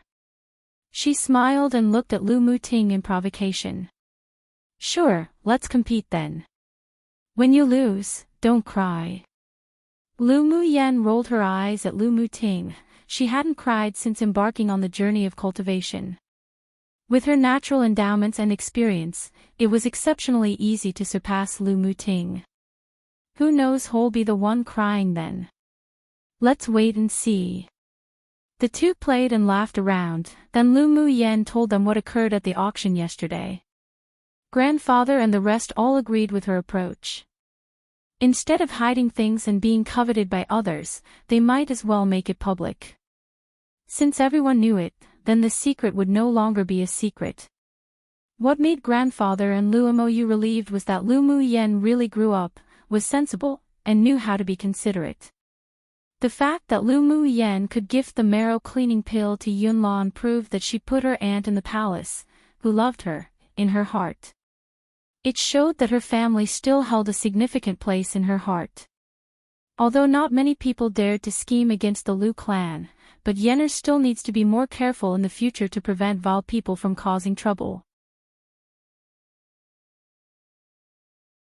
Lu Mo Yu still had some concern about the safety of his daughter. How about during this time, you can cultivate by Mu Bei's side? Daddy, I can't always keep growing beneath your wings, I won't go far that way.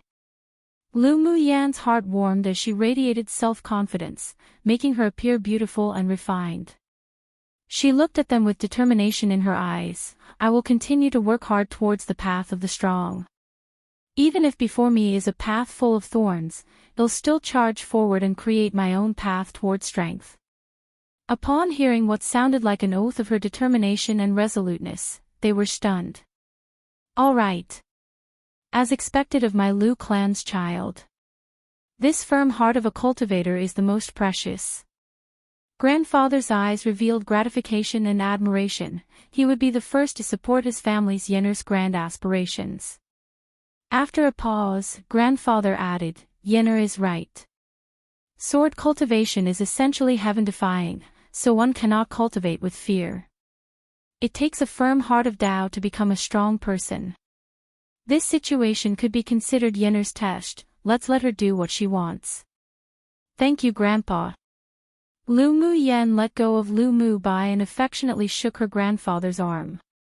Even she, herself, didn't expect to behave like this one day, so natural and genuine. I thought incorrectly, Yenner's choice is right. His daughter's words made Lu Mo Yu see through the murkiness of his mind.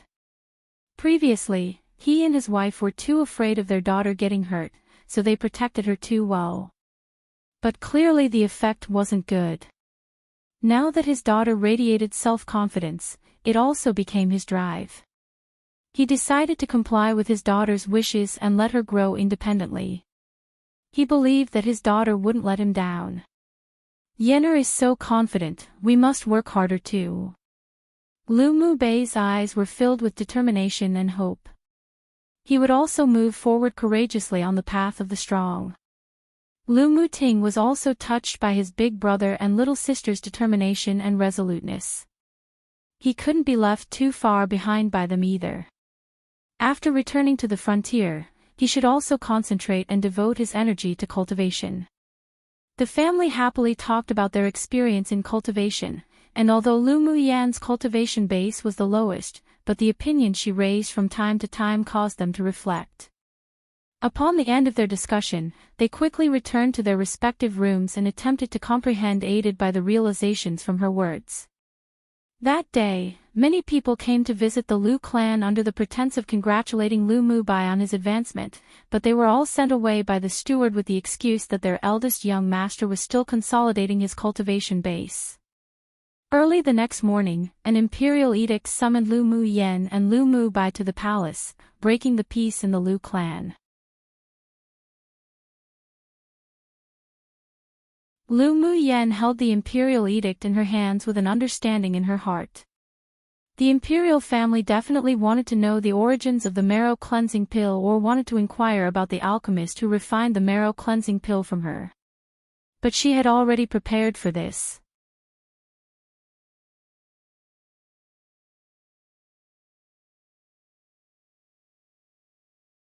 Chapter 43. Entering the palace. Lu Mu Yen and Lu Mu Bai rode the carriage through the gate of the palace and directly towards Yantian Hall. Only once they've arrived did they get out of the carriage and walk into the large hall. On the main seat in the middle of the large hall sat a handsome middle-aged man in bright yellow brocade. With one look, one could tell his identity. On the lower right side sat a radiant and glamorous woman in a red palace dress. She was precisely Lu Mu Yan's aunt, Lu Moz. In addition to the two and the palace guards in the hall, there also sat two elderly men with an extraordinary temperament, and who appeared lively and vigorous. Formal greetings to the Emperor, Empress. Lu Mu Bai led Lu Mu Yan into the hall and raised his hands to respectfully greet the two on the main seats. Then he turned around and greeted the two elderly men respectfully. Lu Mu Bai greets Imperial teacher, principal. When a sword master greeted the Emperor, there was no need to bow down like a commoner or ordinary person. Lu Mu Yan also took a step forward and greeted the several people respectfully, imitating Lu Mu Bai. It seems that the rumors are true. The little girl Mu Yan has indeed changed a lot. Emperor Yuntian said with a gentle smile to the Empress beside him. Empress Lu Moz glared at Yuntian, then with a smile, however Yener changes, she is still our Lu clan's treasure.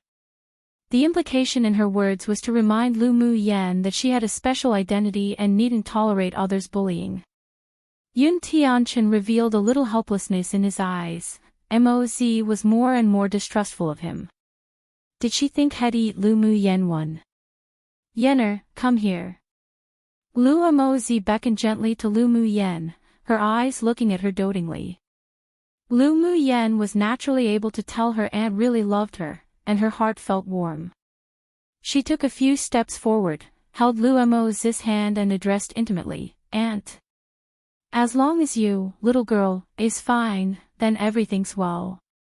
When you were injured by that Gu Yen ran before, it truly worried Aunt. Lu Moz said with a coldness in her eyes. This debt would definitely be repaid by the Gu clan. Lu Mu Yan patted Lu Moz's hand lightly to show comfort and said nonchalantly, it's just an insignificant person, don't let it affect Aunt's mood. There really wasn't any need to pay attention to a person like Gu Yen ran. But of course, the repayment towards Gu Yen ran wouldn't be lacking either.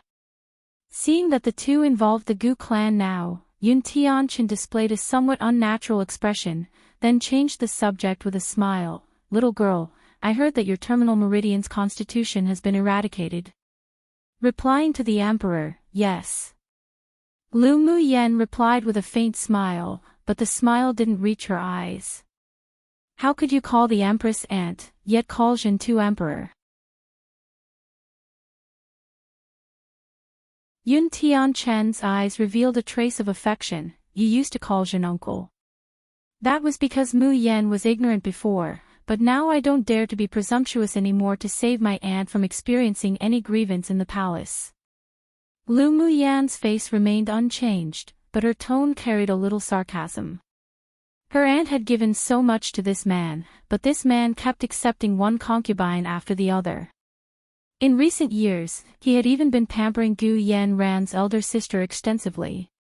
She didn't want to care about whether the structure of the empire required him to do this or not, she only complained for her aunt that doted on her. Yuntian's eyes darkened, this girl was even bolder now.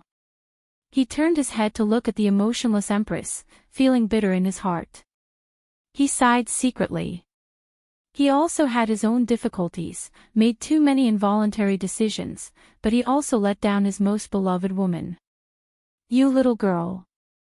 Yuntian's face revealed a helpless smile, pretending not to understand her insinuations. As Lu Moz loved Lu Mu Yan, then he, too, would adore Lu Mu Yan. If he blamed Lu Mu Yan right now for her words, then he was afraid that his relationship with Lu Moz would be even stiffer. A sliver of sorrow flashed across Lu Moz's eyes, but not wanting to mention Imperial noble consort Gu, she lifted her head and smiled at Lu Mu Bai. Mu Bai, congratulations. Thank you, Aunt. Come and read on our website Wuxia World site. Thanks Mu Bai, do you have any plans after advancing now? Yun Tianchen valued Lu Mu Bai. As the #1 prodigy of the empire, he would definitely be great support in the future to Yenzhou country. Lu Mu Bai's gentle, handsome face was still calm and composed, replying to the emperor, I want to continue to stay at the Imperial Academy and participate in the Academy's annual competition, then the trials after that. Sounds fine. Yun Tianchen nodded. The Imperial Academy's annual competition was exceptionally important this time. After the annual competition was the selection trials. With Lu Mu Bai participating, the safety of the students had more guarantee. Then, Yun Tianchen chatted idly with Lu Mu Bai and Lu Mu Yen, all of which were rather simple questions. Seeing that the topic between the emperor and the two simply wasn't entering into the main subject, the white-haired old man in the main hall coughed gently. Then he looked at Lu Mu Yen and asked straightforwardly, Lu girl, do you still have any more marrow cleansing pills that you gifted to Yunlan and Yunjin? No more. Lu Mu Yen opened her palms and shrugged. The two old men in front of them were both sword monarch experts, and were important figures within Yenzhou country. The white-haired elderly man that spoke to her was Yenzhou Empire's imperial teacher, Yun Sang, and the green-clothed elderly man who wore a smile beside him was the Imperial Academy's principal, Wanli. As such, she maintained the respect that they deserved in her attitude towards them. Then can you tell us how you obtained the marrow cleansing pill? Yun Sang didn't conceal the expectant look in his eyes. The marrow cleansing pill's effects were simply too amazing, so they must ask clearly. My master gave it to me. Lu Mu Yen didn't even blink when lying. Yun Sang frowned and asked in surprise, Master. Why have I never heard of you having a master before? I only became master's disciple when I went to the Blazing Mountain Range, that's why no one knows. Is your master in the imperial capital? Yun Sang couldn't help but show excitement. They all thought that there was an expert behind Lu Mu Yen, so the purpose of calling Lu Mu Yen here was to befriend that high-level alchemist through her. The marrow cleansing pill was simply too important for Yenzhou country.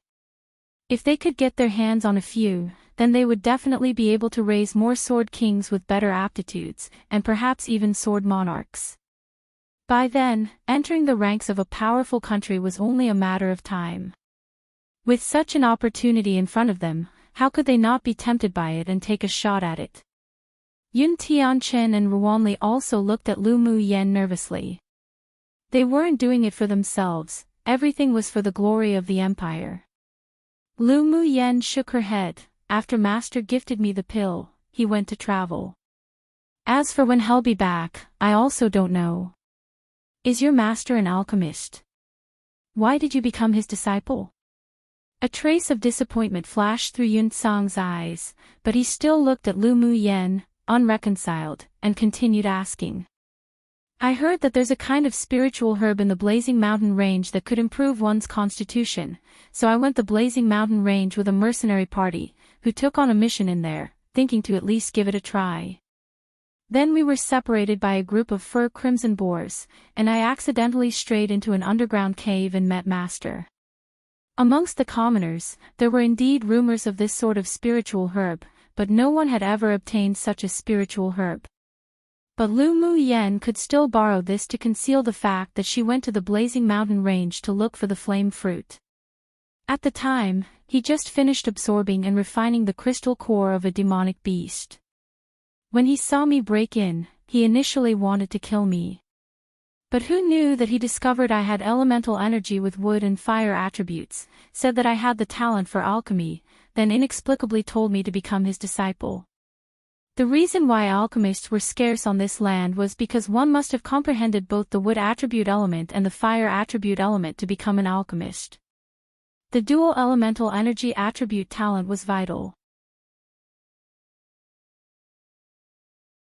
Because of my terminal meridian's constitution, I couldn't absorb the spiritual force of heaven and earth to use my wood and fire attribute elemental energy, so Master threw me a bottle of marrow cleansing pills to refine, and eradicate and improve my constitution. He also taught me some alchemy skills, then sent me to the peripheral of the blazing mountain range and left. Lu Muyen slowly said the excuse she had thought of previously.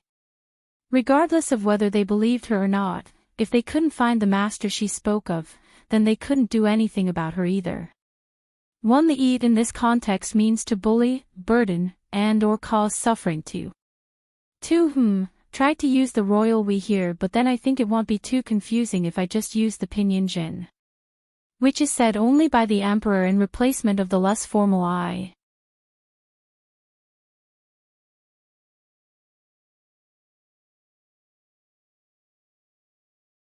Chapter 44. A slight display of her skills. After listening to Lu Muyan's words, Yun Song's expression was incomprehensible. He believed the expert that Lu Muyan spoke of existed. After all, the Lu clan didn't have an alchemist, so it was impossible for them to refine the marrow cleansing pill. It was just that they didn't know whether the expert was in the Imperial capital or not, nor whether Lu Muyan had more marrow cleansing pills on her or not. He had doubts in his heart, but he couldn't express it directly, so he cast a surreptitious glance to Ruanli. Ruanli pondered for a moment, then smiled softly and said, "So, according to what you said, Lu girl can concoct pills. I heard that you even won a cauldron at the auction. Could it be for your own use? When I was in the cave, Master personally guided me for a few days. I can now refine grade 1 pills. When one should be humble, then they should keep a low profile, but when it was suitable to shine, then one needn't conceal. Only by exposing one's own advantages could they be qualified to negotiate the terms." "What?" Ruanli couldn't help but stand with disbelief written on his face. Yun Tianchen and Yun Song both displayed shock and doubt. Lu Muyen was now a grade 1 alchemist. How could that be possible? Alchemists weren't like cabbages. She only cultivated for how long and she could already refine a grade 1 pill. They doubted deeply. "Don't believe me." Lu Muyen raised her eyebrow, took out the Cyan 1 cauldron from her interspatial ring and asked, "Would you like me to show it to you?" "Believe." Ruanli suppressed the suspicion in his eyes and put on an amicable smile, but of course, it would be even better if Lu girl could refine a batch of grade 1 pills in front of us. Alchemists on Tianling continent were simply too scarce, and the alchemists of Yenzhou country were even scarcer, with not more than 10. If Lu Muyen truly was a grade 1 alchemist, then it was definitely worth their efforts to raise her.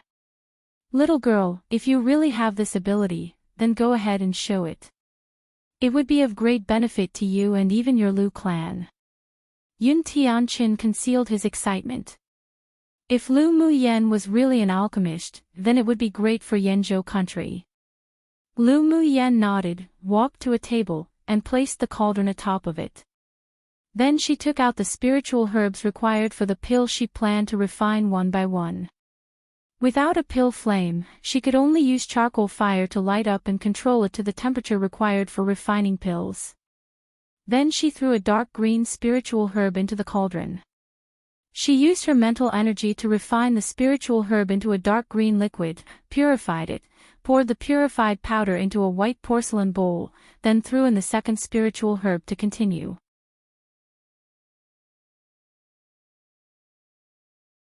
The reason why Lu Muyen took out the purified powders one by one, then throw them into the cauldron to mix when it was time to condense the pills was so that she wouldn't expose her mental energy. Time passed bit by bit, and the people watched as her slender, white hands threw, took, and placed, with a serious and confident attitude. Every movement was like a painting, pleasing to the eye. Wang. Hearing a light buzzing sound from the cauldron, Lu Muyen smacked the cauldron with her palm, then a pill fragrance wafted out from within. A few pills flew out and landed in her hands. This is a grade 1 energy-nourishing pill, and it has the miraculous effects of treating internal and external injuries. Lu Muyen filled a white porcelain bottle with the pills and handed it to Ruanli. Ruanli's eyes revealed a sliver of sharpness. He took the pill, poured one out and smelled it, only to be stunned and couldn't help but exclaim, this is a top-quality pill, not to mention you could refine 5 in one batch. Even a grade 2 alchemist couldn't necessarily produce such a high-quality pill, not to mention such a high pill rate. Excellent. Lu girl is truly exceptionally talented in alchemy. Yun Sung also didn't expect this result, so he patted the armrest of the chair excitedly.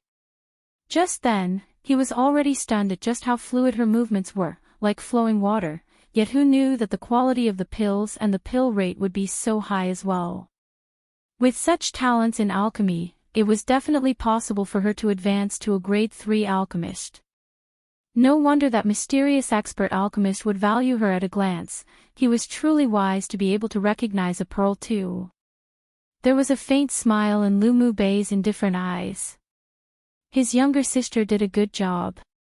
She used her actions to convince the others to believe the existence of the mysterious high-level alchemist, and she also put herself, along with the Lu clan, in the most advantageous position. You just said that the energy-nourishing pill has the miraculous effect of treating internal and external injuries.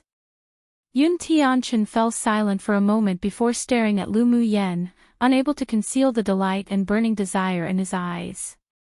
Come and read on our website Wuxia World site.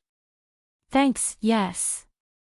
Lu Mu Yen had to admit that maybe Yun Tianchen wasn't a good husband, but he was a good emperor. What he now thought of was definitely using the energy-nourishing pill in the army. The Tianling continent not only lacked alchemists, but pill recipes were also scarce. Even a grade 1 recipe would be vied for by numerous entities. The energy-nourishing pill had never appeared on this land, so it was even more precious. Lu girl, can you sell these pills to us? Yun Tianchen wanted to test the energy-nourishing pills for its effects. Lu Mu Yen played with the porcelain bottle she had taken back from Wanli, pondered for a bit, before raising her head and said, "Sure. But I don't want money.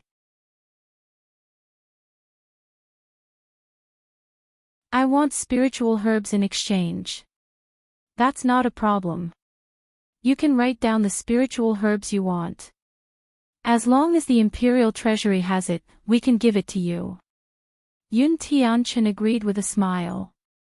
Being so generous naturally also meant he wanted to win her over. Lu Mu Yen also wasn't humble. She took out a piece of paper and brush from her interspatial ring and began to write the list on the table. Then she handed an entire page full of spiritual herbs to Yun Tianchen, and amongst them were also the spiritual herbs required to refine the Foundation Establishment pill. Yun Tianchen took the paper and glanced over it casually, then his face changed. The corners of his lips couldn't help but twitch. Not only did she want so many kinds of spiritual herbs, but there were even some high-level spiritual herbs scattered within that even the Imperial Treasury didn't have. Was she trying to rip off some foolish spendthrift 3? He couldn't help but hand the paper over to the Imperial teacher. Whether or not to give Lu Mu Yen these spiritual herbs also required the Imperial teacher's input. Seeing the Emperor's helpless look, Yun Song took a look, and his expression also changed in an instant, then handed the paper to Ruanli with a frown. Ruanli took a look at the paper curiously and couldn't help but smile. This girl was a master who wouldn't suffer. In what way was this a deal? This was simply an extortion. But what could he do when Lu Mu Yen was a student of his Imperial Academy? He, Ruanli, was very protective, so his heart must lean towards his students. This is only a little bit of spiritual herbs. Your Imperial family's large and prosperous, this little bit of spiritual herbs is just a single fur from 9 oxen too. Based on my opinion, you aren't at a disadvantage in this transaction. Yun Song was originally a very rigorous and strict person, but right now he couldn't help but glare at Ruanli. This old thing had nothing to do with this, that's the only reason he could speak so casually. Lu Mu Yen didn't expect that Ruanli would stand on her side, but understood when she thought of Ruanli's identity. A smile rose on her lips. This old man wasn't that bad. If one wasn't prepared to risk their child, they would never catch the wolf for. So after a short moment, Yun Song nodded to Yun Tianchen. Lou girl, we have 2/3 of the spiritual herbs on this list in the Imperial treasury, but the rest might not even be found in the hands of a sword monarch in the Empire, let alone the Imperial treasury. Which ones? Lu Mu Yen already had a guess in her heart. Deep orchid, 7-leaf ginseng, holly grass. Yun Tianchen read out the 9 types of spiritual herbs that they really didn't have in the treasury. Although Lu Mu Yen was a little disappointed, but it was already a huge profit to exchange more than 30 precious spiritual herbs. She threw the bottle in her hand to Yun Tianchen and said straightforwardly, "Forget it. I'll suffer the loss."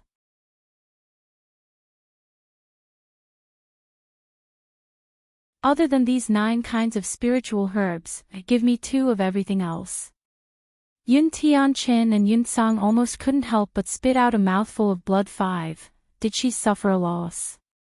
And 2 of each. Did she even want any face? 1. I had trouble translating the color, Qing, for a while. I translated it as blue, then I edited it to green, but why did I never think of cyan? I don't know why it took me so long to figure out how to translate it when it was that simple. It's a mix between blue and green, so it's cyan, duh. 2. Recognize an amazing person. 3. A colloquial saying often used between friends, usually to describe a person, or rhetorically describe themselves. Means that the person was so foolish to do something that was obviously at the disadvantage, usually to do with money. For if one is unable to take risks, they cannot achieve great things. 5. They almost couldn't control their anger/dismay. You're tuning into the LoveLore Library YouTube channel. We're so grateful for your support, and don't forget to subscribe to join us on this incredible journey through captivating stories.